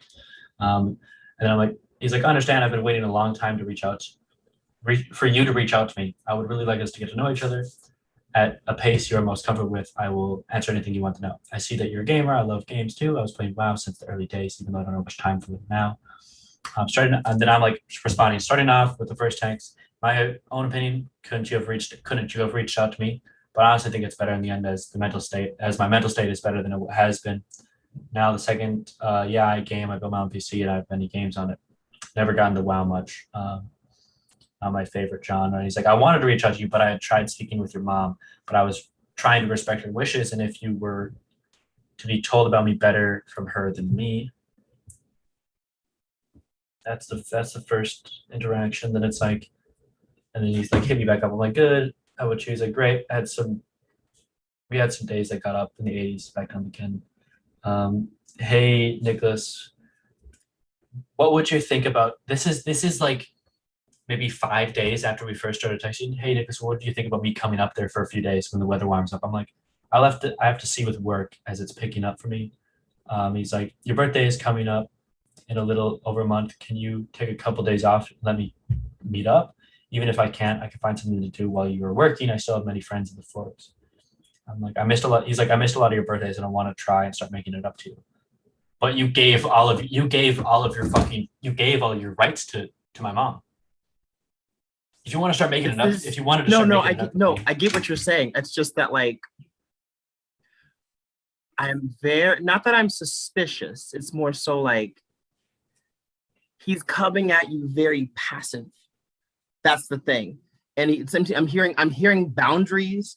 I'm hearing the etiquette I would tell someone when to approach the situation. I'm hearing the right things. And I'm sitting here like, that's concerning. In the sense of just like concerning in the sense where she's like, he's being really respectful and it's not matching up with your mom's stories. So either because again, this is Gemini. So like, again, because Geminis aren't necessarily two-faced, but they mirror people. All right. Yeah. So it's best for you to ask these questions because I'm like, I want to know what your mom was like from his perspective. Not saying demonize your mom, but figure out what your mom was like from his perspective. I know what my mom is like from my sister. My sister explained to me how abusive my mom was before I was born. You know, that's the thing. Because the reason I'm asking is to see, because if your mom acted, because again, your mom is still in Aries, you know, and she has more interceptions than your stepdad. So if your stepdad projects his interceptions onto you. So my curiosity is if there's a chance, a hypothetical chance, if not saying she didn't have a right to, but think about Gemini is when people care more than Gemini does, Gemini pulls back. If everyone else is screaming at Gemini disassociates. Because Gemini can only do it in the way Gemini knows how to do it. Yeah. That's why I'm just like, there's a chance that the position you're in with your dad may have been the same he was in with your mom. However, not saying he wasn't abusive, but what may have happened is he eventually snapped. Your mom wasn't physically abusive, obviously. But what might have happened is he might have snapped. And that's when he put his hands on her. Hold on. I think I can pull up the chats here. Got into it.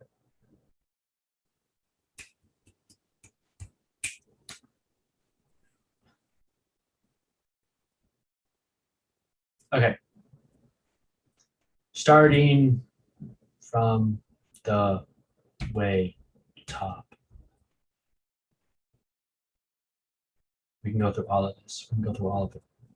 It's over a couple days. So starting February 11th. Hey, Nicholas. February 11th. Another one. Thanks for sending the referral request. We'd love to chat with you. February 12th, day after this.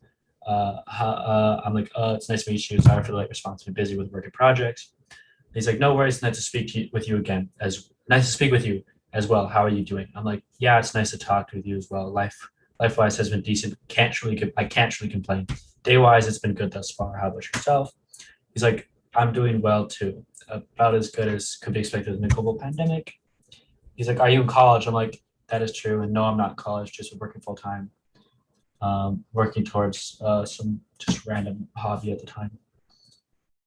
He's like, that's right.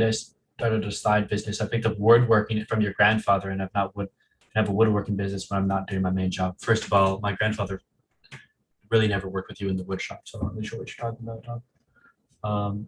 In my head, that's what I said in my head. He's like, may I ask how long you've known about me? I'm like, that's nice. I always like to work with my grandfather in the shop. And honestly, I learned about you around the summer of 2020. He's like, I understand. I've been waiting a long time for you to reach out to me. I would really, that's when I called him out and like, you could have reached out earlier then. But he's like, I respect your mom's wishes. I'm like, that is understand. I see that's understandable. I'm glad the universe brought us together. Just kind of like the hopeful things here. I'm glad the universe brought us together at this time as I feel it's the best. He's like, absolutely. He's like, do you get out of the cold north much? He's in Georgia. He's like, have you ever been to Georgia? I've never left the north. Georgia? He's in Georgia. What part of Georgia? No idea. I can check his Facebook account. At least I think he's in Georgia.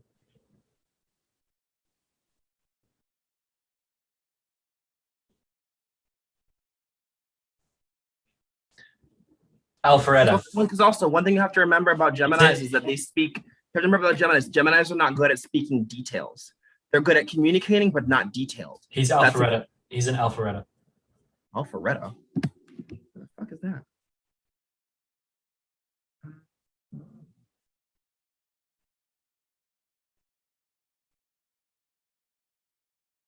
Alpharetta. Oh. Oh, damn. What? I was not too far from that when I was in Georgia.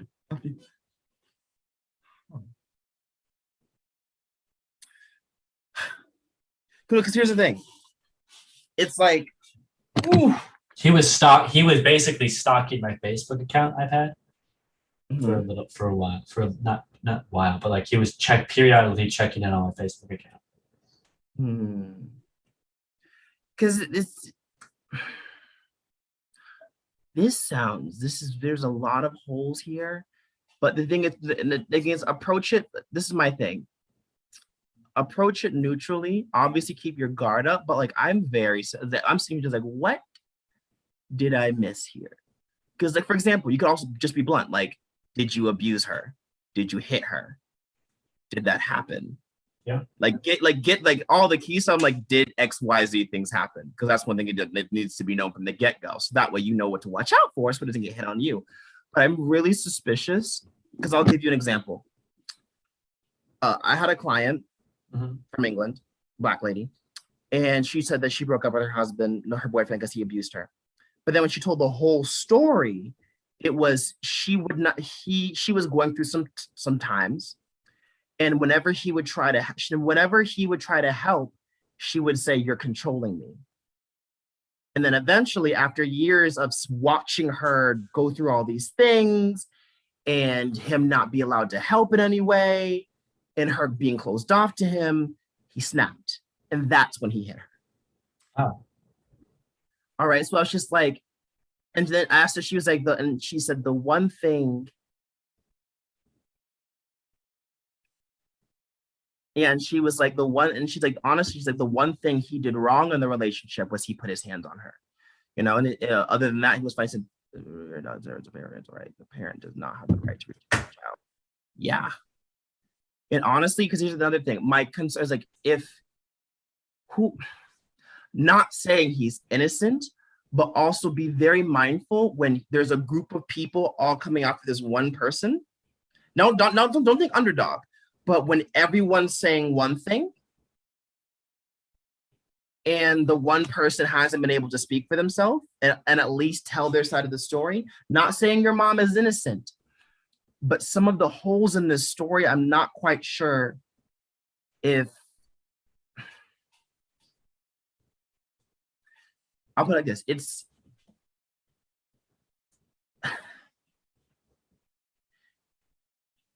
it's a red flag to me if a parent can say they were abused but they had a past abuser and then not completely protect you from the person who's abusing you. That's the red flag. I mean, if you want to read my mom's chart, we can like. I would need your mom to physically be there for that. I mean, like, I can get her right now. Don't. Ah.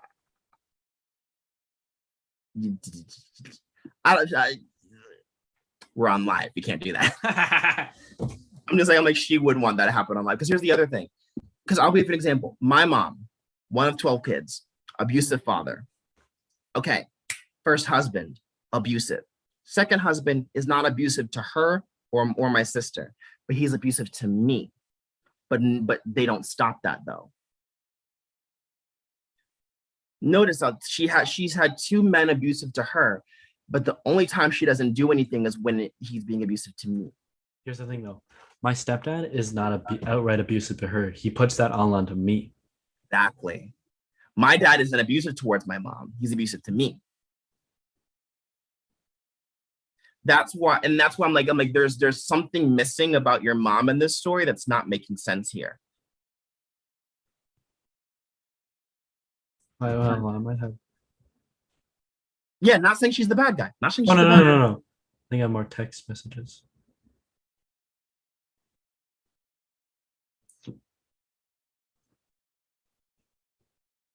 Because everything but you're just like, okay. It's a little people pleasy, but like the one things that needs to be known before anything else is, did this happen? Did that happen? Did this happen? Did this happen? Did this happen? Okay, so here's the first message. Yes, a zero custody parent can be arrested if they contact the child. So that's another thing.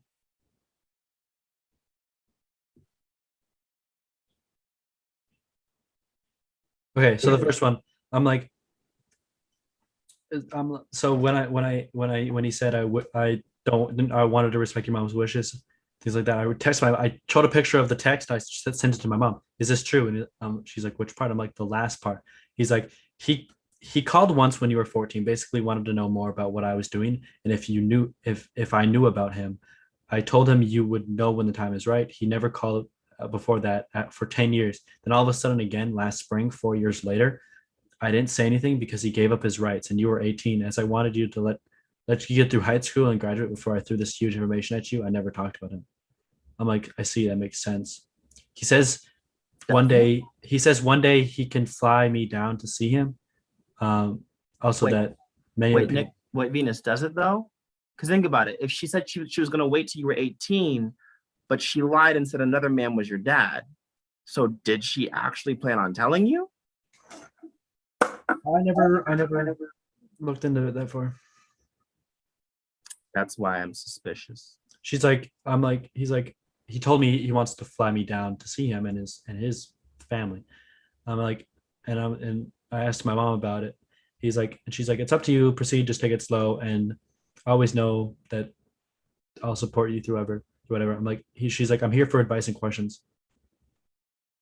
And then the next time we texted is this one here. So this is when he's like, so can, like, your birthday's coming up, maybe we hang out, stuff like that. Like I come up there and we hang out. Like okay. He's like, and then I showed a picture to my mom again, and then she responded, he's pushy, it's up to you what you want to do, but if you don't want him to meet you, then you need to be firm and direct in him in your responses. He does not know what the word no means. And she's like, did you respond to him? I'm like, yeah. I said, nah, wait till summer. And she's like, he'll probably be planning to come up this summer for sure. He's probably already bought a freaking plane ticket. He's that invasive. And I told him, I never told him when exactly. He said, give me a heads up before the date. He's like, see, I'm telling you, he does not know what no means. Give him an inch and he'll take 2,000 miles. I'm like, it is what it is, I guess. And that was it basically since then. But the other side of that is that, like, you're his son. So what is he supposed to do? Yeah. Like, it'd be wrong. Like, it'd be even worse. The thing is, it'd be worse if he didn't show initiative. It'd be much worse because then it's like, okay, you don't care. One reason why I'm a little bit concerned with your mom here is that this is very damned if you do, damned if you don't. He didn't like if it was like, oh, he didn't call beforehand, but then when he called, you'll find out when the time is right. So it's like, okay, but you're being lied to. Again, not saying your mom is a bad person, but these are some red flags that I'm seeing. That's why I was like, there's a chance that your mom, even though, yeah, your mom probably was a victim, there's a good chance that your mom may have had a lot more contribution to this story than she told you. When's your mom's birthday again? Wait, her chart's right here. Hold on. it's like April 4th or something like that. Oh, you sent me her chart and everything. Mm-hmm.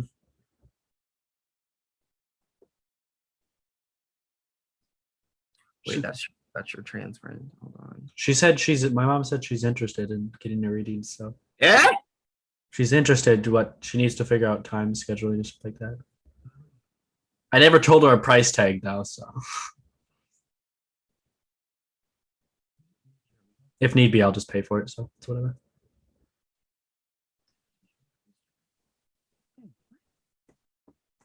Oh, there it is. There it is, boys. Mercury in Pisces.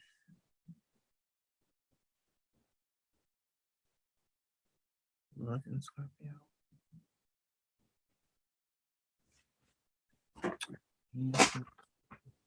I'm very suspicious here. Go ahead, go. So what? Talk. Let's go. What about it? What about it? No, this is like there's a Mercury in Pisces, and whenever I see Mercury in Pisces, that means that they're a bad communicator. Not saying that your mom sucks at communicating, but they beat around the bush a lot. You said what? I can see it, yeah. But also there's a Mars in an Aquarius, which again, this goes back to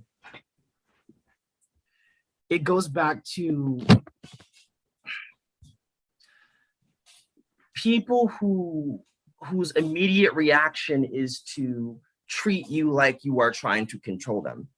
For example, my beef with Aquarius people is that Aquarius people are quick to treat you like you are the patriarchy or you are some type of systemic institution trying to oppress them. That's one thing I don't like about Aquarius, because it's always you can't have any kind of power around them because they will demonize you. And like Scorpios are fine, because for Scorpios, as long as you're transparent with them, they don't give a fuck. All right. But Aquarius will actively, wholeheartedly treat you like, find a way to rebel. If you do not acknowledge their individuality or their uniqueness, then they will try to rebel and overthrow you. So when I see Pisces and Aquarius, I see paranoia and I see fear of the unknown. Yeah. And she's already an Aries. She's already a Gen X Aries. So that means that like, in a way, I think the reason your stepdad may not like you is probably tied into his own dad. Oh, absolutely. I fucking hate him. His dad, you hate his dad? Mm-hmm. I hate him. He will literally sit there and order everyone to do everything for him. He still to this day has my 40-something-year-old dad doing his fucking bidding. My dad is still under his dad's control. What is your grandpa's sign? Your step grandpa? No idea. Never looked into that. But like we fucking pay for bills on shit that he doesn't, then he just pays us. We pay for bills on his shit, then he just pays us. We fucking pay for his phone line. We pay for a fucking boat we don't fucking drive, so he can use it that he doesn't fucking use. We pay for a lake house that only he uses because we don't have any time to use it because we have one at a different lake. My dad goes to my grandparents all the time to like help out with shit because my grandparents can't fucking do it themselves. Granted, they're old, but like still.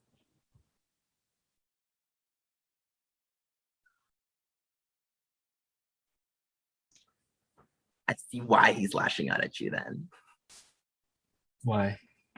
because you have a lot to say about his opinion as a dad, despite everything that he's done.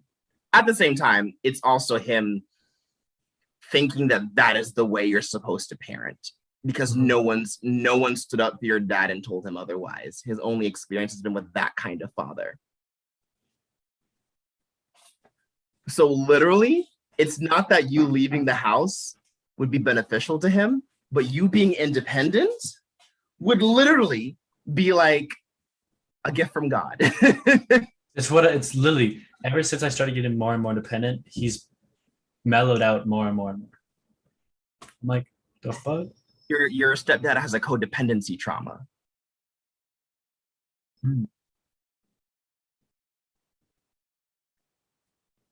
How old is your stepdad again? Like 47.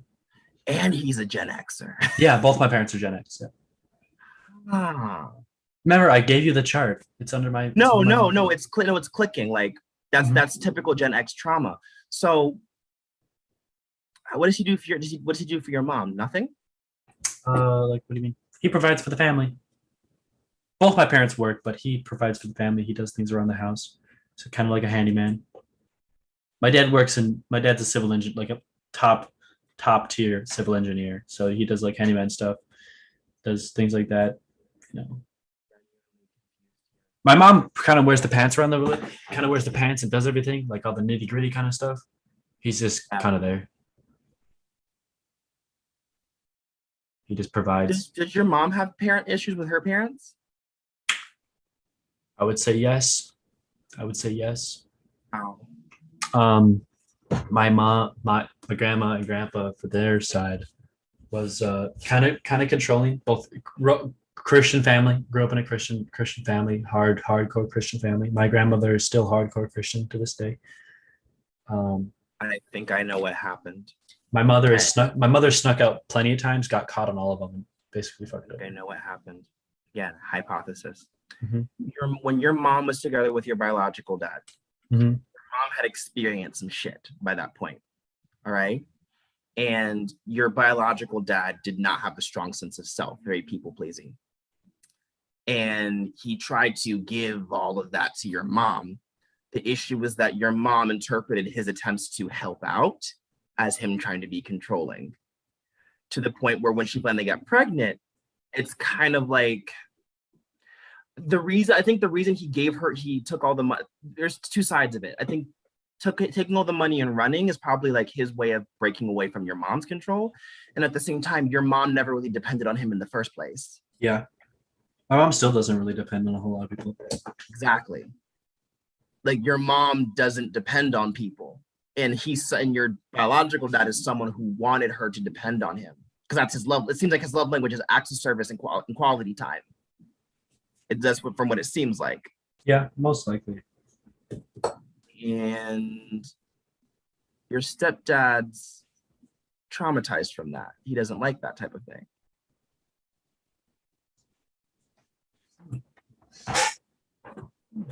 But that benefits your mom, though.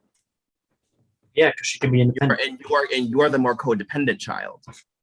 Mm-hmm.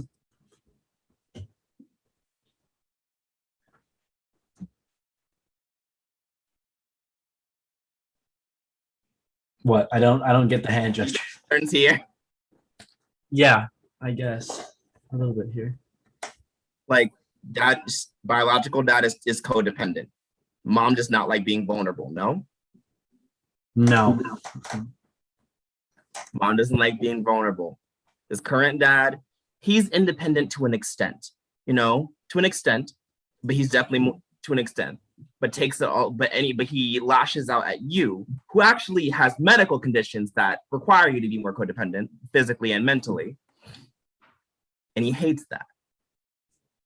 Oh, I think since ADHD is genetic, my biological dad could have had ADHD too. No, yeah, ADHD, like I said, ADHD people, we are like untreated, we are hella codependent. I literally just had to talk to a couple about that because the girl was lashing out at the guy, telling him to do all these things, to a point where he was just like, I don't know what she wants. It's like when they started the relationship, he was very assertive. Then she was like, you're too controlling. So he dialed back. And then it was, you don't do enough. You're not assertive enough.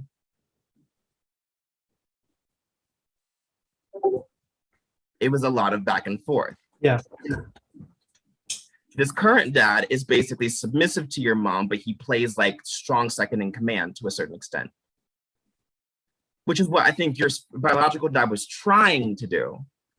But in order for him to do that, it required her to be vulnerable with him. I think your biological dad is not necessarily, I don't think this is you're the bad guy. I think this is a mutually toxic situation. For everyone involved. Wow. Because the girl I'm talking about is an Aquarius sun with an Aries moon. Your mom is an Aries with an Aquarius Mars, meaning her immediate survival instincts is to act like an Aquarius.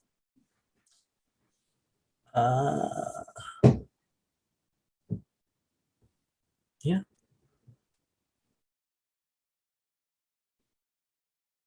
Interesting. Where's Scorpio?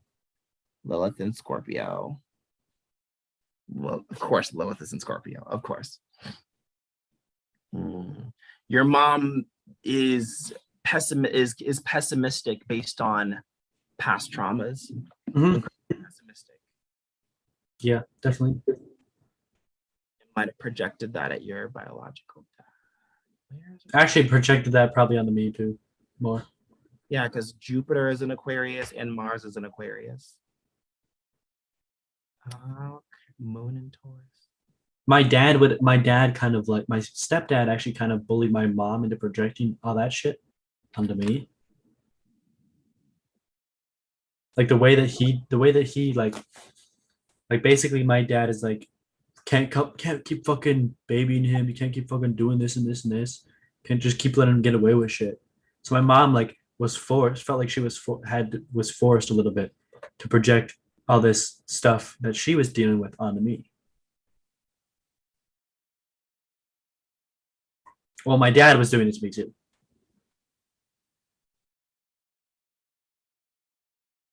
I've had to deal with both parents' issues because they can't deal with it together.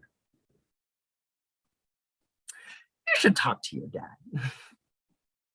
I don't think it should be physically in person. I think I would video call him and like talk that out first. Like, but before you meet in person, talk to him over video call or over physical call. That conversation about what actually, like, what happened from his point of view, that needs to happen.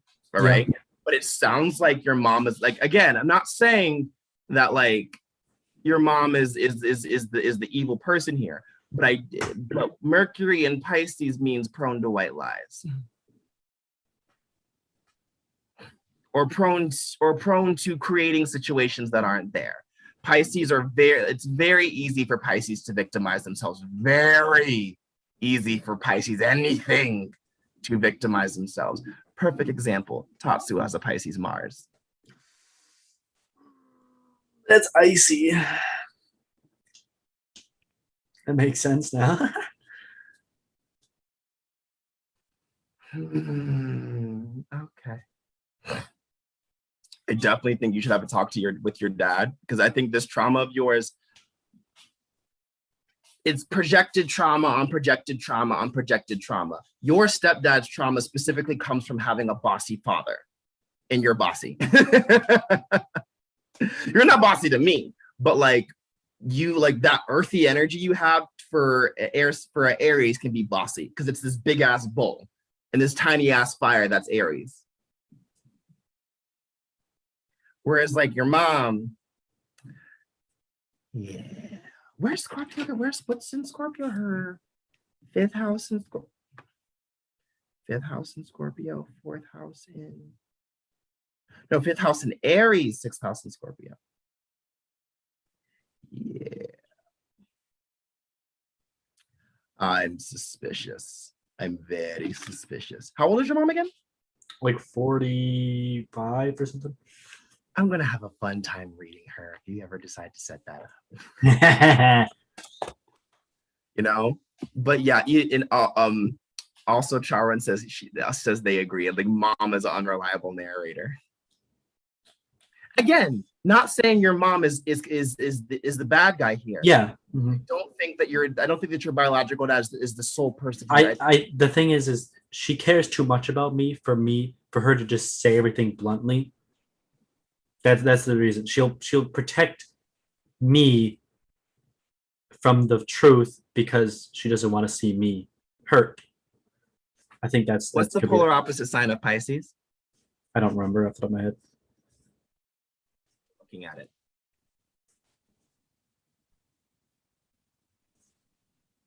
Who's the most famous? Virgo. Oh, Virgo.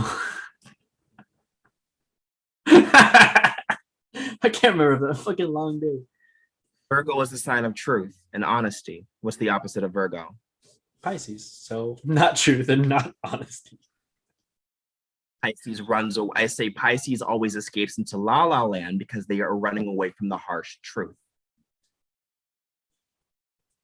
You know what I should do? Set What? me, my mom, and my bio dad in a fucking video call. I wouldn't do that. Because here's the thing. Imagine what would happen if you took your biological dad's side. The harsh truth. No, then mom would turn on you. The harsh truth. She needs to face her truth. I don't know what her truth is, but it just sounds like, and again, this is completely, I've seen this happen to many, many women where they're so guarded, they treat any man who does not do exactly what they say as the bad guy. Literally me. If I don't do exactly as she said, I'm a bad guy. But your stepdad does everything she says, yes? Give or take. Does enough, though. Yeah, he does enough to slide by. That brings me to your vertex. Your my vertex, my. Wait a minute. I'm saying, like, wait a minute. Wait a fucking minute.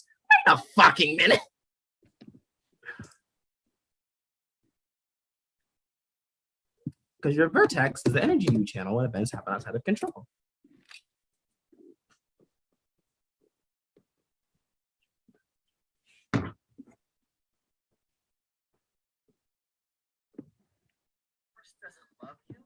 Taurus has a really big hole in their heart.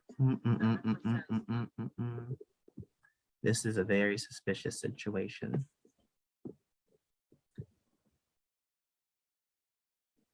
Come on, computer. Hold on. I'm getting my notes. Because the minute you said all that, I'm just like, that sounds a little too cut and dry.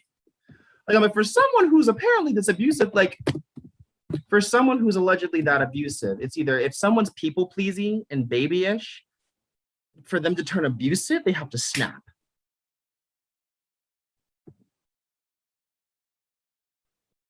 Fair enough.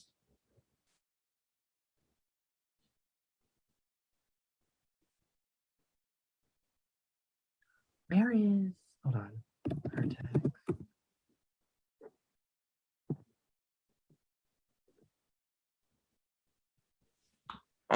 Oh no, I would never actually bring my mom and dad into a voice call with myself. It was a joke. It was a joke, but it also greatly intrigues me to see the outcome of the situation. Okay, vertex in Aries. So vertex in Aries. This place. This placement indicates narcissism and the Oedipus complex. You say what? Continue. You know what the Oedipus complex is, though, right? I'm looking it up now. It's when a child falls in love with their parent and they date the people who remind them the most of their parent.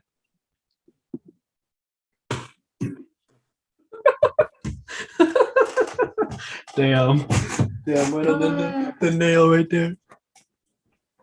White people. Anyways, it can also bring forth such an anger that you're not aware of what you're doing. Your work is to cultivate Aries energy. In other words, you will be drawn into emergency situations where you have to take charge. You will have to take the initiative and develop fast solutions to crisis situations.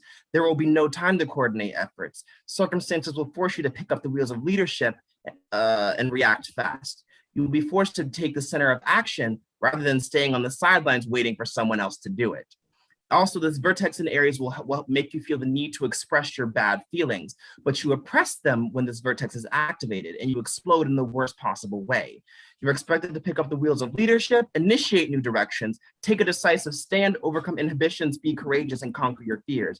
If you do these things, you will satisfy a fundamental need for self-expression. In other words, you will be psychologically ready to fulfill that need of self-expression. And you will improve on your ability to lead, troubleshoot, and or innovate. And it will bring out your abilities. It will bring out abilities that you weren't aware that you had. And you will gain awareness of personal courage and self-identity. If you do not accomplish these things, someone else will take the initiative. You will become unfulfilled because you have compromised or fallen into tempting mediocrity. It's also possible that you will develop a hole in your personality. That's because vertex is a sign that demands identity changes. Remember, the vertex is a sign of karma that needs activation to bring out its power. So take charge of a situation. Pretty much take charge of all situations.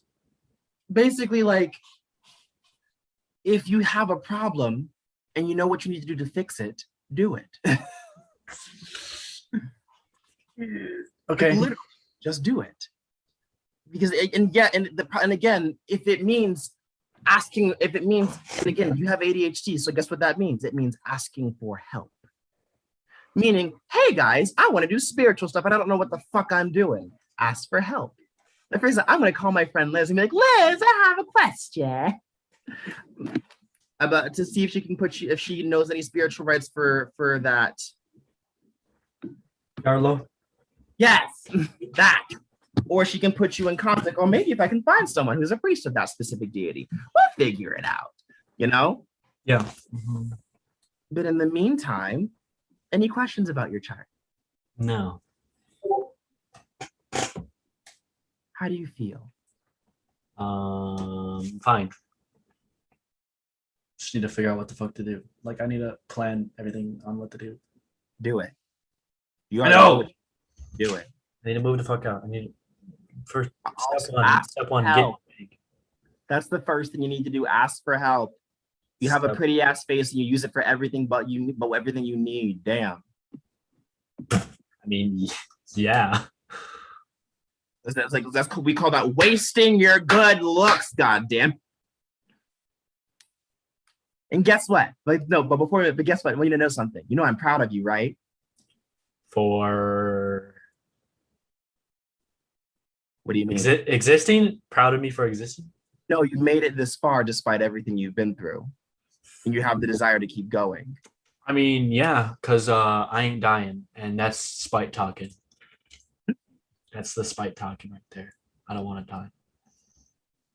I've seen too many. I've met too many people in my life who die too soon. Therefore, I'm spiting. Out of spite, I'm gonna live long. I met a trans man who's literally like CD. I've nearly died twice, and I've broken every single bone in my body at least once. I am alive out of spite. Death can fight me. No, literally, he was just like, yeah, he got thrown out of a 3-story window. I'm just like, the hell? Yeah, literally almost died. Yeah. And now I'm gonna go talk shit in Discord and walk around this house. All right. Yes.